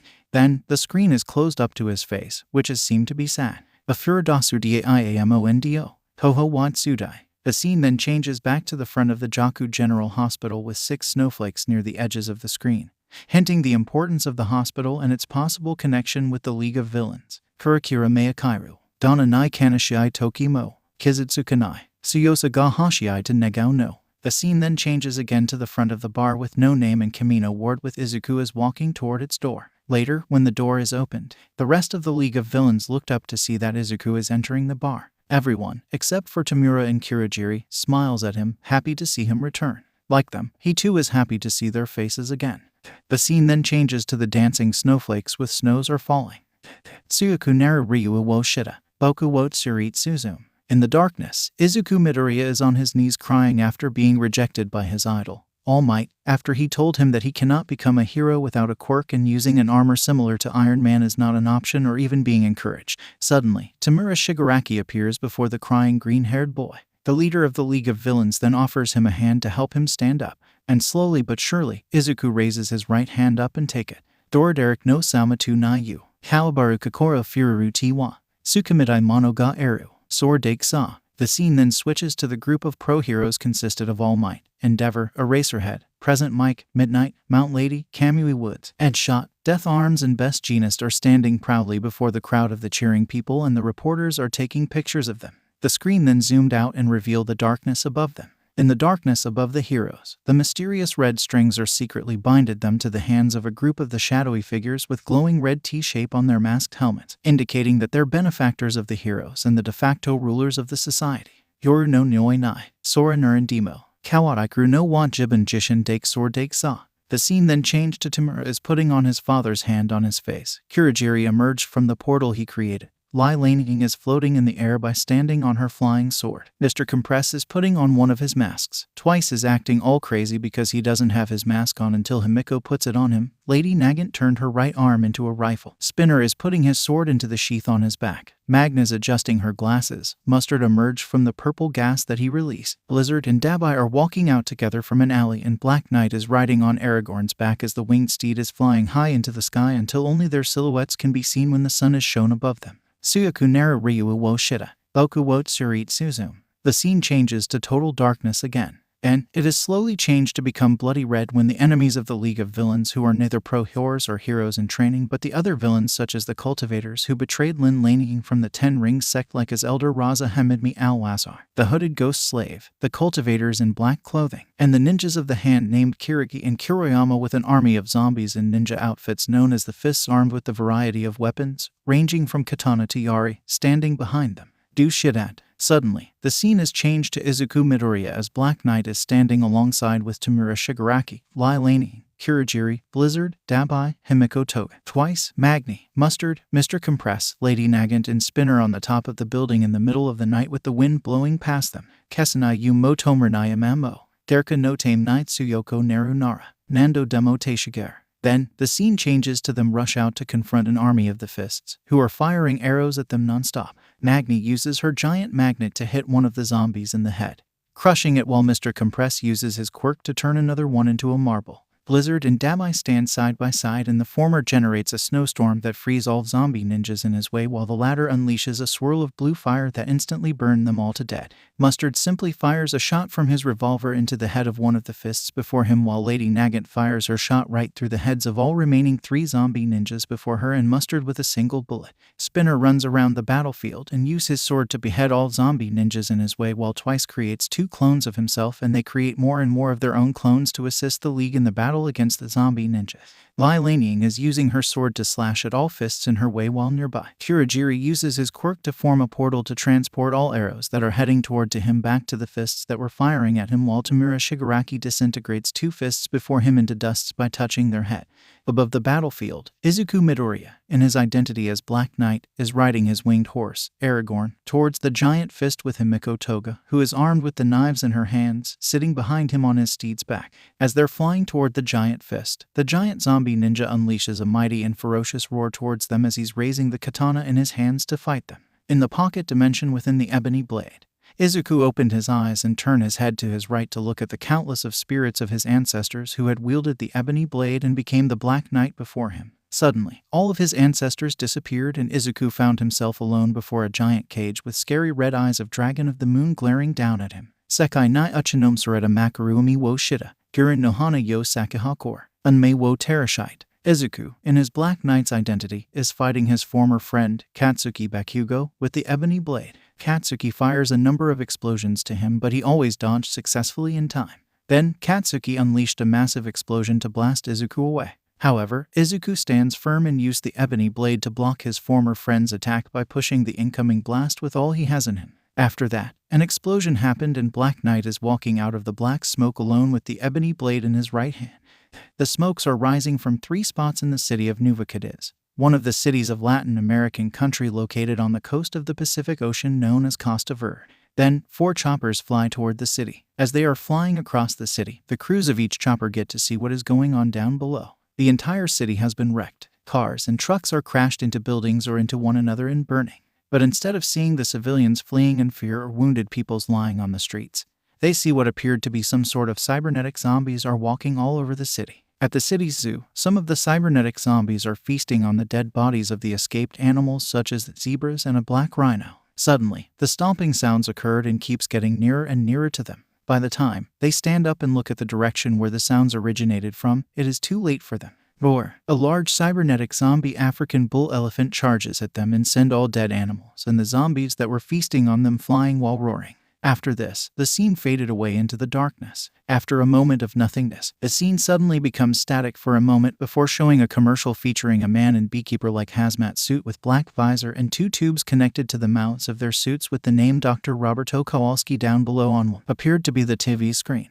Responsibility, harmony, unity. These are the core values that create the foundation of advanced idea mechanics, said Roberto Kowalski. The scene suddenly changed to what appeared a few of amoebas swimming. Then, it changed to show 2 structures of DNA being changed from color blue to red. It's the foundation that will continue to build a brighter future for all of us, said Roberto Kowalski once the scene is switched back to the TV screen that featured the Ames commercial. Then, scene changed once again by entering a lab where a group of Ames scientists, who are also wearing hazmat suits are performing some sort of surgery on a massive human-like body tied to the operation table with chains and also have some sort of device attached to the body's chest on the operating table. Then, one of the scientists injected what appeared to be silver-blue color serum into the body's left arm through the vein.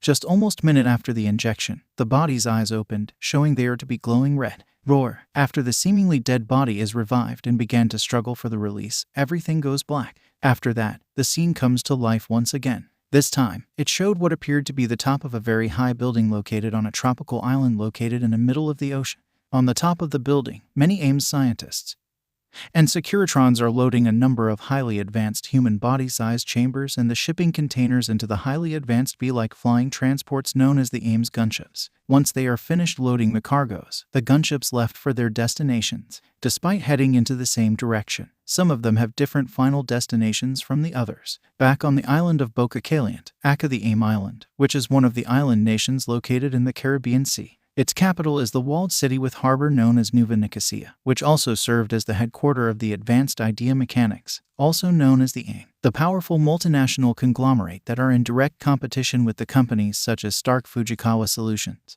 Oscorp Industries, and Detonarat when it comes to producing all sorts of support gears that the pro-heroes needed. Inside Nueva Nicosia's Gothic building that served as the city's political center of the island nation itself. Sitting inside the building's main office is a man in yellow beekeeper-like hazmat suit with black visor, 2 black tubes connected to the suit's neck, long rubber black gloves, and long rubber black boots. He is the Scientist Supreme, the political leader of the Republic of Boca Caliente and the leader of the corporation that is the AIM. Right now, he is working on drafting an important document at his desk. Then, he heard some knocks at the door and he allowed the person outside to come in. "Come in," said Scientist Supreme, and then 3 men in the nearly identical suits as him but with the suits tubes connected to the mouths of their hazmat suits instead walks in. "Anything to report about the war?" asked Scientist Supreme as he continues to work on the document.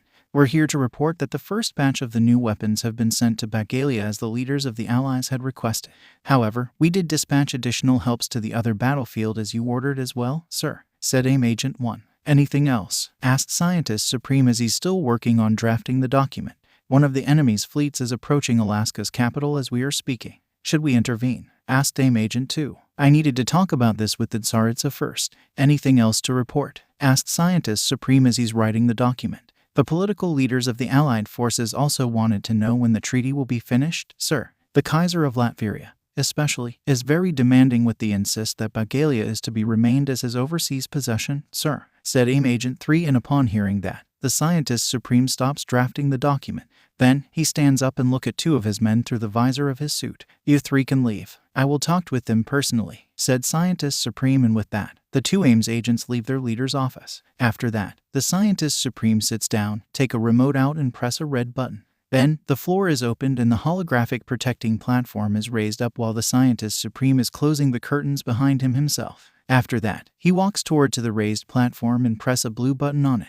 Once he pressed it, 3 holographic images appeared on the platform. The first one is a woman of Slavic descent with long red hair in her late 40s in white suit dress and white high-heeled shoes. The second one is a man completely covered in armor, wearing metal mask to hide his face and green robe with hood. The third one is a bearded Turkish man in his early 50s with red fez and black suit with black tie, gray pants and black shoes. The fourth one is a bearded African man completely covered in the outfit that make him look like a Black Panther. "Greetings, Tsaritsa Arena, Kaiser Victor von Doom, Sultan Selim IV and King T'Challa. I heard you 4 wanted the status update about the treaty and the end of the war. Am I correct?" asked Scientist Supreme. "Doom is here to remind you that the island of Bagalia is to remain as Doom's overseas possession after the war ended," said Dr. Doom. Yes, Your Majesty, I remembered that. And yes, I dared not to cross you," said Scientist Supreme as he's holding his hands together and bend himself a little to show the political leaders of the Allied forces his humbleness. "On to the other matter. Have the new weapons we requested been dispatched to the battlefields yet?"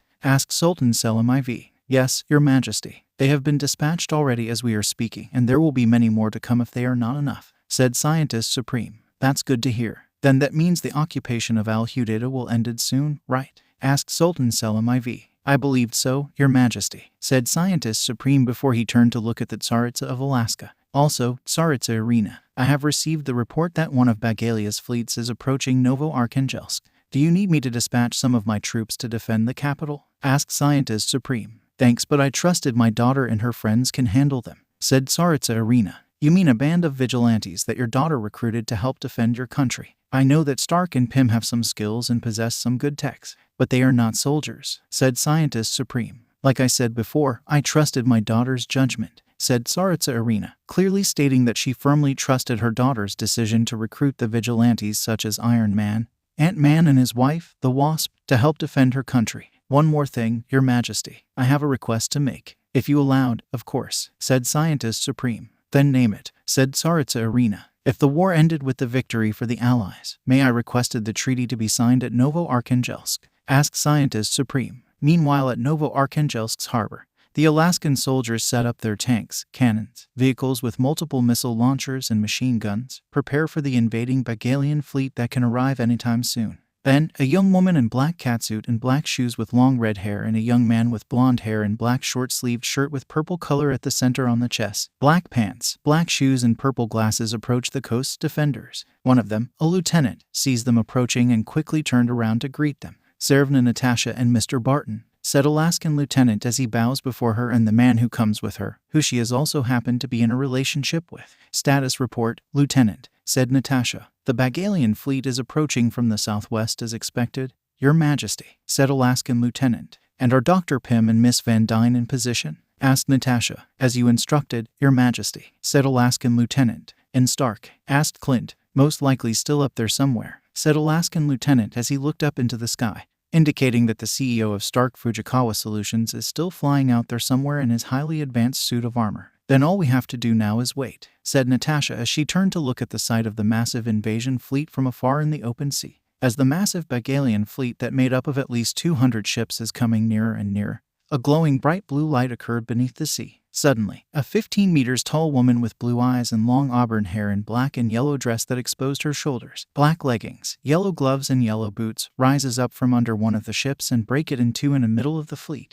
Her actions alone caused panic within the fleet as she caused the waves to send many ships to hit some other ships as well. However, this did not deter the fleet to stop. "What's your order, sir?" asked Maria Lopez, who is a Latin American woman in dark green jumpsuit and black shoes with two machete swords sheathed on her back and also one of the Batroc Brig's members who goes by the codename of Machete. After she saw Wasp broken one of the ships in half. "Open fire," said Georges Batroc, who is a bearded French man in purple outfit and golden yellow boots. And once he said that, all guns on all ships in the fleet are aimed to Wasp. But before any of them could fire, they looked up and see something is falling down from the sky. Suddenly, a giant human in an ant-shaped helmet and rissuit suit with black stripes, black gloves and black boots falls down from the sky into the middle of the Bagalian fleet near, destroying some ships with direct impact and also by causing the waves to flip them upside down along the tidal waves, thus resulting in most of them explode while others simply sink once the ships fell back into the sea upside down. However, that did not completely destroy the entire fleet. 9 ships still remained and they all aimed their cannons to where Wasp and Ant-Man are. Before both of them can react, they all immediately opened fire multiple shots on them. But before any of those shots can hit them, multiple small missiles suddenly arrived from the right side of both Ant-Man and Wasp and destroy all of the fired artillery shells. As the two giants and the remnant of the Bagalian fleet surprised by what just happened, a man in golden and red armor equipped with laser gloves and boots with jets arrived at the scene. "Stark," said Ant-Man as he and his wife were seeing none other but Iron Man flying toward them. However, he said nothing and simply fired more small missiles from his armor to the remaining Bagalian warships. "Abandoned ship," said Alexander Gentry, another one of the Batroc Brigade's members who goes by the codename of Porcupine because the suit of armor he wore made him look similar to a porcupine. As he, Machete and Batroc jumped down from the ship along with the other members of the crew before the missiles hit their ship. Soon, all small missiles Iron Man fired hit the remaining 9 warships, explode all of them and killing the members of the crews that did not escape in time.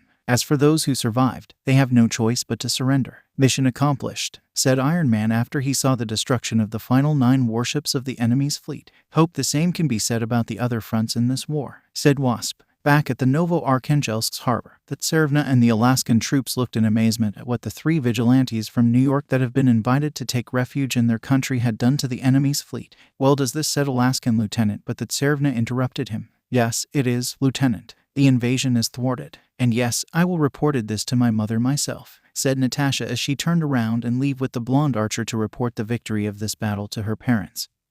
Tsaritsa Irina Romanov and Grand Duke Ivan Petrovich. Meanwhile, at the island of Bagalia in the Pacific Ocean, the Allied troops are occupying most of the island while besieging the island's last stronghold, which is Bagalia City itself. The city is completely surrounded by ray shield, and that resulted in the bombardments from the Allies' artilleries to be ineffective because the ray shield absorbed all of the damages. However, that did not stop the Allies from keep firing everything they have to the enemy's stronghold until recently because one of the commanders have given out the order to cease all attacks. This, however, given the defenders a chance to strike back. As a result, some of the city's defenders in highly advanced beetle-like armors known as the Beetles fly out to take a fight to the Allies' command center in an attempt to end this battle with Bagalia's victory. At the Allies' command center, the commanders of the Allies are in a meeting about what should they do if the regent decided to go on an all-out assault instead of simply prolonging the siege and wait until the new weapons requested by the leaders of their nations to the aim will arrive. One of the commanders is actually the square-shaped body droid with long limbs and close helmet-shaped head known as LB-109. Who is part of the Living Brain series military strategies and tactics analyzing droid. The others are included the Turkish man in military uniform with black shoes and red fez named Murad Bozar Pasha, the bearded Alaskan man of Slavic origin in military uniform and hat named Yuri Akulov. "We've been here for a year already and we've fired everything we got. But yet, the city did not fall," said Murad Bozar Pasha as he's sitting on the chair. "Have no worry, Murad Bozar Pasha. The new weapons are now on the way here," said LB-109 as he is sitting on his chair as well. "Speaking of which, we've never been given the description of what these new weapons are at all. After all, you given out the order to not attack until," said Yuri, but before he could finish, an explosion happened outside. "Boom. What was that?" asked Murad Bozar Pasha as he immediately runs out with the other commanders to see what is going on.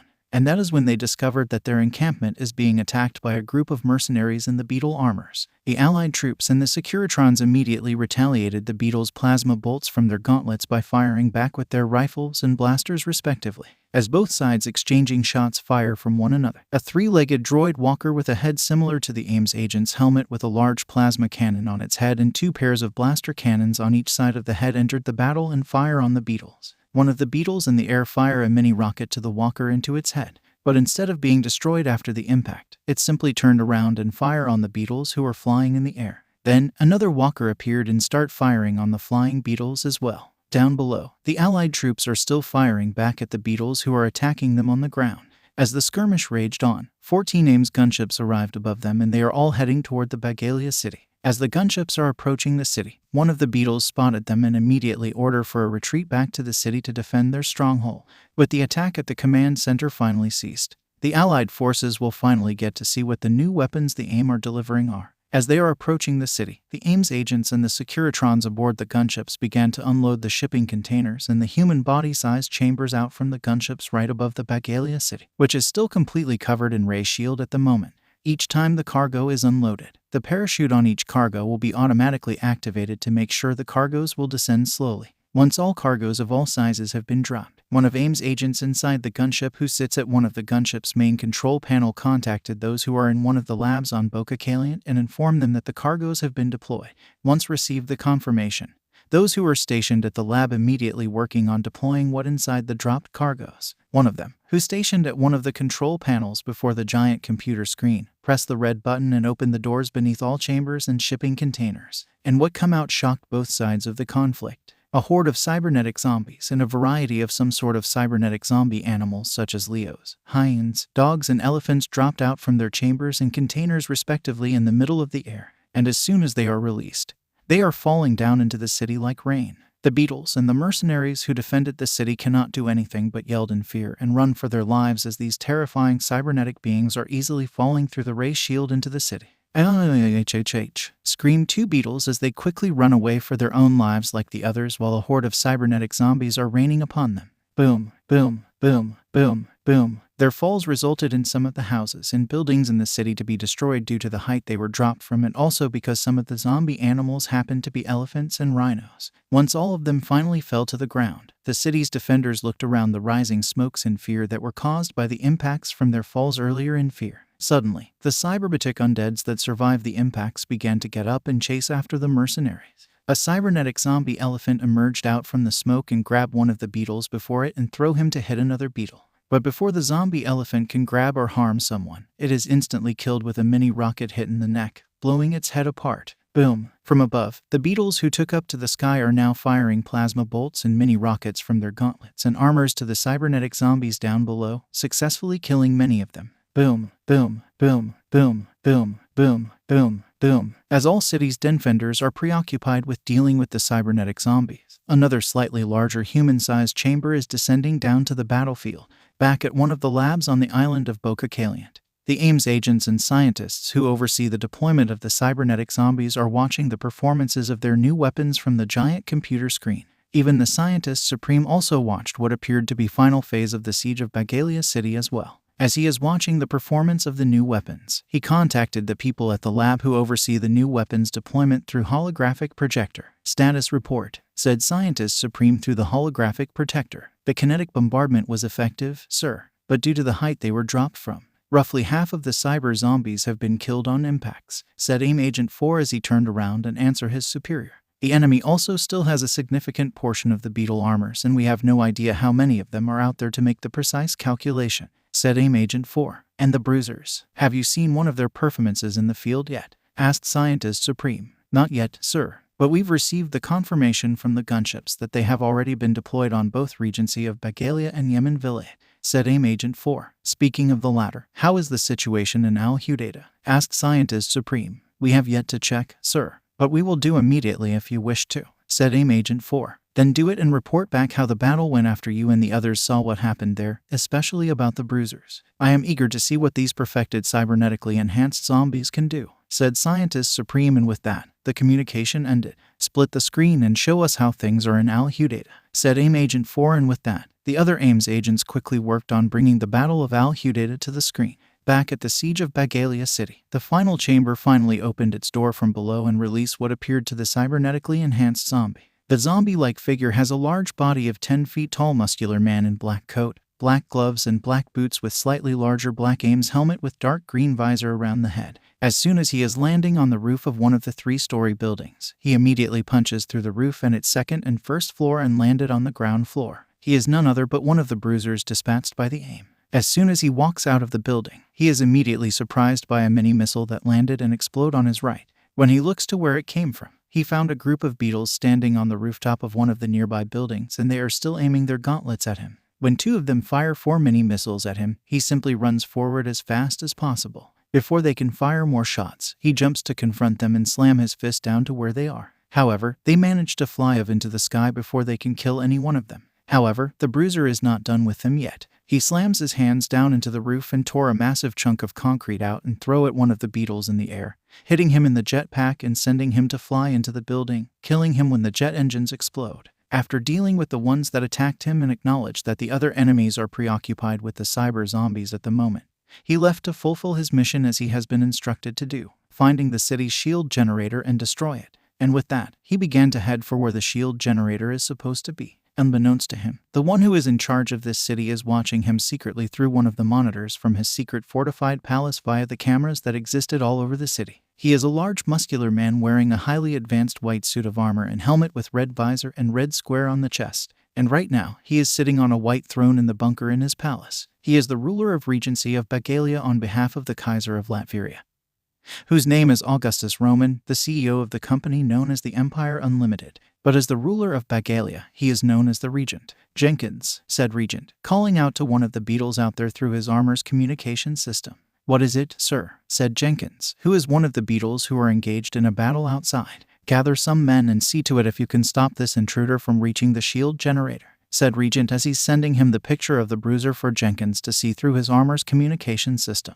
"As you said, sir," said Jenkins, and with that, the communication ended. At the night time in Al-Hudaydah in Yemen Vilayet in the Sublime Ottoman state, a large cybernetic zombie African elephant charged toward the mercenaries armed with rifles and machine guns, ignoring all shots fired at its body. Suddenly, 2 mini rockets landed on its body and exploded into pieces. Then, a beetle flew past by before heading to where a group of zombie dogs are attacking another group of mercenaries and help them defeat those zombie dogs. As the recently saved mercenaries began to move on, they soon run into 3 cybernetic zombie hyenas. However, they are easily killed with a number of shots at their heads. Unbeknownst to them, a large shadowy being is lurking above them. The being is revealed to be another bruiser. However, he has no interest in the mercenaries down below. Instead, he is simply looking at the port of Al-Hudaydah, where a fleet of 7 Bagalian warships are stationed within the port to prevent the Turkish warships that stationed outside from entering. His mission, according to the AIM's instruction, is to destroy the enemy's fleet and allow the Turkish fleet to enter and occupy the port.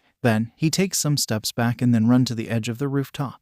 Once he reached the edge, he jumped and landed on the top of the 2-story house on the opposite side. Then, he keeps running and jumping, dodging all shots fired from both sides of the war and even kills some mercenaries in service of Bagalia on the way to the port. But before he can reach the port, something else stops him as he is about to reach the railway. Bang! A loud shot is fired and hit him, sending him to fly into the nearby house. When the bruiser gets up and take a look at what fired at him, he spotted an armored train equipped with 4 pieces of anti-tank guns that has been seized from the Turkish military unit dispatched from Damascus and now manned by a crew made up of mercenaries hired by Bagalia. Suddenly, another shot is fired at him. However, he dodged in time and immediately ran toward it fearlessly. Then, another shot is fired, and this time, it almost hits him on the left. And before another shot can be fired, he uses his large body to ram into the train and derail it. And as soon as the armored train is derailed, he spotted 2 mercenaries with bazookas in their hands aiming at him. But before they can fire, they are slammed with high speed of 55 miles per hour and killed by a cybernetic zombie black rhino.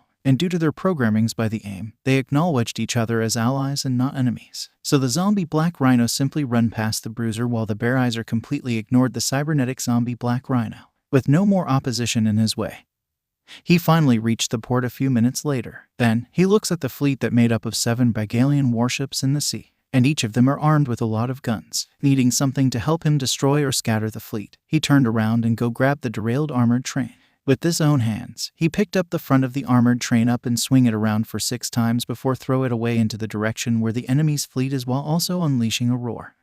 As he's roaring, he throws the armored train into the direction where the Bagalian fleet is after he finished swinging around.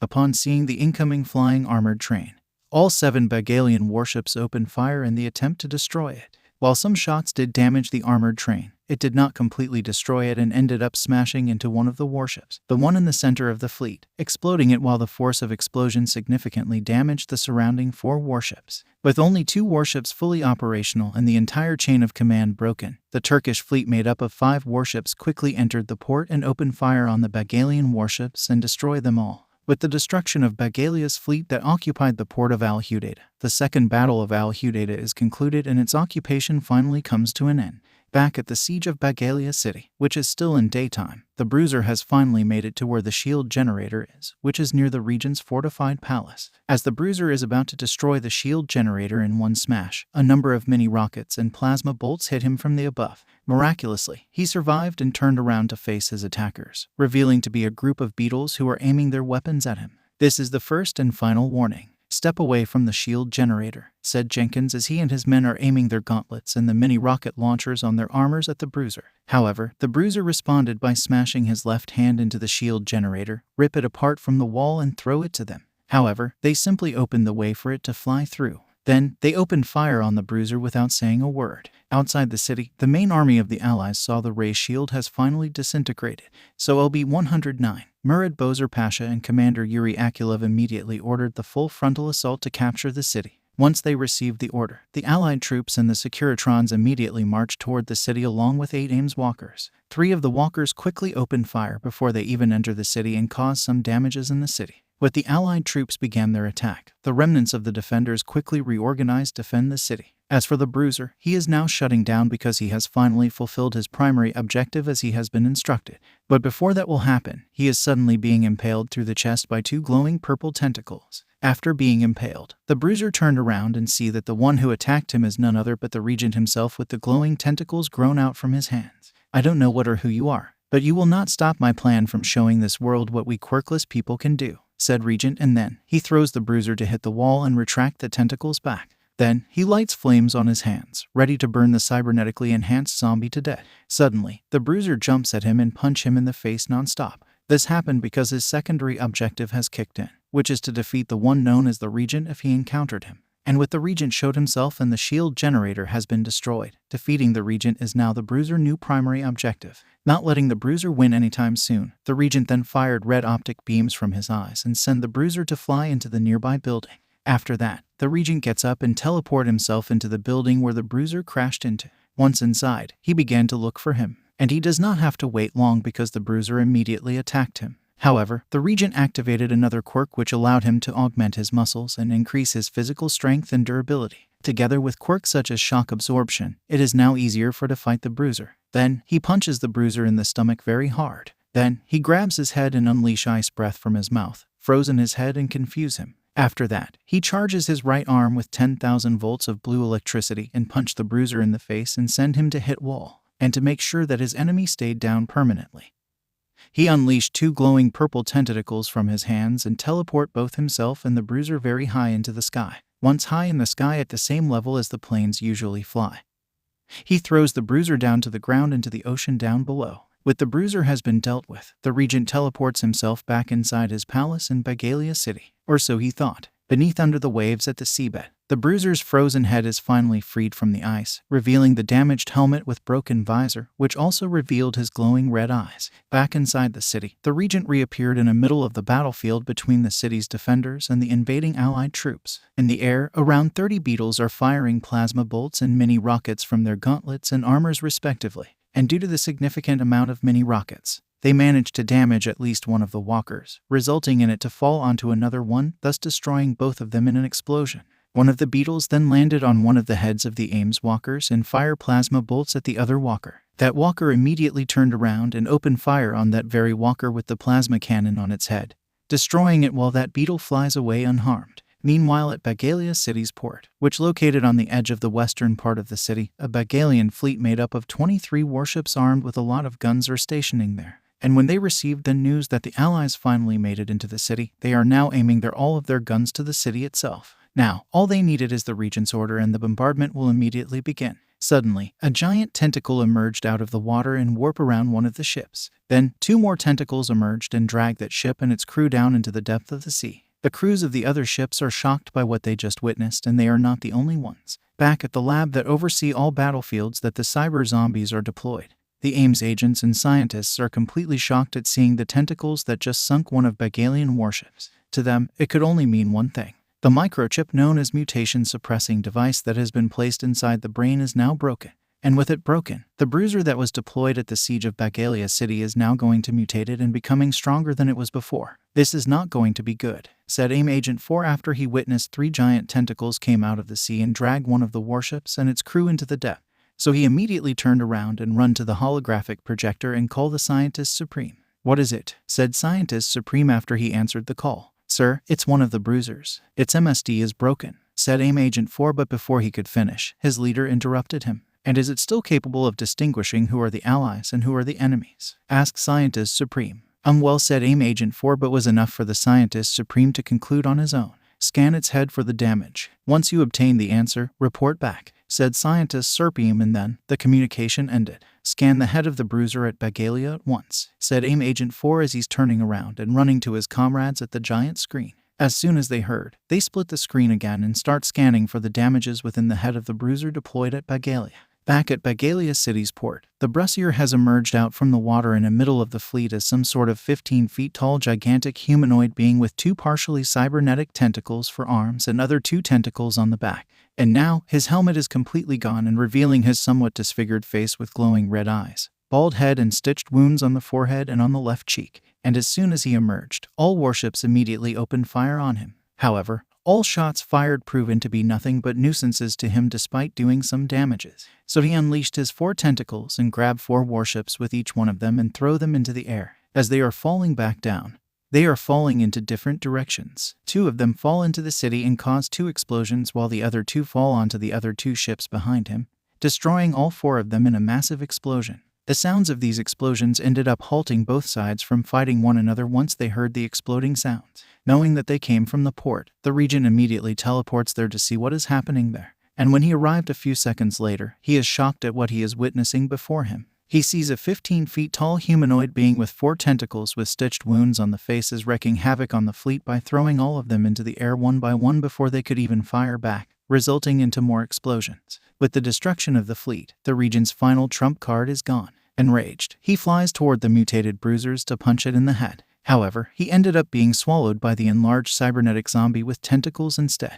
After a moment of nothingness, the bruiser's mouth begins to glow red and the entire head suddenly exploded into pieces with the Regent's red beams from his eyes, thus killing him instantly. Even although the Regent managed to kill one of the bruisers, he has lost the war because his city has finally been captured and the fleet that stationed there has been destroyed. With no other option, he and what left of his force have to surrender to the Allies. So without hesitation, he immediately teleports back to the battlefield in the city and orders his troops to stop and surrender himself. "Stop," yelled Regent after he returned from the port. Once received the order, the mercenaries and the beetles immediately stopped fighting. But the enemies stopped fighting. The Allied troops stopped fighting as well. Once the fight comes to a halt, the Regent approaches the Allied troops before him and raises his hands in the air. "I surrender," said Regent with his hands raised in the air. Back at the AIM Island's capital of Nueva Nicosia, the AIM's agents and scientists who witnessed the end of the siege of Bagalia City in the lab let out the cheers for the Allies' victory and the Regent's surrender. After seeing the outcome of the siege, the certain AIM's agent immediately runs to the holographic projector and contacts his superior immediately.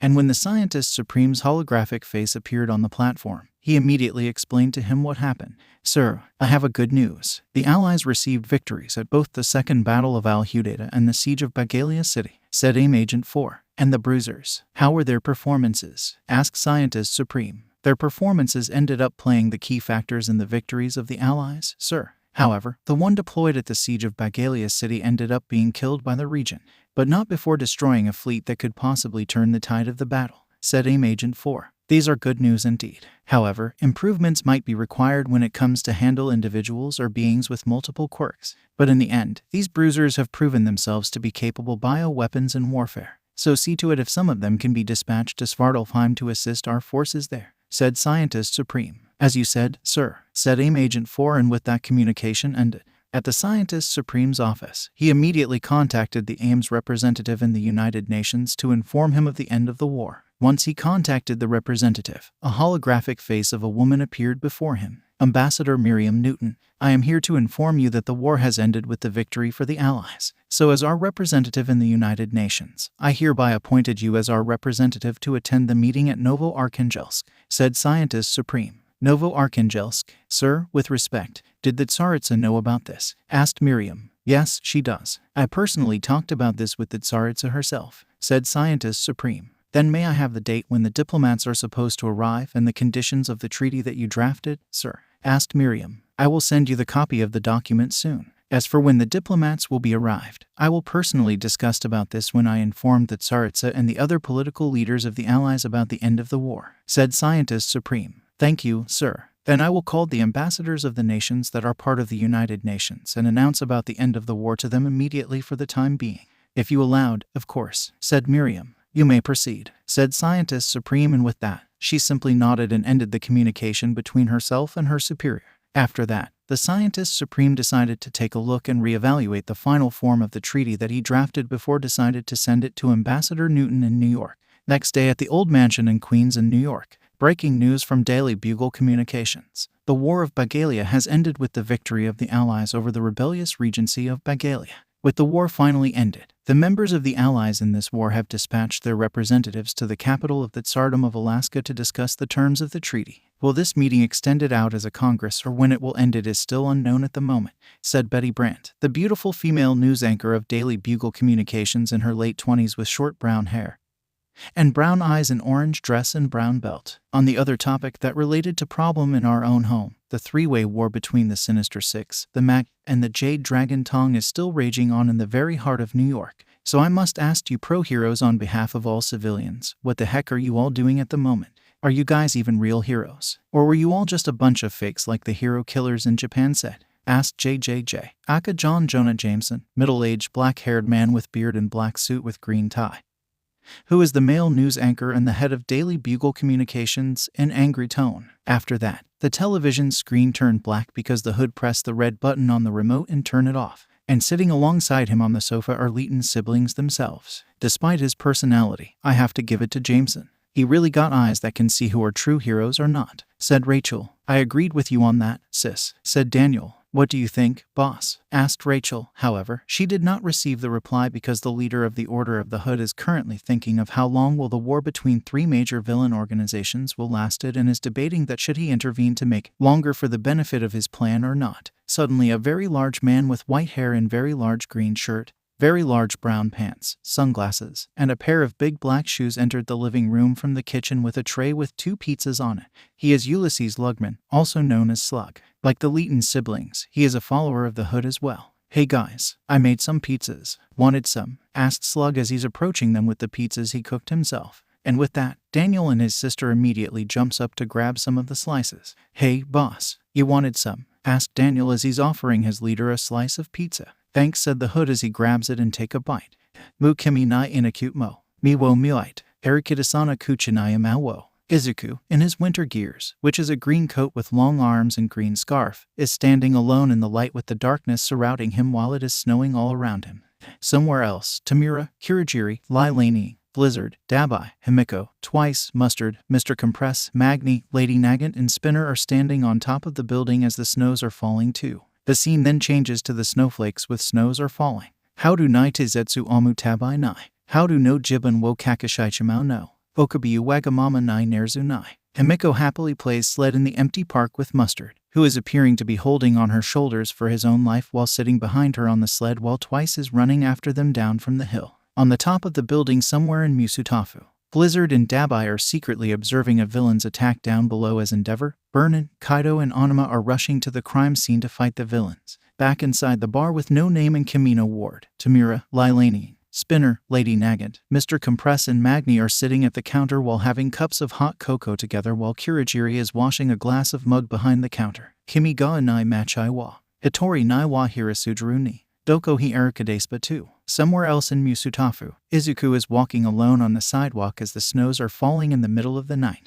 Then, the screen is closed up to his face, which is seemed to be sad. A Furudasu Diamondo. Ho Watsudai. The scene then changes back to the front of the Jaku General Hospital with 6 snowflakes near the edges of the screen, hinting the importance of the hospital and its possible connection with the League of Villains. Furikira Meikairu Dana Nai Kanashai Toki Mo. Kizutsukanai Tsuyosa ga Hashiai to Negao no. The scene then changes again to the front of the bar with No Name and Kamino Ward with Izuku is walking toward its door. Later, when the door is opened, the rest of the League of Villains looked up to see that Izuku is entering the bar. Everyone, except for Tamura and Kirigiri, smiles at him, happy to see him return. Like them, he too is happy to see their faces again. The scene then changes to the dancing snowflakes with snows are falling. Tsuyoku Naru Ryu wo Shida, Boku wo Tsurit Suzum. In the darkness, Izuku Midoriya is on his knees crying after being rejected by his idol, All Might, after he told him that he cannot become a hero without a quirk and using an armor similar to Iron Man is not an option or even being encouraged. Suddenly, Tamura Shigaraki appears before the crying green-haired boy. The leader of the League of Villains then offers him a hand to help him stand up, and slowly but surely, Izuku raises his right hand up and take it. Doraderic no Salmatu na yu, Kawabaru Kokoro Fururu Tiwa, Sukamidai Mono ga Eru. Sword Dake Sa. The scene then switches to the group of pro-heroes consisted of All Might, Endeavor, Eraserhead, Present Mike, Midnight, Mount Lady, Kamui Woods, Edgeshot, Death Arms and Best Jeanist are standing proudly before the crowd of the cheering people and the reporters are taking pictures of them. The screen then zoomed out and revealed the darkness above them. In the darkness above the heroes, the mysterious red strings are secretly binded them to the hands of a group of the shadowy figures with glowing red T-shape on their masked helmets, indicating that they're benefactors of the heroes and the de facto rulers of the society. Yoru no Noi Nai, Sora Nurandimo, Kawaikru no Wajibun Jishin Dake Sor Dake Sa.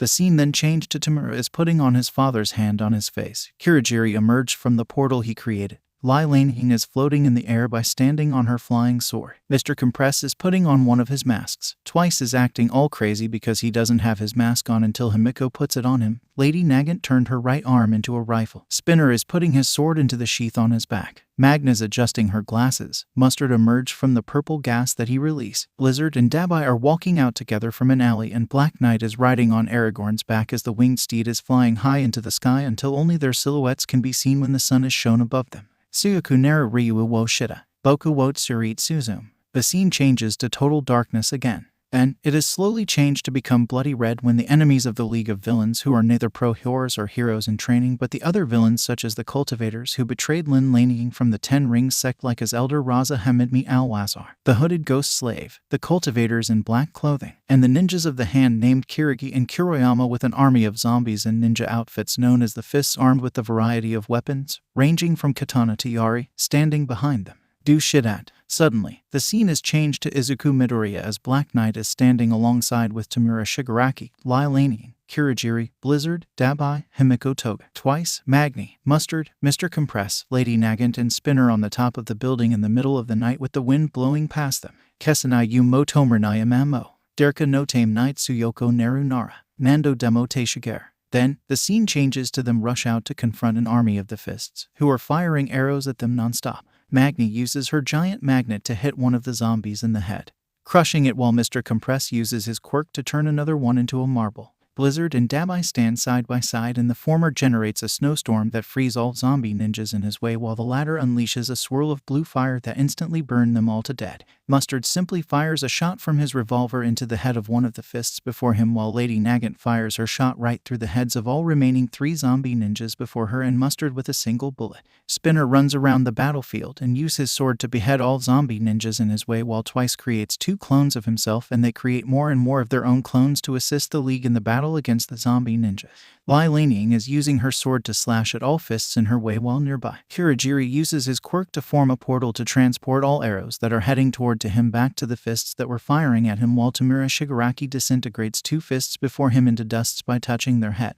Above the battlefield, Izuku Midoriya, in his identity as Black Knight, is riding his winged horse, Aragorn, towards the giant Fist with Himiko Toga, who is armed with the knives in her hands, sitting behind him on his steed's back. As they're flying toward the giant Fist, the giant zombie ninja unleashes a mighty and ferocious roar towards them as he's raising the katana in his hands to fight them. In the pocket dimension within the ebony blade, Izuku opened his eyes and turned his head to his right to look at the countless of spirits of his ancestors who had wielded the ebony blade and became the Black Knight before him. Suddenly, all of his ancestors disappeared and Izuku found himself alone before a giant cage with scary red eyes of Dragon of the Moon glaring down at him. Sekai nai uchinom sareta makarumi wo shita, girin no hana yo sakihakor, unmei wo terashite. Izuku, in his Black Knight's identity, is fighting his former friend, Katsuki Bakugo, with the ebony blade. Katsuki fires a number of explosions to him, but he always dodged successfully in time. Then, Katsuki unleashed a massive explosion to blast Izuku away.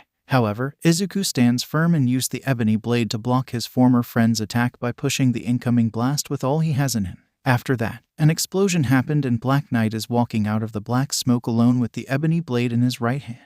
After they woke up and heard of the end of the War of Bagalia while having breakfast, the members of the League of Villains hold another meeting with the Queen of the Dark Elves, her royal shaman and her knight at their hideout just an hour before the noon. "So what is your decision, Sensei?" asked Tamura as he's folding his arms while staring at the screen with the words sound only on it while Kurogiri is standing behind the bar and serving a glass of lemon iced tea to Lailani. "An opportunity never knocks twice, Tamura, but it is ultimately your decision to make. Who knows, the Queen of the Dark Elves might offer the League of Villains a refuge in time of need or even an alliance," said All for One, and upon hearing that, Tamura's eyes grow wide, taking a like to the idea of having more allies and another hideout. "I like such ideas, Sensei. Maybe helping them in this rebellion may yielded the great benefits for us," said Tamura. "Now that you decided, Kurogiri, open a portal. I have some gifts for Tamura," said All for One. "As you said," said Kurogiri, and then he uses his hands to form a large darkly portal. Then, 3 figures stepped out from the portal. The first one is a large black creature in a pair of beaten trousers with shin guards. The second one is a pale yellow creature wearing dark blue jeans with a pair of wings on the back, the gas mask on the face and talons for feet. And the third one is creature with a pale green skin with 4 eyes and lanky limbs and ripped trousers up to its calves. These are the Namu, the mindless super soldiers created by All for One and the Doctor to serve the League of Villains. These are known as Namu. They possess multiple quirks and are created to assist your cause, said All for One as the hand-themed villain is eyeing the 3 brain-exposed creatures before them. "Now, fetch the Queen and her aides to discuss our terms," said All for One. "As you said," said Kurogiri, and then he uses his quirk to teleport himself away to the current hideout of the Queen of the Dark Elves and her aides in Yokohama. Meanwhile, inside Izuku's apartment room. "So everyone," said Shuichi as he's stepping out of the bathroom in a new outfit. "What do you think?" asked Shuichi after he revealed his new outfit to them. "You look like Stain," said Izuku as he, Himeko, Twice, Mustard, Magni, Mr. Compress, Dabai and Blizzard looked at the human green gecko in an outfit and mask similar to Stain with a sheathed blade similar to a katana hanging on his back. Unlike Stain, however, he wears the googles on his forehead. "Well, duh. It is intentional. I always followed the news about him and his partner. The ideology they preach given me a desire to change the society. And now that an opportunity is here, I must grab it," said Shuichi. "And what do you wanted to call yourself?" "I mean, if you wanted to give yourself a villain name, of course," said Mustard. "Spinner, because it is the name that will spin their dreams into reality," said Shuichi, now known as Spinner. "That's a great name." "It's horrible," said Twice. Suddenly, Kurogiri emerges from out of nowhere behind them. "I'm sorry for interrupting, but Shigaraki and the Queen of the Dark Elves wish to see you all. It is about assisting the Queen's cause in liberating her world," said Kurogiri. "They made the decision already," said Izuku. "Yes, now, come with me," said Kurogiri, and he then transformed himself into a portal for all of them to go in. In just a few minutes, they all arrived at the bar with no name. "So what's the decision?" asked Mr. Compress. "I've agreed to lend the League of Villains to help Her Majesty's cause, but in exchange, we asked for an alliance and a place of refuge in time of need," said Tamura. "And I accepted the conditions," said O'Flies. "And when do we leave?" asked Lady Nagant. "Now," said O'Flies. "But what about the others like Victor and Tesla?" "We said Izuku, but Tamura interrupted him. "They have their own things to do, kid. Plus, we needed the best of the best for this operation," said Tamura. "Now, without further ado, Waziria," said O'Flies as she turned to look at the royal shaman. "As you said, Your Majesty," said Waziria, and then she uses the crystal to send the signal to the teleporting machine known as the Black Bifrost on Svartalfheim. Meanwhile at Svartalfheim, the capital of Zahakara is under siege by the combined forces of the Ames private army and the Dark Elves loyal to Maelke. One of the Ames walkers fired a missile into the city, hitting the location known as the city's observatory, which housed a gigantic sextant and the Black Bifrost, causing some damages to it and disrupting the teleportation of the Queen of the Dark Elves, her aides and the volunteered members of the League of Villains in the process. With the process of the teleportation has been disrupted, Queen of Flies and her allies did not land right into the observatory. Instead, they are landed somewhere else in the vast desert of Svartalfheim. What just happened? Asked Dabai as he's rubbing his head. Something must have disrupted the Black Bifrost. Given that the capital might still be under siege, the enemy's forces most likely launched something to hit the observatory that housed it, said Flies. What does that mean? It mean we cannot go back? Asked Tamura as he's glaring at the Queen of the Dark Elves. Yes, you can. You all can. Once we lifted the siege and the observatory that housed the Black Bifrost is repaired, of course, said Flies. So what's next? No offense, but we're in the middle of nowhere, said Mr. Compress. First thing first, find the river and follow it up north. On the way there to the Twilight Zone, we will encounter some towns or villages for sure, said Flies. Twilight Zone. Wait, you mean this planet is tidally locked? Asked Mustard. Tidally locked? Asked Himiko. It means that this world will have one side that permanently face the sun while the other side will be in permanent darkness, said Mustard, and after that, come a moment of silence. So follow the river up north? Asked Spinner. Yes, said Sir Wormsong. And we have to walk on our own while you three get to have your own mounts? Asked Himiko as she's pointing to the carnivorous creatures that the Dark Elves used as mounts that are standing nearby. Why don't you guys use those three as your rides? Asked Waziria as she's pointing to the three Namu that come with them. But before anyone can say or do anything, an explosion in the air interrupted them. So they all looked up into the air and see a Dark Elf starfighter known as the Harrow is chasing an AIM gunship and firing at it and exploding it in the air. It's heading to where the river is located, said Waziria, and immediately run after it along with the others. Soon, they reach the edge of the sandy ridge and see the long and vast river down below. In the middle of the vast river, they see 4 AIM walkers are walking and firing at what appeared to be a fortified airbase. So what's the next move? Asked Lady Nagant as she's looking at the scene before her. Help my people or whoever inside that airbase, of course, said Flies. But how will we get past those walkers? Asked Spinner. I can use my quirk on those walkers, but it needed to be done in one shot. If not, the others are going to turn around and open fire on me, said Dabai. I can freeze the water, but this large amount of water will take time, said Blizzard. Well, I can touch one of them and turn it into a marble if I can get close to one of them. But I do not know if I will be fast enough to take the other 3 out or not, said Mr. Compress. If I can get close enough, I can just turn one of them into dust with my own hands, said Tamura. Or maybe we can just hijack one of them and use it to destroy the other walkers, asked Himiko, and with that, everyone, except the 3 Namu and the mounts of the Dark Elves, turned to look at her. What did I say? Asked Himiko while looking at them back, curious at what she said wrong. Nothing. Actually, it sounds like a good idea, said Magni. I like this plan. It's the worst plan I ever heard, said Twice. Or maybe we can do all of them, said Izuku. All of them? Asked Dabai. Yes, we have Kurogiri warp Shigaraki and Mr. Compress to each of the walker while Lilanian takes me to hijack the other one, said Izuku. And with the 2 walkers destroyed while the other one under our control, we can use it to destroy the remaining walker and help those who resided within the airbase easier, said Flies. All right, let's do this, said Himiko, and she immediately grabs Izuku's right arm. Toga, why are you holding my arm? Asked Izuku. Because I wanted to go with you, said Himiko. Well, hold it right there. Someone needed to pilot that walker. So that person should be me because I know how to drive, said Spinner. Ugh, why don't you two just accompany both of them and get this done already? Asked Tamura, stating to feel a bit irritated. That won't do. I can only take one person with me. And since Spinner here said he can use sword and is a capable driver, he is the one I needed. So sorry, kids, said Lilanian. It's okay. Are you up for this, Mr. Agachi? Asked Black Knight. Of course, and you can call me Spinner while on the field, kid, said Spinner. All right, said Lilani, and then she takes her sword from its sheath that is hanging on her back and throw it to the ground. But before it can hit the ground, it stops midair. Then, she steps on it while it is still floating. Spinner soon joined her and then, they fly off toward one of the walkers. Meanwhile, Kurogiri uses his quirk to take Tamura Shigaraki and Mr. Compress to 2 of the walkers that he chosen. Once they landed on them, Mr. Compress places his right hand on the top of the walker, activating his quirk and turning it along with its crew into a marble while Shigaraki uses his quirk to disintegrate the walker he is standing on. Meanwhile, Lilanian uses her sword to fly with Black Knight behind her to the top of the other walker and hijacked into it by using the ebony blade to cut a hole on its top and allow each of them to jump inside. After Shigaraki and Mr. Compress dealt with their targets, Kurogiri warps them back to the League's location.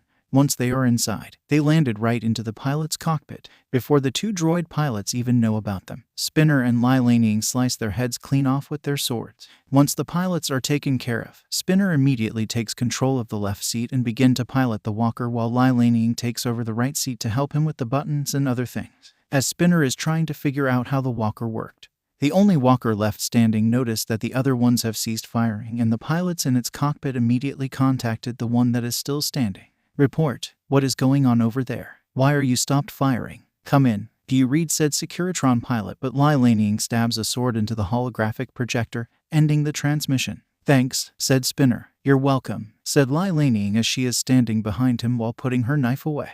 But as soon as the transmission ended, the walker before them immediately turned around and aimed its cannons to them. Upon seeing this, both of them immediately scared. Not knowing what to do, Spinner decided to simply press the buttons and pull the levers around randomly, hoping that one of them will open fire back. However, they did not have luck in finding the right one so far. Suddenly, the Soul Aim walker immediately opened fire on their walker, damaging their walker. Seeing the situation from behind, Blizzard is about to intervene, but Mr. Compress holds him back before turning to Kurogiri for help. "Can you send this above that walker?" asked Mr. Compress as he's showing Kurogiri the marble that used to be the walker to him. Kurogiri simply nodded and turned his hands into a portal and opened another above the walker that is firing at the flying horse at the moment.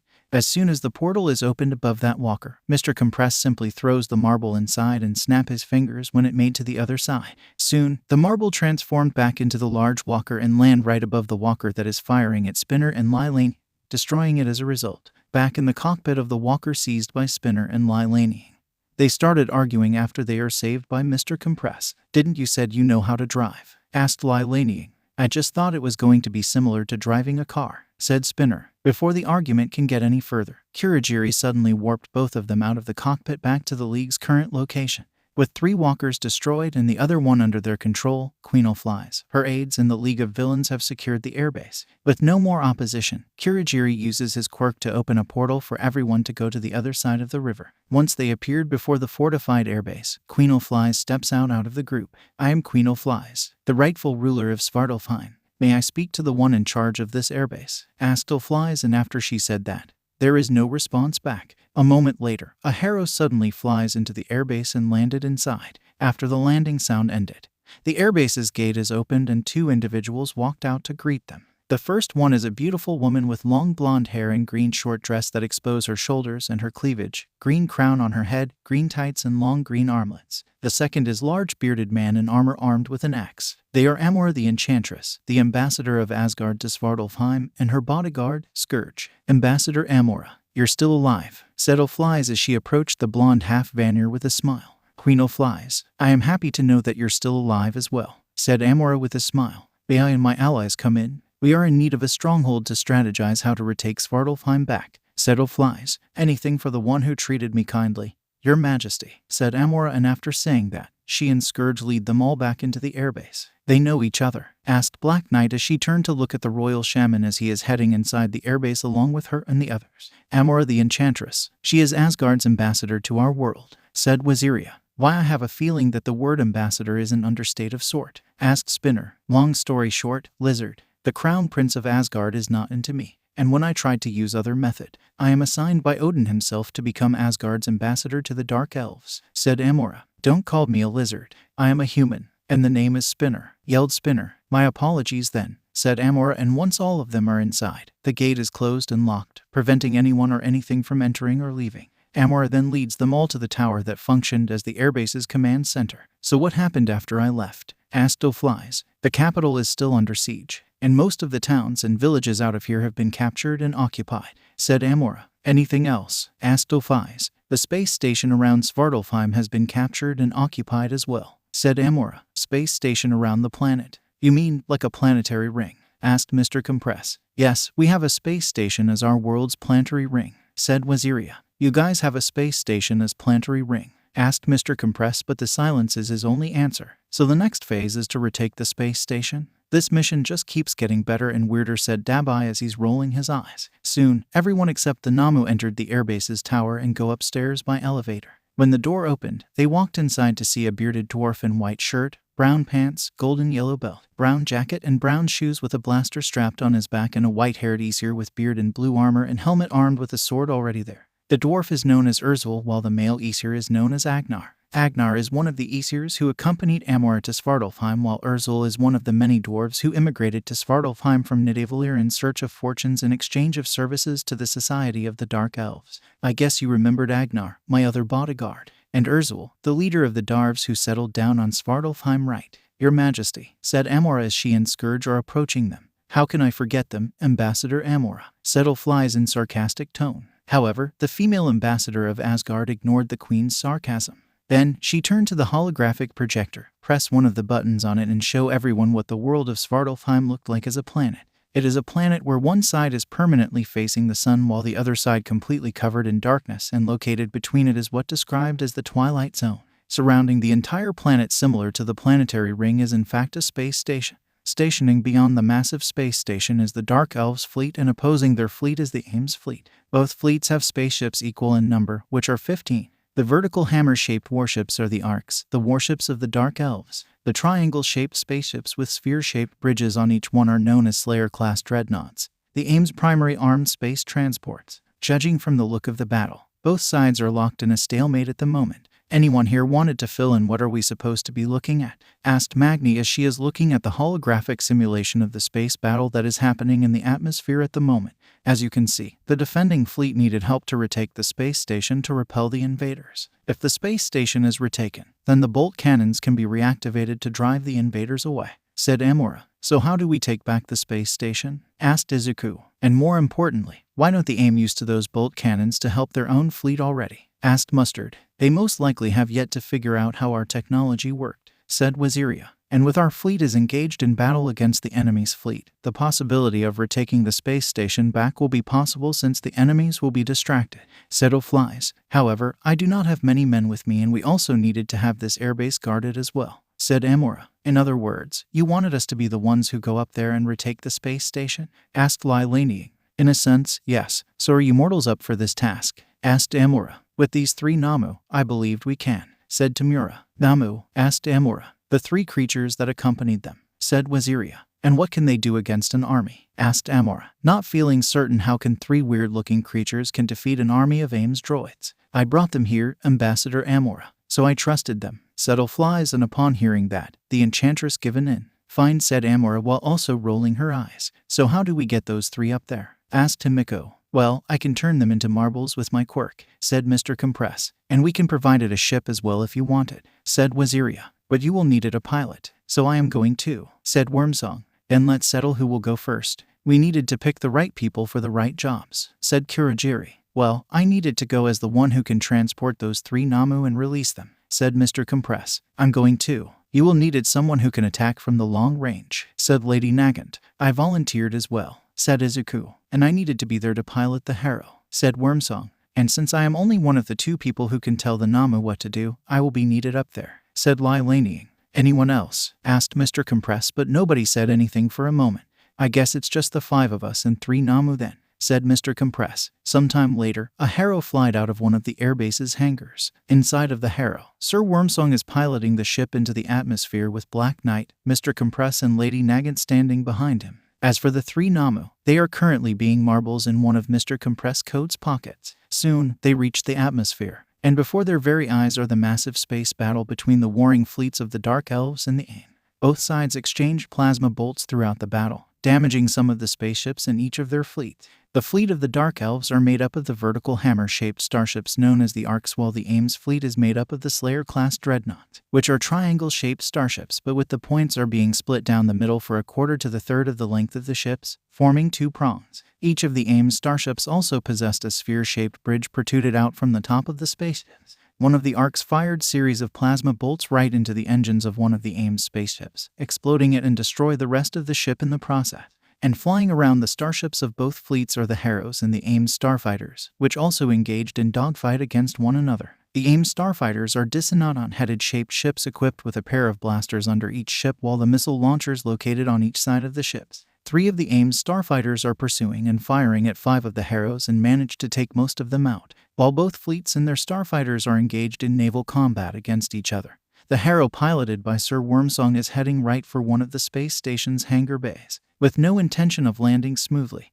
General Wormsong slams the ship right into the closed dark hangar bay full of Securitrons and Demolishers, destroying the gate and sucking many of the AIM's war droids into the vacuum of space in the process. Suddenly, the hangar bay's gate is automatically sealed off with blue ray shield, putting an end to the Securitrons and the Demolishers to be sucked out into the space. Despite being completely in the dark and the only source of light is the glowing light from the blue ray shield, the AIM's war droids possessed infrared visions, thus allowing them to see in the darkness. So the surviving droids are surrounding the vessel and prepare to open fire on anything just in case. The ship's door suddenly opened and 3 marbles then roll out into the hangar bay. One of the Securitrons decided to investigate the marbles in case of dangers and pick one of them up. As the droid is looking at the marble and shaking it, Mr. Compress suddenly snaps his fingers and those 3 marbles immediately turned into 3 Namu, just as instructed by Lai Laney before they ended up being turned into marbles. The 3 Namu proceeded to go on a rampage against the AIM's troops with everything they have. The Securitrons and the Demolishers immediately opened fire on the 3 creatures, but the winged Namu proven to be too fast while the blaster bolts have little to no impact on the eyeless Namu.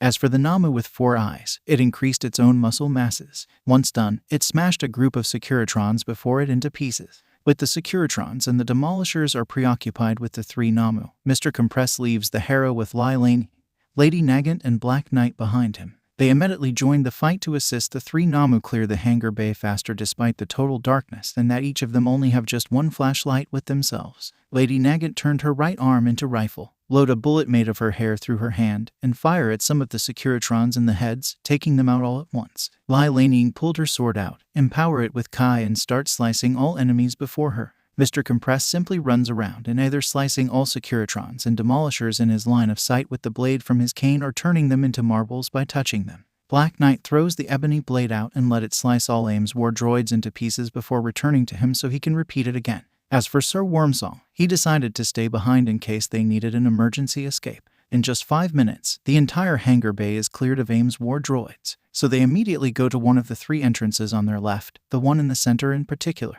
But as soon as the door is being ripped apart by the eyeless Namu due to the lack of the power throughout the entire space station, they encountered a horde of AIM's war droids, Securitrons and Demolishers alike, standing before them. "Dang it," said Lady Nagant as she's extending the rifle out from her right arm, ready to fight once again while Black Knight pulled out the ebony blade. Meanwhile, at one of the space station's command centers, a group of AIM's agents are taking a look at the bolt cannon through the holographic projector and trying to figure out how can it be powered by a dream gen. How many shots can it fire and how can it be manufactured? As they're studying the bolt cannon, a square-shaped body droid with masculine programming, long arms, long legs, and a close helmet-shaped head that feature glowing red eyes and red painting on his chest and shoulders known as LB-56 is looking out into the window and overseeing how the defense is being organized in case of an attack. He received a call from the unit defending one of the hallways from one of the Securitrons around him. "Alert all units to strengthen our defense and prepare the ray shield.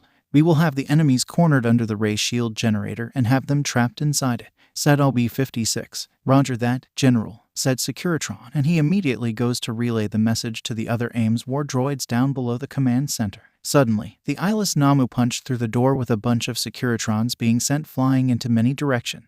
The winged Namu and Lai Laney, who is standing on her flying sword, then emerge from the hallway and fly up into the ceiling above and start spraying the marbles from Mr. Compress onto the enemy's forces as fast as possible into many directions. As the marbles are raining down on the Securitrons and the Demolishers, Mr. Compress suddenly snapped his fingers, turning those marbles back into Securitrons, Demolishers, and some metal boxes that he turned into marbles that found in the hallways on the way here. Those metal boxes and AIM's war droids immediately fell down on the AIM's war droids stationed before the command center, destroying a large chunk of their forces in the process. This ended up derailing the entire plan of cornering the enemies under the ray shield generator that hanged above the ceiling and imprisoned them in the ray shield. With a large chunk of the enemy's forces destroyed, Lai Laney ordered the 3 Namu to attack the remaining enemy's forces. Upon receiving the command, the winged Namu flies down and grabs 2 Securitrons while the eyeless Namu runs toward a squad of Securitrons firing at him. All blaster bolts proven to be largely ineffective thanks to its quirk known as super regeneration and its large body. It easily plowed through an entire squad and started smashing, punching and hitting the nearby Securitrons and Demolishers nearby.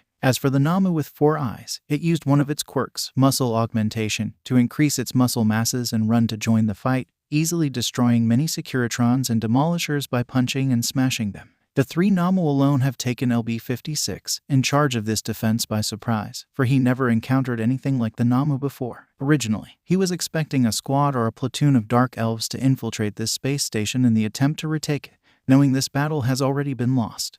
He turned to the AIMS agents who were studying the bolt cannon at the holographic projector at the moment and approached them. I am deeply regret to inform all of you that this defense ended in failure and the tide of this battle is changing. I suggested we return to the fleet while we can and call for a retreat back to Earth, said LB-56. They all looked at him for a moment and then turned to look at each other and nod in agreement, without saying a word. The Living Brain and the AIMS agents leave the command center with a squad of Securitrons for an AIM gunship at the other hangar bay. With no opposition on their side, they made it to the gunship and fly out from the hangar bay to the AIMS fleet's command ship before the space station is officially retaken. With one of the space station's command centers captured, Lylanian contacted Sir Wormsong and let the Dark Elf Knight to know about their victory. Once knowing that the dangers are no more, he leaves the Harrow for their position in order to activate the bolt cannons himself. When he arrived, he immediately reactivated the space station's self-defense system by taking a shard of dream gems from the center of his sword. Placed the shard inside of one of the keyholes that is missing the shard while pressing his left hand on what appeared to be a circle on the computer. With the defense system of this section of the space station reactivated, the stalemate in the space battle between the two warring fleets is now broken.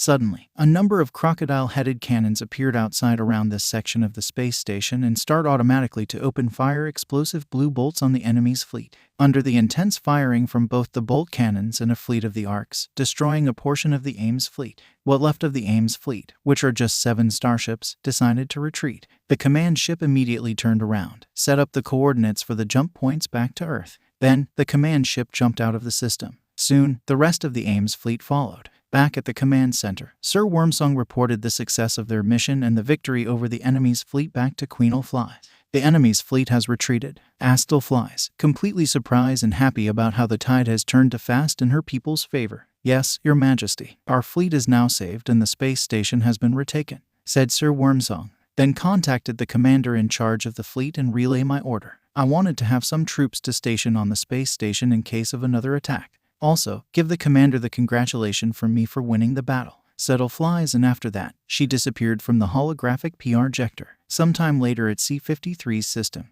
also known as Solar System, a heavily damaged fleet of AIMS spaceships arrived after jumped out from the space battle with a fleet of the Arcs at Svartalfheim. Aboard the command ship, LB-56, who overseen the battle from Svartalfheim's space station, is reporting the sudden turning point in this war to conquer the homeworld of the Dark Elves to his superior, the Scientist Supreme. What do you mean? Asked Scientist Supreme dangerously after the Living Brain reported about how the Dark Elves retaken the space station and turned the tide of the space battle. I meant what I said, sir. The Dark Elves have human allies on their side and they brought with them 3 unidentified creatures. They easily overpowered the army that I deployed to protect the space station, said LB-56. Download your memory or of one of the Securitrons and send it to me. I wanted to see who are these new allies of the Dark Elves you spoke of, said Scientist Supreme. As you command, Scientist Supreme, said LB-56, and with that, he left to fulfill his superior's order. Meanwhile, Scientist Supreme's office on the island of Boca-Caliant. The Scientist Supreme is thinking of this sudden change. Whoever the humans who helped the Dark Elves are, he knows they can potentially ruin his plan. Whoever you are, none of you will stop my conquest of all 9 realms, said Scientist Supreme as he is thinking about these human allies who have the audacity to oppose him in his plan of conquering all the 9 realms. Then, he received the file made from memory of one of the Securitrons that stationed on Svartalfheim's space station from the Living Brain that he ordered. He immediately proceeded to open the file on his computer and see the video of the 3 Namu are wreaking havoc against the Securitrons and the Demolishers along with Mr. Compress, Lady Nagant, Lylanian, and Black Knight. While he is eyeing the 4 humans with contempt, the 3 creatures that accompanied them also intrigued him as well. Interesting, said Scientist Supreme as he is looking at the 3 Namu on the computer's screen. Mu kimi na inakute mo, mi wo muite, erikidasana kuchinaya malwo. Izuku, in his winter gears, which is a green coat with long arms and green scarf, is standing alone in the light with the darkness surrounding him while it is snowing all around him.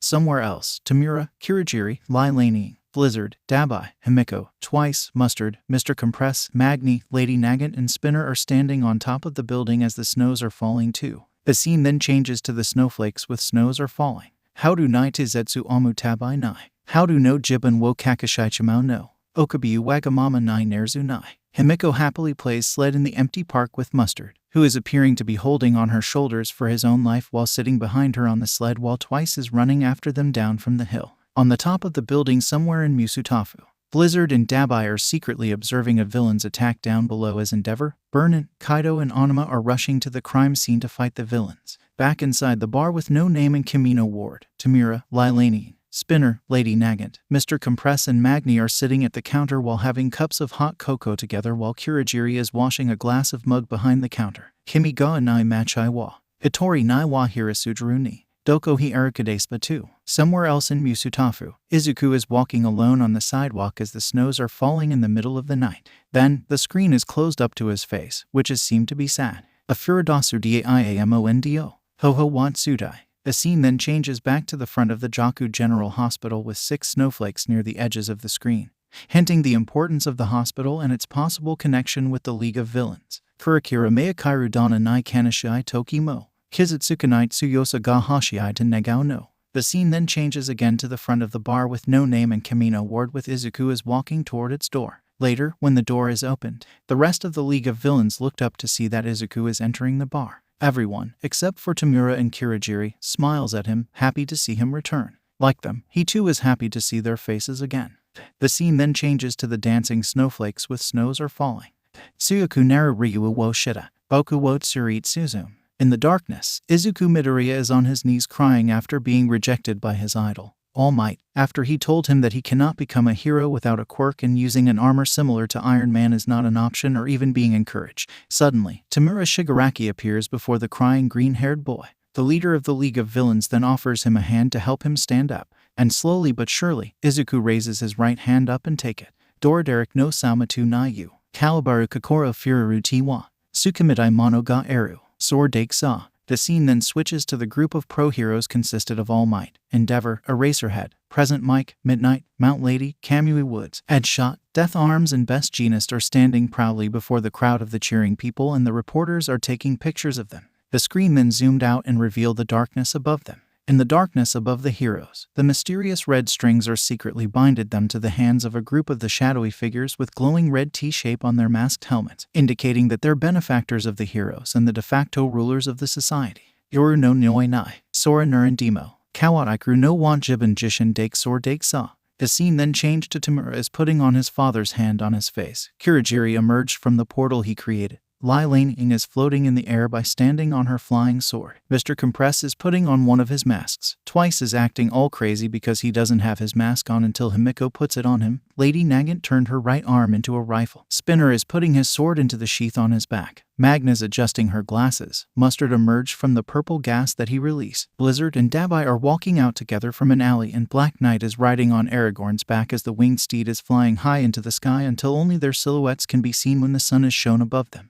Tsuyoku naru ryu wo shita, boku wo tsurit suzum. The scene changes to total darkness again. Then, it is slowly changed to become bloody red when the enemies of the League of Villains who are neither pro-heroes or heroes in training but the other villains such as the cultivators who betrayed Lin Laneying from the Ten Rings sect like his elder Raza Hamidmi al-Wazar, the hooded ghost slave, the cultivators in black clothing, and the ninjas of the hand named Kirigi and Kuroyama with an army of zombies in ninja outfits known as the Fists armed with the variety of weapons, ranging from katana to yari, standing behind them. Do shit at. Suddenly, the scene is changed to Izuku Midoriya as Black Knight is standing alongside with Tamura Shigaraki, Lilanian, Kurogiri, Blizzard, Dabai, Himiko Toga, Twice, Magni, Mustard, Mr. Compress, Lady Nagant, and Spinner on the top of the building in the middle of the night with the wind blowing past them. Kesanai yu mo tomernai amamo, Derka no tame night Tsuyoko neru nara, Nando demo te shiger. Then, the scene changes to them rush out to confront an army of the Fists, who are firing arrows at them non-stop. Magni uses her giant magnet to hit one of the zombies in the head, crushing it while Mr. Compress uses his quirk to turn another one into a marble. Blizzard and Dabai stand side by side and the former generates a snowstorm that frees all zombie ninjas in his way while the latter unleashes a swirl of blue fire that instantly burned them all to death. Mustard simply fires a shot from his revolver into the head of one of the Fists before him while Lady Nagant fires her shot right through the heads of all remaining 3 zombie ninjas before her and Mustard with a single bullet. Spinner runs around the battlefield and uses his sword to behead all zombie ninjas in his way while Twice creates 2 clones of himself and they create more and more of their own clones to assist the League in the battle battle against the zombie ninja. Lai Laniying is using her sword to slash at all fists in her way while nearby. Hirajiri uses his quirk to form a portal to transport all arrows that are heading toward to him back to the fists that were firing at him, while Tamura Shigaraki disintegrates 2 fists before him into dusts by touching their head. Above the battlefield, Izuku Midoriya, in his identity as Black Knight, is riding his winged horse, Aragorn, towards the giant fist with Himiko Toga, who is armed with the knives in her hands, sitting behind him on his steed's back. As they're flying toward the giant fist, the giant zombie ninja unleashes a mighty and ferocious roar towards them as he's raising the katana in his hands to fight them. In the pocket dimension within the ebony blade, Izuku opened his eyes and turned his head to his right to look at the countless of spirits of his ancestors who had wielded the ebony blade and became the Black Knight before him. Suddenly, all of his ancestors disappeared and Izuku found himself alone before a giant cage with scary red eyes of Dragon of the Moon glaring down at him. Sekai nai uchinom sareta makaruami wo shida, Kirin no hana yo sakihakor, unmei wo terashite. Izuku, in his Black Knight's identity, is fighting his former friend, Katsuki Bakugo, with the ebony blade. Katsuki fires a number of explosions to him, but he always dodged successfully in time.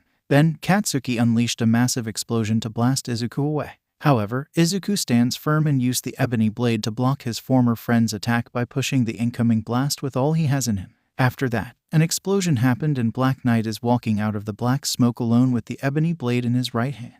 At the capital of Zahakara, the massive droids army deployed by the AIM is still besieging the city. But so far, both sides are still locked in a stalemate because of the bolt cannons on the ramparts keep the invading army from breaching the walls. As the AIM's droid army is still besieging the city, the commanders of the invading army gathered at the command center within the stronghold they established not far from the city of Zahakara for an emergency meeting summoned by a living brain known as Cetus after he received the direct contact from the Scientist Supreme. Among the commanders of besieging army are Malekith the Accursed, the dark elf with long white hair whose face is sort of split between the normal dark blue skin and the pale skin that is as white as snow in gray armor and black robe. A large male dark elf in gray armor who stands at 7 feet tall named Algrim the Strong, and 2 male dark elf twins with long black hair wearing white eyeless masks and gray armors with swords and scabbards hanging on their backs named Sourfoot and Scumton. All commanders are here as you have requested, sir, said Cetus, the living brain with yellow painting on his chest and shoulders, to the holographic projection of the Scientist Supreme. Good, said Scientist Supreme as he is looking at all of the commanders in charge of the siege operation. What's the point of this meeting? Did you want to alter the deal or something? It's so, then said Malekith with the tone that he is clearly not happy with the possible alteration of the original deal he made with the Scientist Supreme. Oh no, you've mistaken. I am not here to alter our deal, said Scientist Supreme as he's putting up his hands to defend himself from such accusation. Then what is this about, human? Asked Algrim with his natural but deep voice. I am here to inform you that Queen O'Flies is not only still alive, but she and her aides have found help.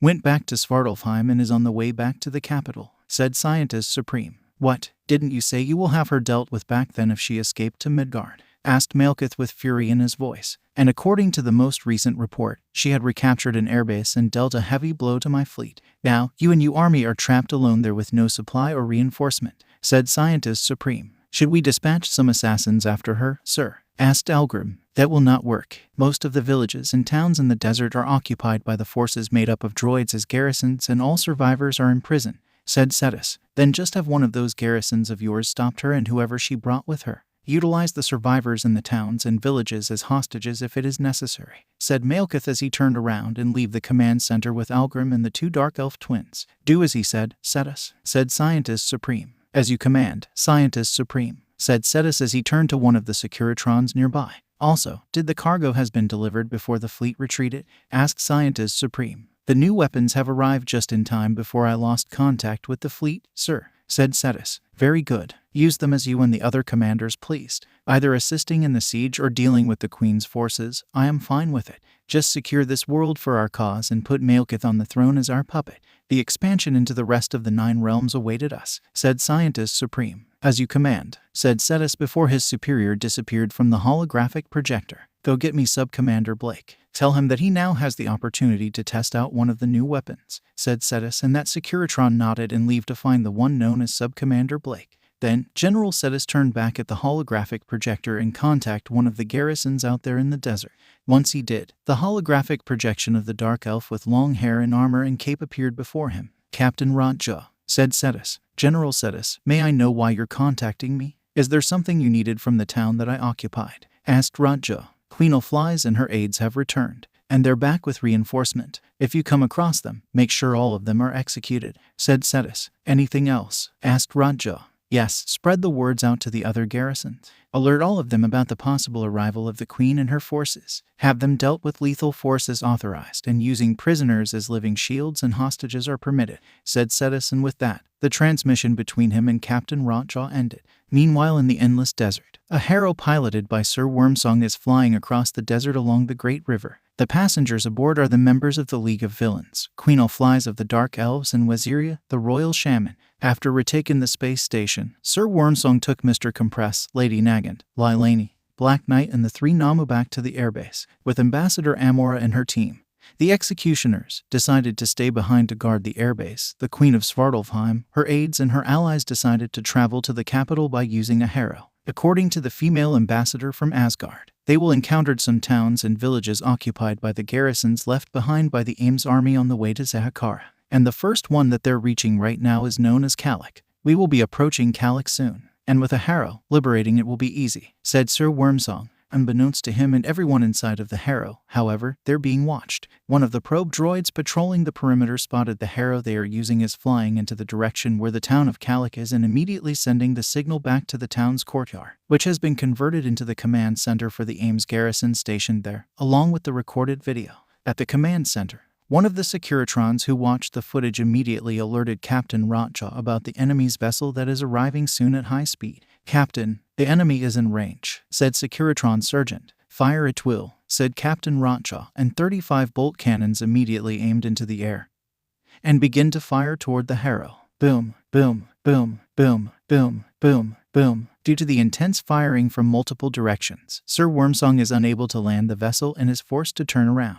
Once the harrow is turned away, the firing ceased. However, Captain Rotjaw knows that this is not over. They're escaping. Should we go after them? Asked Securitron Sergeant after seeing the enemy's vessel in retreat. No need. Our duty is to keep this town under our control. Have some Gruleks dispatched to hunt them down. And if they survive the beasts, we will always be there waiting for them, said Rotjaw as he is looking around him and seeing the Securitrons are bringing the Dark Elves out of their prison cells while also intimidating them, forcing them to cooperate. Male and female, young and old, rich and poor alike, who have been captured and used as hostages and living shields to make sure that Queen Flies and her allies will not do anything to harm the garrison without harming her subjects. As you said, sir, said Securitron before he leaves to relay his commanding officer's order. Meanwhile, behind the ridge not far from Kalak, the harrow has landed and the Queen of the Dark Elves and the members of the League of Villains are discussing about how to infiltrate into Kalak and take out the Ames garrison instead of flying in by using the harrow. The problem with this plan is the fact that the Queen and her aides have no knowledge of the ways around Kalak or anywhere else out here in the endless desert at all. Wait, hold on. Are you telling us that you do not know the way around here despite being the locals here? Asked Tamura. Well, we spent most of our lives in the Twilight Zone.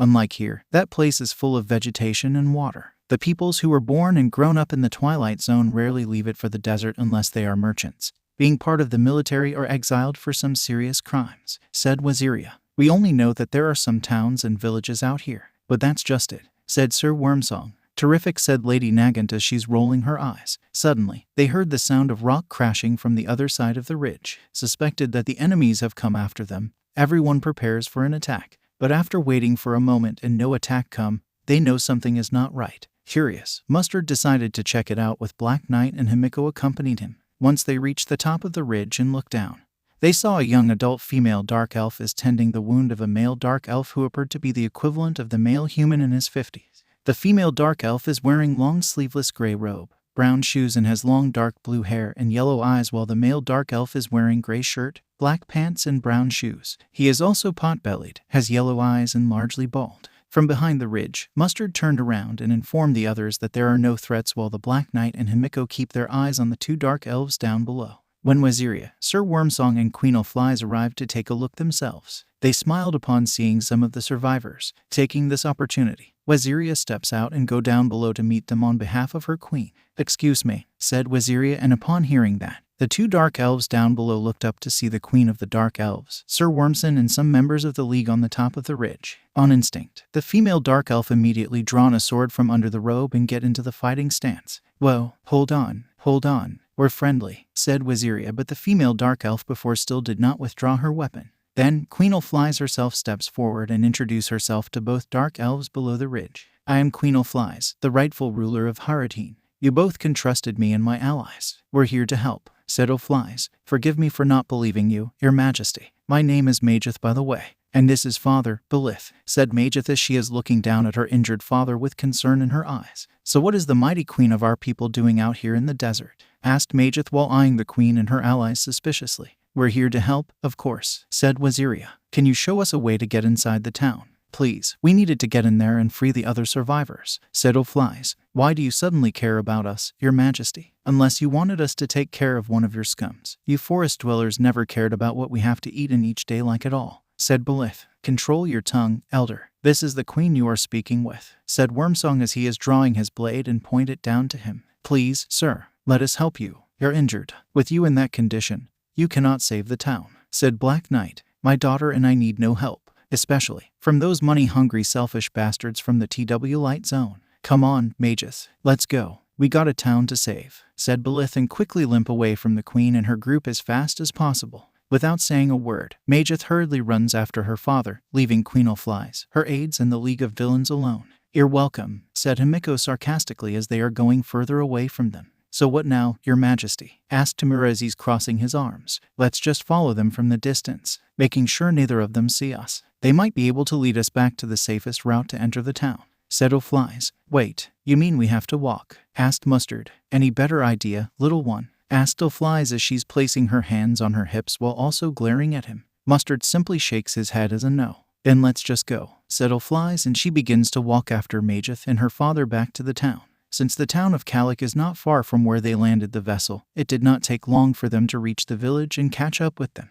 But as soon as they arrived, they found Majeth and Belith are under attack by the Ames war droids on the walls, and they cannot do anything but hiding among the trees within the woods. Kurajiri said to Mura as he's eyeing Kurajiri. I got this, said Kurajiri, and he formed 2 portals from his hands, allowing Dabai to shoot flames into both portals. At the other ends of both portals, which are right within both bunkers, 2 massive blue flames blasted out and engulfing all droids stationed there and the machine guns. I thought I told you we needed no help from you, the forest dwellers, said Belith as soon as he and his daughter are seeing the Queen of the Dark Elves. Her aides and the League of Villains approached them. Yeah, you and your daughter were so doing well on your own, said Himiko in the sarcastic tone. Meanwhile, back at the Ames Forces Command Center in Calic. Sir, we've lost contact with the outer defense, said Securitron Sergeant. The Queen and her forces have overrun the town's perimeters. Find out what their next move is, said Rantjaw. As you command, Captain, said Securitron, and then he pressed one of the buttons nearby on the control panel and released 2 flying semi-sphere-shaped drones with 6 legs and 3 eyes with an order to search the enemies around the town and learn from them what their next move is.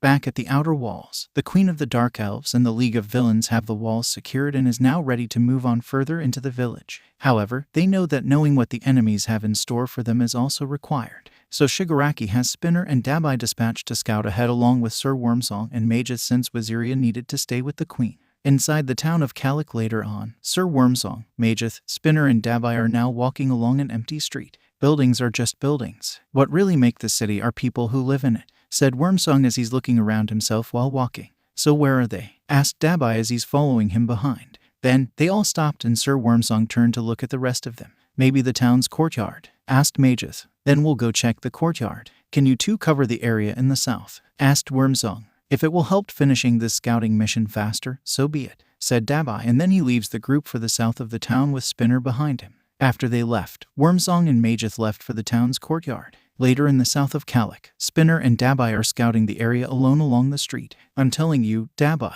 this is creepy. You think they killed all of them? Asked Spinner as he's looking around and see nothing but an empty town. Well, there are no bodies. They were driven from their homes. I don't think they had a, said Dabai, but then he and Spinner heard something behind them, thus making them stop to take a look what is behind them. But when they turned around, they see no one's. Had a what? Asked Spinner. A choice, said Dabai. Meanwhile, General Wormsong and Majeth have discovered the command center of the Ames droids' forces and are secretly monitoring from their hiding spot. There, they found the survivors are being held hostages. It's not going to be easy to get to those heavy weapons, said Majeth as she's seeing how many of the Securitrons and the Demolishers are standing between them and the bolt cannon. There is always a way, young lady, said Wormsong as he's using the binoculars given to him by Shigaraki to look around the occupied courtyard. and that is when he see a large group of dark elves, male and female, young and old, are being held as hostages in the center of the courtyard. So they're holding the survivors as hostages. We have to report this to the queen immediately, said Wormsong after he saw the townspeople are being rounded up on Rotjaw's order to be utilized as living shields. Then, he and Mageth get up from their hiding spot and return to Queen O'Flies and the League of Villains. Meanwhile, in the south of Calic, both Dabai and Spinner heard the sounds of Fox falling and decide to check it out. They followed the sounds to their source, only to find a little dark elf girl in white dresses hiding behind a crate. "Nah, that's just a little girl," said Dabai after he and Spinner saw who is the one making the noise. "Well, what are we going to do with her?" asked Spinner. Well, hold on. Why do we have to do anything? We got a job to do here," said Dabai. "But we should do something." "I said we take her with us," said Spinner. "You can't be serious. She will only slow us down," said Dabai, and suddenly, the little dark elf girl hides behind the boxes again. "See, she's afraid of us," said Dabai, but then one of the recon drones appeared behind them not far from they are. But luckily, the drone did not spot them. "Not us. Quick, hide," said Spinner as soon as he spotted the drone, while he and Dabai quickly hide behind the pillars. After the drone is looking and scanning the area for anything unusual, it immediately left the area for somewhere else. "I guess that the enemies now know we're here, so we better get moving," said Dabai. "But we can't leave her here," said Spinner. "Ugh, fine, we'll take her," said Dabai as he's approaching the little girl. "Be careful," said Spinner. "Don't worry, lizard. I don't think she's armed," said Dabai as he's reaching his right hand to the dark elf girl. But before even Spinner can retort to not call him a lizard, she bit Dabai's index finger. Little elf just bit me," said Dabai as he's shaking the hand that she just bit while she tried to make herself look smaller to disappear behind the boxes. "Hey, stop it. You're scaring her, man. She most likely thought we're one of those tin cans," said Spinner as he's removing a blade from himself. Drop it on the ground and raise his hands up while also kneeling down before her. "Do not worry, we're friendly," said Spinner as he is kneeling before her slowly. However, that is still not enough to convince her because she refused to come out from behind the boxes. "Want some snacks, kid?" asked Dabai as he's pulling out 2 packs of Choco Pies and offer them to Spinner. He then takes one and tears the cake out of the package for the little girl to eat. The little dark elf girl comes out of her hiding spot, sniff the cake a little and quickly grab it from Spinner's hand and eat it as fast as possible. "So now that you made a friend, can we go?" asked Dabai as he's turning around and walking away. "Come on, kid, come on," said Spinner as he's making a hand gesture for her to follow him and Dabai after he stood up. "Look, she didn't even want to go. The little monster was fine before we came along. So let's move," said Dabai as he's turning around and leave. After staring at the kid alone for a moment, Spinner makes up his mind and decided to join Dabai. Unbeknownst to both of them, the little dark elf girl immediately runs after them as soon as she finished eating. Later, somewhere in the town of Calic, "So forest dwellers?" asked Himiko.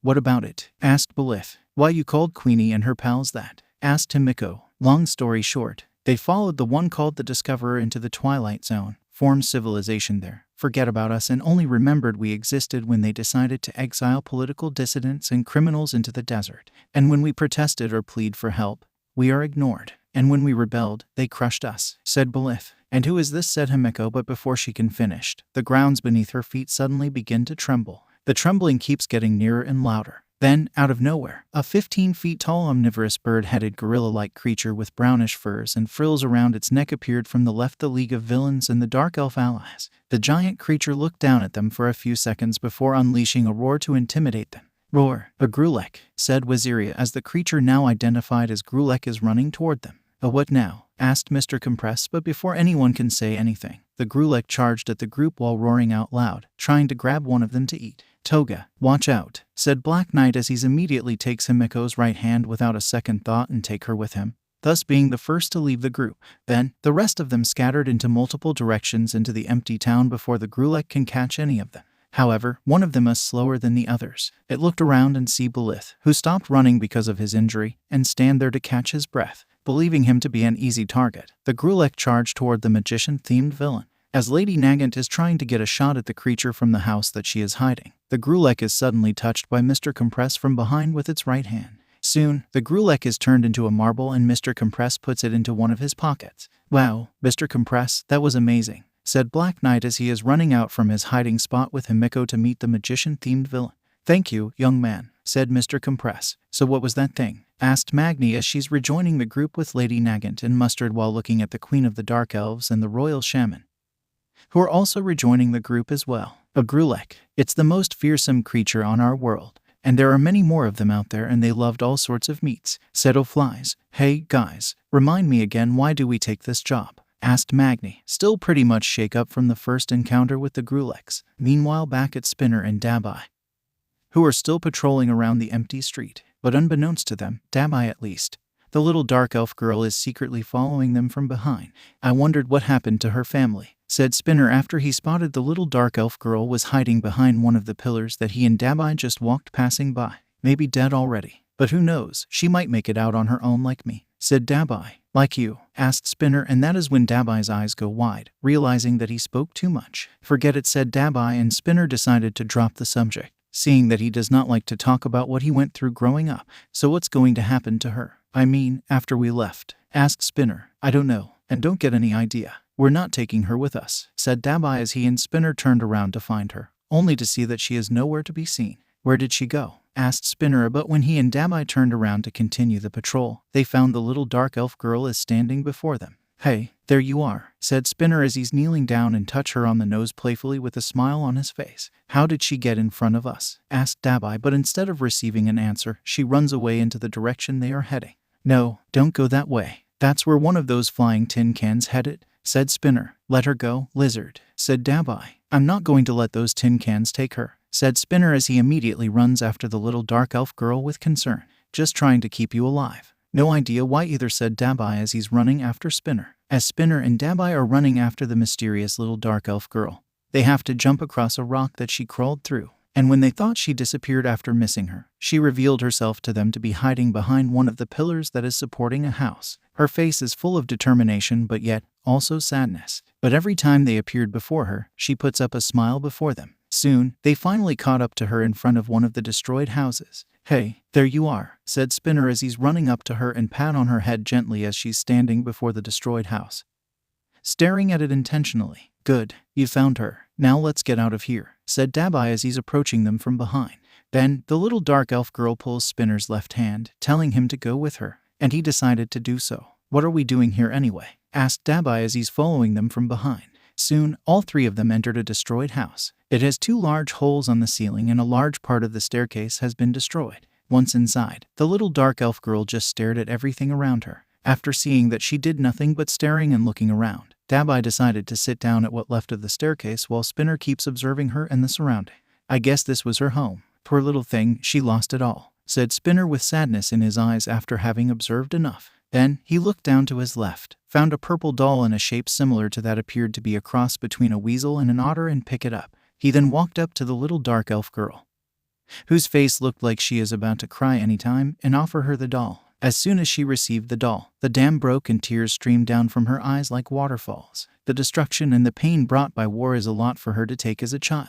It's okay now. We were with your queen and we're here to help, said Spinner as he's kneeling down before her to comfort her after he stood in front of her. Seeing that he is comforting her despite not understanding a thing he said, the little dark elf girl hugs him back while still keep crying. Such an action took Spinner by surprise. After all, nobody has ever hugged him before but his parents. After seeing such a display, Dabai gets up from where he is and joined the group. Don't worry, kid. We will keep you safe somehow. I promised, said Dabai as he's kneeling down to comfort the little dark elf girl. She then switched from hugging Spinner to hugging Dabai too. And just Spinner, Dabai is taken by surprise about her action as well. He then comforts her back by patting on her back gently for a few times. But suddenly, the three of them feel vibrations in the earth and hear the trembling sounds are getting nearer and nearer to them. Upon hearing the trembling sounds, Dabai, Spinner, and the little dark elf girl immediately get up. Just as they're leaving what left of the house, another Grulek appeared. But unlike the other one that attacked the others a moment ago, this one has green fur. Roar. Terrific, said Dabai sarcastically as he's looking at the hungry giant carnivorous alien predator before him.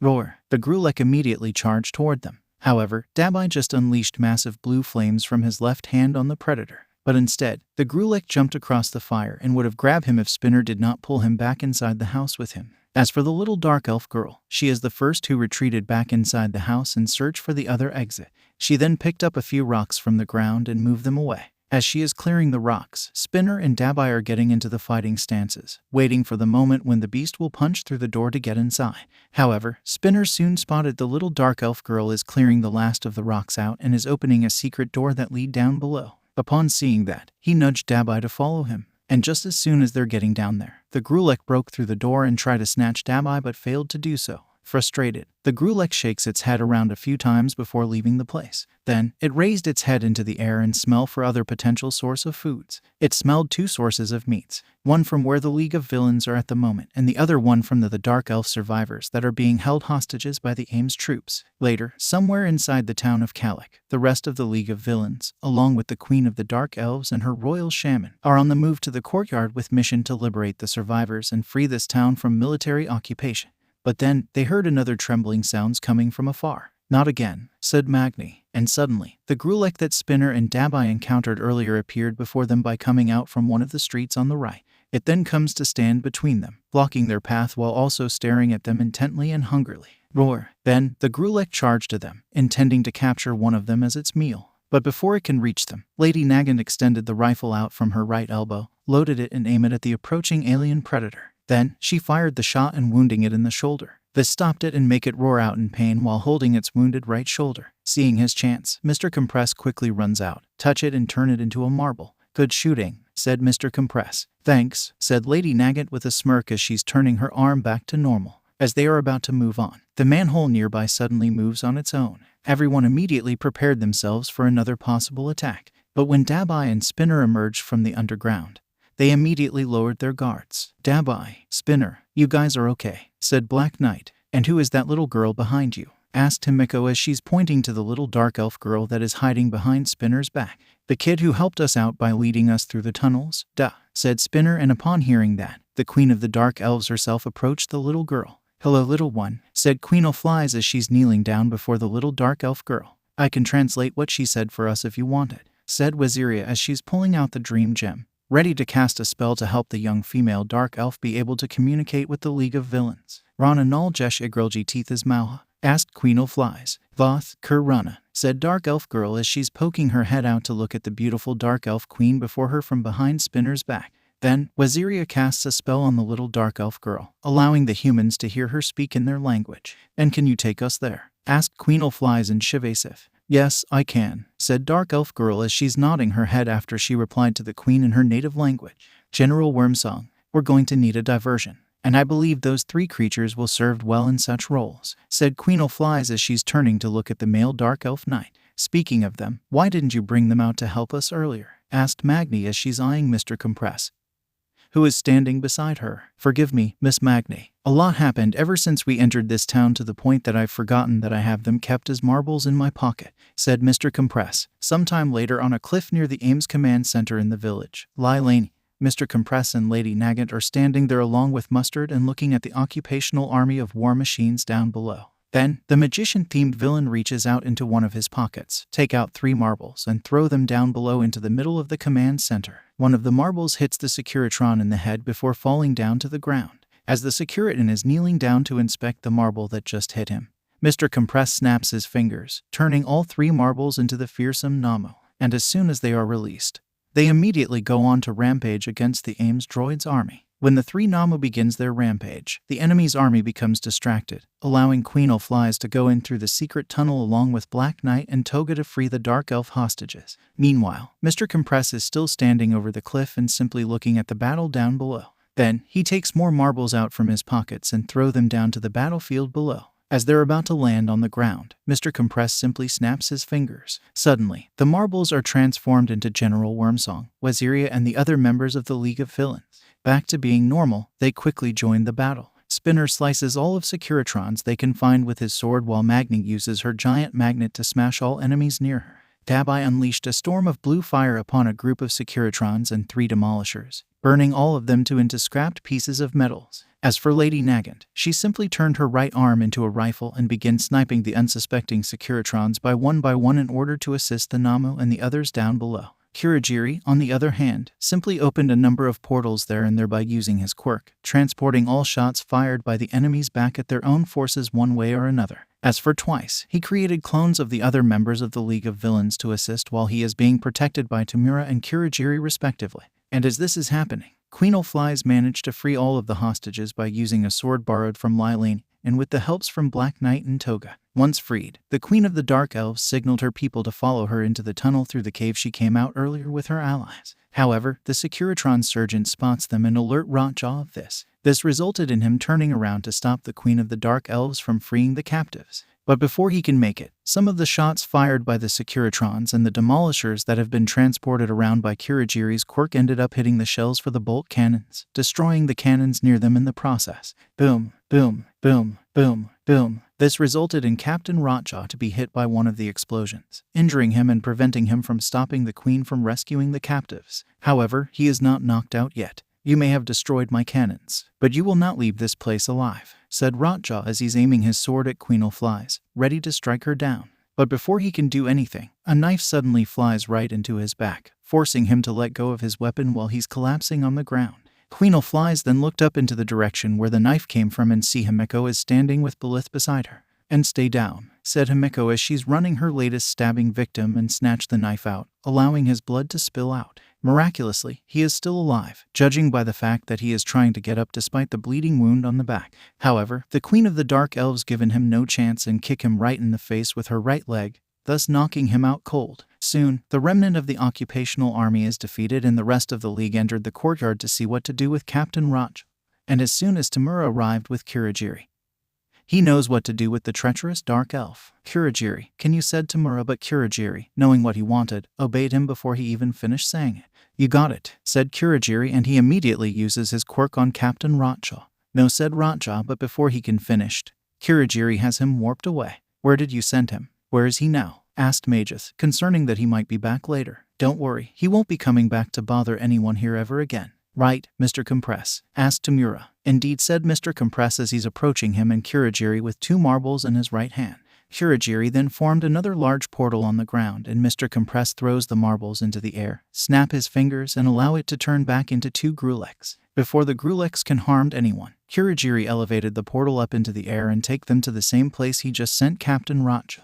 A few seconds later, the Gruleks reappeared out in the middle of nowhere somewhere in the endless desert. Then, they look down and find the wounded Captain Rotjaw is staring at them in fear and shock. Roar! LHHH! Screamed Rotjaw as he begins to get up and run for his life despite his bleeding wound, but one of the Gruleks grabbed him and bring him closer to its opening mouth. Sometime later at Belith's house within Kalik, the Queen of the Dark Elves and her entourage have been invited to stay there for the time being to rest and recuperate. As they are resting, Mageth prepared blue-colored herbal tea for them. Here, have some of our blue tea. It will restore your energies, said Mageth as she's pouring them cups of blue tea. Thanks, said Himeko as she's picking a cup of blue tea up and take a sip. Izuku, who is not in Black Knight's identity at the moment, soon joined her. Wow, it tasted great, said Izuku after he takes a sip of the tea while the blonde-haired girl near him decided to drink some more since she is thirsty. Unbeknownst to them, however, their victory is short-lived. Outside in the vast desert, 9 AIM gunships are flying toward the town of Kalik, which is where they are at the moment,